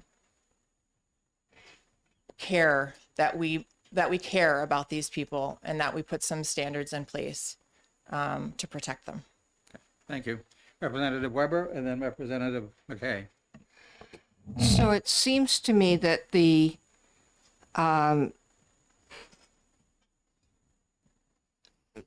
the number of different terms that people have used is sort of representative of the problem of defining what we're talking about. And believe me, I am persuaded that we need some regulation. And I'm very concerned, as you are, about the re-victimization of people already struggling with trauma, past, way past, current, and otherwise. You used the phrase PHP level of care, which doesn't appear anywhere here, and I don't know what the P or the H or the P stands for. And so if PHP level of care is something we are talking about, could you explain to me what those words are and how those words relate to the words that are actually in the words of the statute, the bill, as amended by the Senate? Sure. I thought I heard the DHHS representative say PHP. It's partial hospitalization program. Okay, would that be okay? I've got a partial hospitalization treatment, so that would be It's the same thing. Yes. Okay, great. Thank you very much You're for welcome. that clarification. I appreciate it. Representative McKay. Thank you, Mr. Chairman. Would you believe that I agree with everything you just said? What I would like to see is how we can translate that into what the department does. And maybe we could just send Amanda over there and say, this is what we mean, because you've encapsulated that very clearly as to, at least from my point of view, what we should be doing. And it's that has concerned me, that I don't see that in the legislation. So that how we can provide that miracle, I don't know, but I'm very pleased with what you had to say, and I think you said it very clearly. So I want to thank you very much. Thank you. Representative Seth King. Thank you, Mr. Chair, and thank you for your testimony today. Really, really appreciate it. I see there being two types of institutions that are labeled here. There are those that get court-appointed patients, and then there are those who get patients strictly on a voluntary basis. And I guess one of the problems I had with this is that, you know, it's so broad that it's going to be including, you know, potentially unorthodox systems from falling under, they're going to be forced into this one size fits all approach. And I happen to totally agree with you that, you know, the certification makes sense. If the government is forcing people to go take part in these programs, then we want certification because we want to make sure that they're quality, long story short. But there are also people who are not mandated by the court system who are going to voluntarily get into, for example, early intervention programs. And my concern is that, you know, if they're forced into this certification program, that they're going to have to do things by the government book. And what are your thoughts on that? Could I ask you what you mean by unorthodox?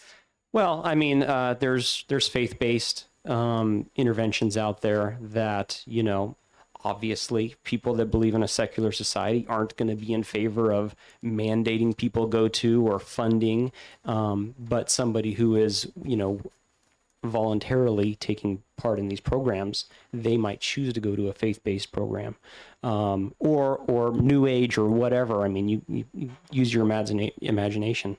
So, you know, I don't know what else to say. What are your thoughts on that? I would say that in our regular medical system, that oftentimes, so like holistic medicine, for example, would be traditional insurance, right, won't pay for holistic medicine. And so people can choose to do that, but they pay out of pocket for that. And so I would kind of compare those two things, right? So people can choose to have whatever treatment they want to have sometimes that means paying out of pocket. But if you're going to get treatment that an insurer is going to pay for, there's a set of standards that is required by an insurer to pay for that. So if Medicaid or Medicare or a private insurer is going to pay for your treatment, there's a set of standards. So if we're asking Harvard Pilgrim or Medicaid to pay for cancer treatment, there's a set of standards for that cancer treatment. So I feel like the standards for substance use treatment should be the same across the board if we're asking insurers to pay for that treatment. So that's what I would say. Representative McLean. Thank you, Mr. Chair, and thank you for taking my question. Thank you also for the work that you do with the drug courts. It's very difficult work, but I think very powerful work as well. But I wanted to talk a little bit about one of the comments you made about, you're losing sleep because, you're mandating people, they have to go to a residential facility and some terrible things happen there. But we heard testimony that, hey, residential treatment facilities, that's already covered. And in fact, explicitly, that's going to be taken out of this. So it sounds like that's already covered, and yet it still happened. And so I'm just wondering, what within this legislation do you think, having had a chance to look at it, is going to address the concerns that you have? Or is it just, should we be focusing more on just the ombudsman portion to allow for, better reporting of incidences when they occur? Because you said it's very hard to, when you do have an issue, to come forth with that. So I'm just trying to get some feedback. Should we be focusing in that area, or what is it about the front licensure that it doesn't, if residential facilities are already covered, it doesn't look like it's working. So I would just welcome your thoughts. Sure. I mean, I'm going to be completely honest with you. I think that I understand why the bill was modified, because I think the department did identify that there is a licensure process in place for a residential treatment. And so what they've identified is that this process exists. They do need to make some changes, though, because the licensure process exists, but the problems also exist. So what they're basically saying is that there is a process in place, but they're also saying that that process probably needs to be modified to have better oversight to address the issues. However, there is no process and oversight in existence for the outpatient facilities and providers. So this bill separately addresses a lack of oversight in the outpatient world that does not exist, whereas the department does have licensure and oversight over residential facilities already. So there does need to be modifications made to an existing process already separately. In other words, we're not going to reinvent the wheel that already exists. They have identified, yes, this is already in existence. Why not just modify what's already there to address the concerns? And then separately, there's a need to address a gaping hole here. So let's put forth a modified bill to address the outpatient issue. Does that help? It does. Thank you. Representative Leon and then Representative Merchant. Thank you, Mr. Chairman, and thanks for taking the questions. And thank you for what you do. I'd actually love to pick your brain on some other things in the future, too. I guess the first is the bill was amended, so it doesn't just cover those that are paid for by insurance. It actually expands to everybody, so it's changed since then. I guess drilling down on the issue of being concerned that you're sending people to facilities where other people have been victims of sexual assault. Looking at the statutes on aggravated felonious sexual assault, it includes people in a number of areas, but it doesn't include anybody who has done this through a position of authority or power within a substance use program. Do you think that enhancing those penalties, once somebody is able to come forward and prove and go through that process where there is a harsher penalty when somebody who's trusted to help take care of them in a substance use facility is the one who violates them, would be one way to help address this as well? I don't think it's a bad idea to consider that. I think there's a power differential if you are in a position to care for someone and you are victimizing them. So similar to if you were, there's a federal statute, there's a Prison Rape Elimination Act that ensures protections for if you are an inmate in a facility and an officer perpetrates a sexual assault against you. There's an inherent power differential there that in no way can an inmate consent to an officer. So I feel like there's a similar differential. There's a protection if you're a licensed clinician that you cannot engage in a romantic relationship or a sexual relationship. So I don't see why that would not be the same if you were in a facility or an outpatient center and you were somehow engaging in that dynamic. No, thank you, because we do cover prison and we do cover the providers, but we don't cover those other people who aren't licensed. And it's unfortunate that we had to learn it this way, but I think that might be a good correction. So thank you. Representative Merchant. Thank you, Mr. Chair, and also thank you for taking the question. And also, ditto what Representative Leon said. I want to say thank you for what you're doing. It's important. I'm trying to also be sure we get this right as much as we can. If the insurance companies and people paying a treatment center or paying somebody, are they paying the facility or are they paying the clinician? I don't know the answer to that. I think it probably depends on the structure of where they're receiving treatment. Because I'm trying to sort of separate this out in saying that if you have a payment methodology coming from an insurance company, coming from the Department of Health and Human Services, whatever it's coming from, would they not themselves have some requirement for some sort of standards before they make the payment? I mean, I can't imagine them going into a contract with an organization or an entity without having some understanding to what they're paying for. So the individual, so the organization would have to have licensed clinicians to provide a particular service. So yeah, so for example, Riverbend has licensed clinician to provide a particular code of service. So if it's individual therapy, the clinician has to have a license in order to bill for that service. So, if I may, Mr. Chair. But they're paying Riverbend for the service. They're not paying the clinician for the service. And what I want to be careful we don't create a situation where the provider can ultimately behind the facility. I'll give you an example of something in the world of pharmacy. We have the pharmacy, which is owned by corporations, and we have the pharmacist providing the service. And we used to have the person at the pharmacist would be responsible on behalf of the corporation. So the corporation would put the pharmacist out there to shield themselves. And that's my concern, is that all of a sudden we have a situation where they say, I didn't do anything. I don't see the patient. That was the person that did it. Yet the culture that we're talking about could be prevalent within that organization, but they have a sacrificial lamb, which is the clinician, because that's the person we're going to go after. So that's what I'm trying to weave my way through here and saying, I want to be sure that, as Mr. Berry said, if there's a culture within that organization, we have a way to identify it and be sure it's not going to happen once we replace that clinician and somebody else comes in and the same power grid you're talking about is still there. And we haven't solved the problem. I think there's a risk of that for sure. Other questions? Seeing none? Okay, thank you.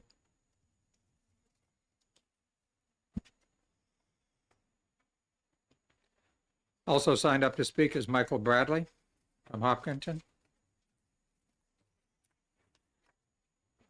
I don't know, I'm not sure how much time you asked for. Is it? Yeah, please cut it down. Well, like 3 or 4. Oh, can you push the button? Your microphone's not Yeah, on. hit the button on the bottom. There you go. I'm Mike Bradley. I work at the Mental Health Center of Greater Manchester for 36 years. I'm a master licensed alcohol drug abuse counselor, also a licensed clinical mental health counselor. I thought I should add my voice in favor of this measure. I think I can contribute to the consideration, although a lot of points have been covered. I fully appreciate that the devil is in the details on this measure, as in many legislative propositions. I commend the committee for probing on various details to be considered. I recognize that this will be a process of coming up with a product in the end that does what I think, if I'm reading the room correctly, there is a consensus that this kind of oversight would be a good thing. And I add my voice to that general sensibility. Folks that have asked for statistics, for evidence base as to just how widespread the problem is, absolutely. Those are good questions. My understanding of this measure is it would help us keep track and have the answer to that question.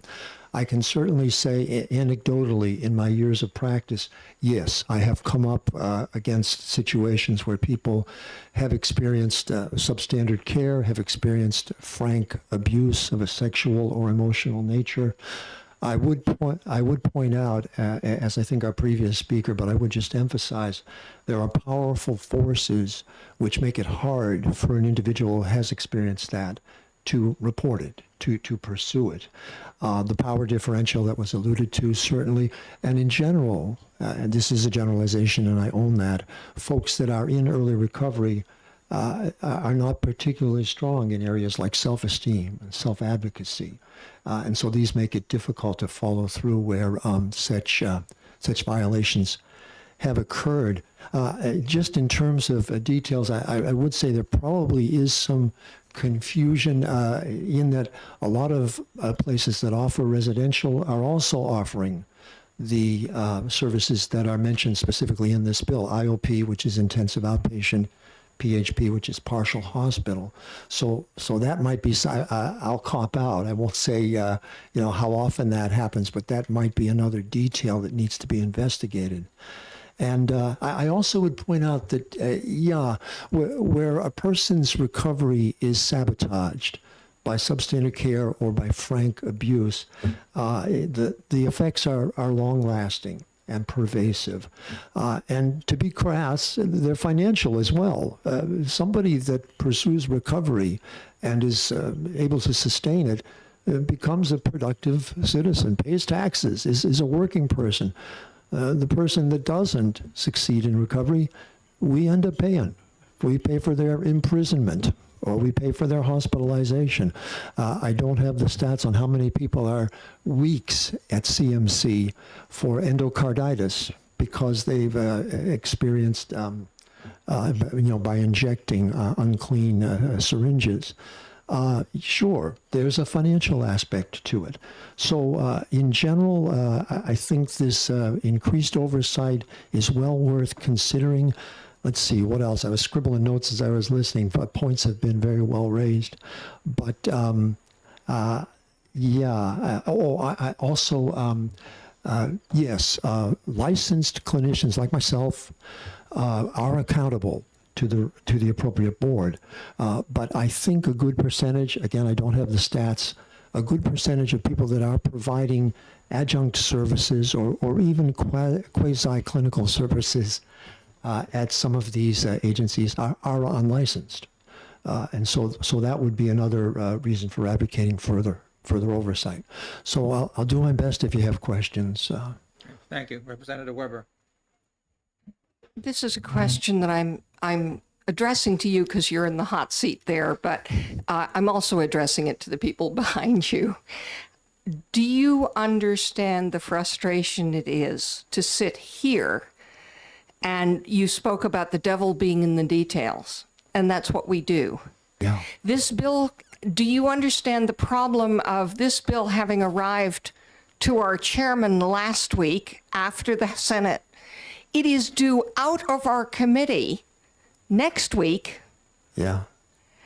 And I, sitting here, do not have the knowledge or the vocabulary to be able to answer the questions that have been raised here or draft the language. And I'm the token attorney on this committee, so I'm good at drafting language, but I don't have the words to draft the language to get this bill on its way within a week. And do you understand my hope that you and others will work very hard at getting us language that plugs some of the leaks before next week when we have to vote. We have to vote on this by next Thursday.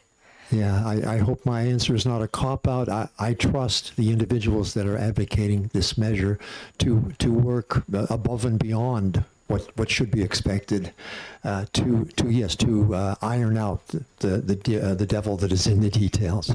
But I do appreciate, the urgency, the constraint that you're under with regard to time. It would be great if you could spend a couple of months considering this, Exactly. And thank you for letting me incorporate my frustration in the question.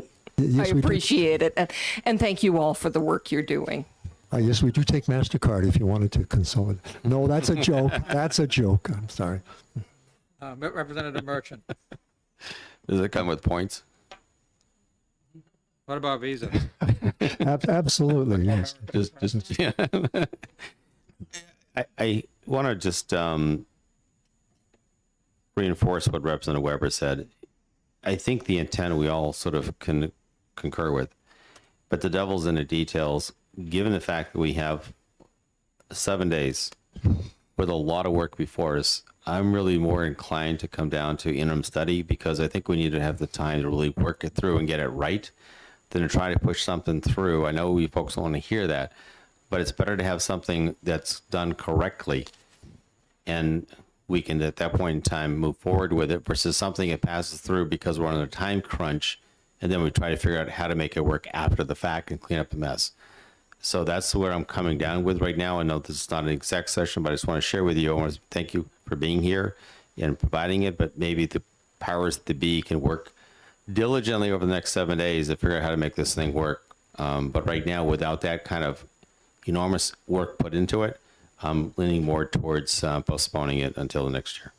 Yeah, no, I appreciate what you're saying, and that's why I alluded to this as a process. I'll leave it to the wisdom of the committee and the legislators to figure out how best to articulate and execute that process. Representative Leon. Thank you. And I'm over this way. Do you think we might be able to have a miracle and get the language we need? Because otherwise, I also agree that without a miracle from all the people who are the specialists in this, and that's sort of asking a question so that I can say something. But do you think we'll get the miracle so we can actually have language we pass instead of interim study? And it maybe works. I wouldn't be in this profession if I didn't believe in miracles, and I have seen them happen, but I confess ignorance as to the legislative process, and that's why I leave it to the effective advocacy set to work with you. Other questions?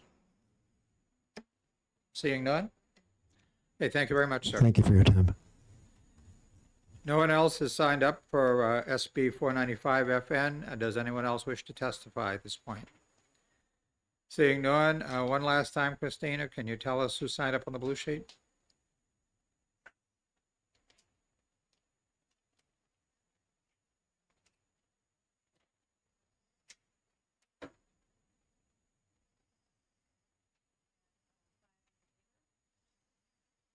Five in favor, period. Okay, great, thank you. And Representative Leon is looking up online to see who may have. Online, we have 12 in support and 1 opposed. Okay, that concludes our business for today. Again, we have continued our executive session to next Wednesday morning at 10 a.m. Thank you all for being here, and have a good evening. We stand adjourned.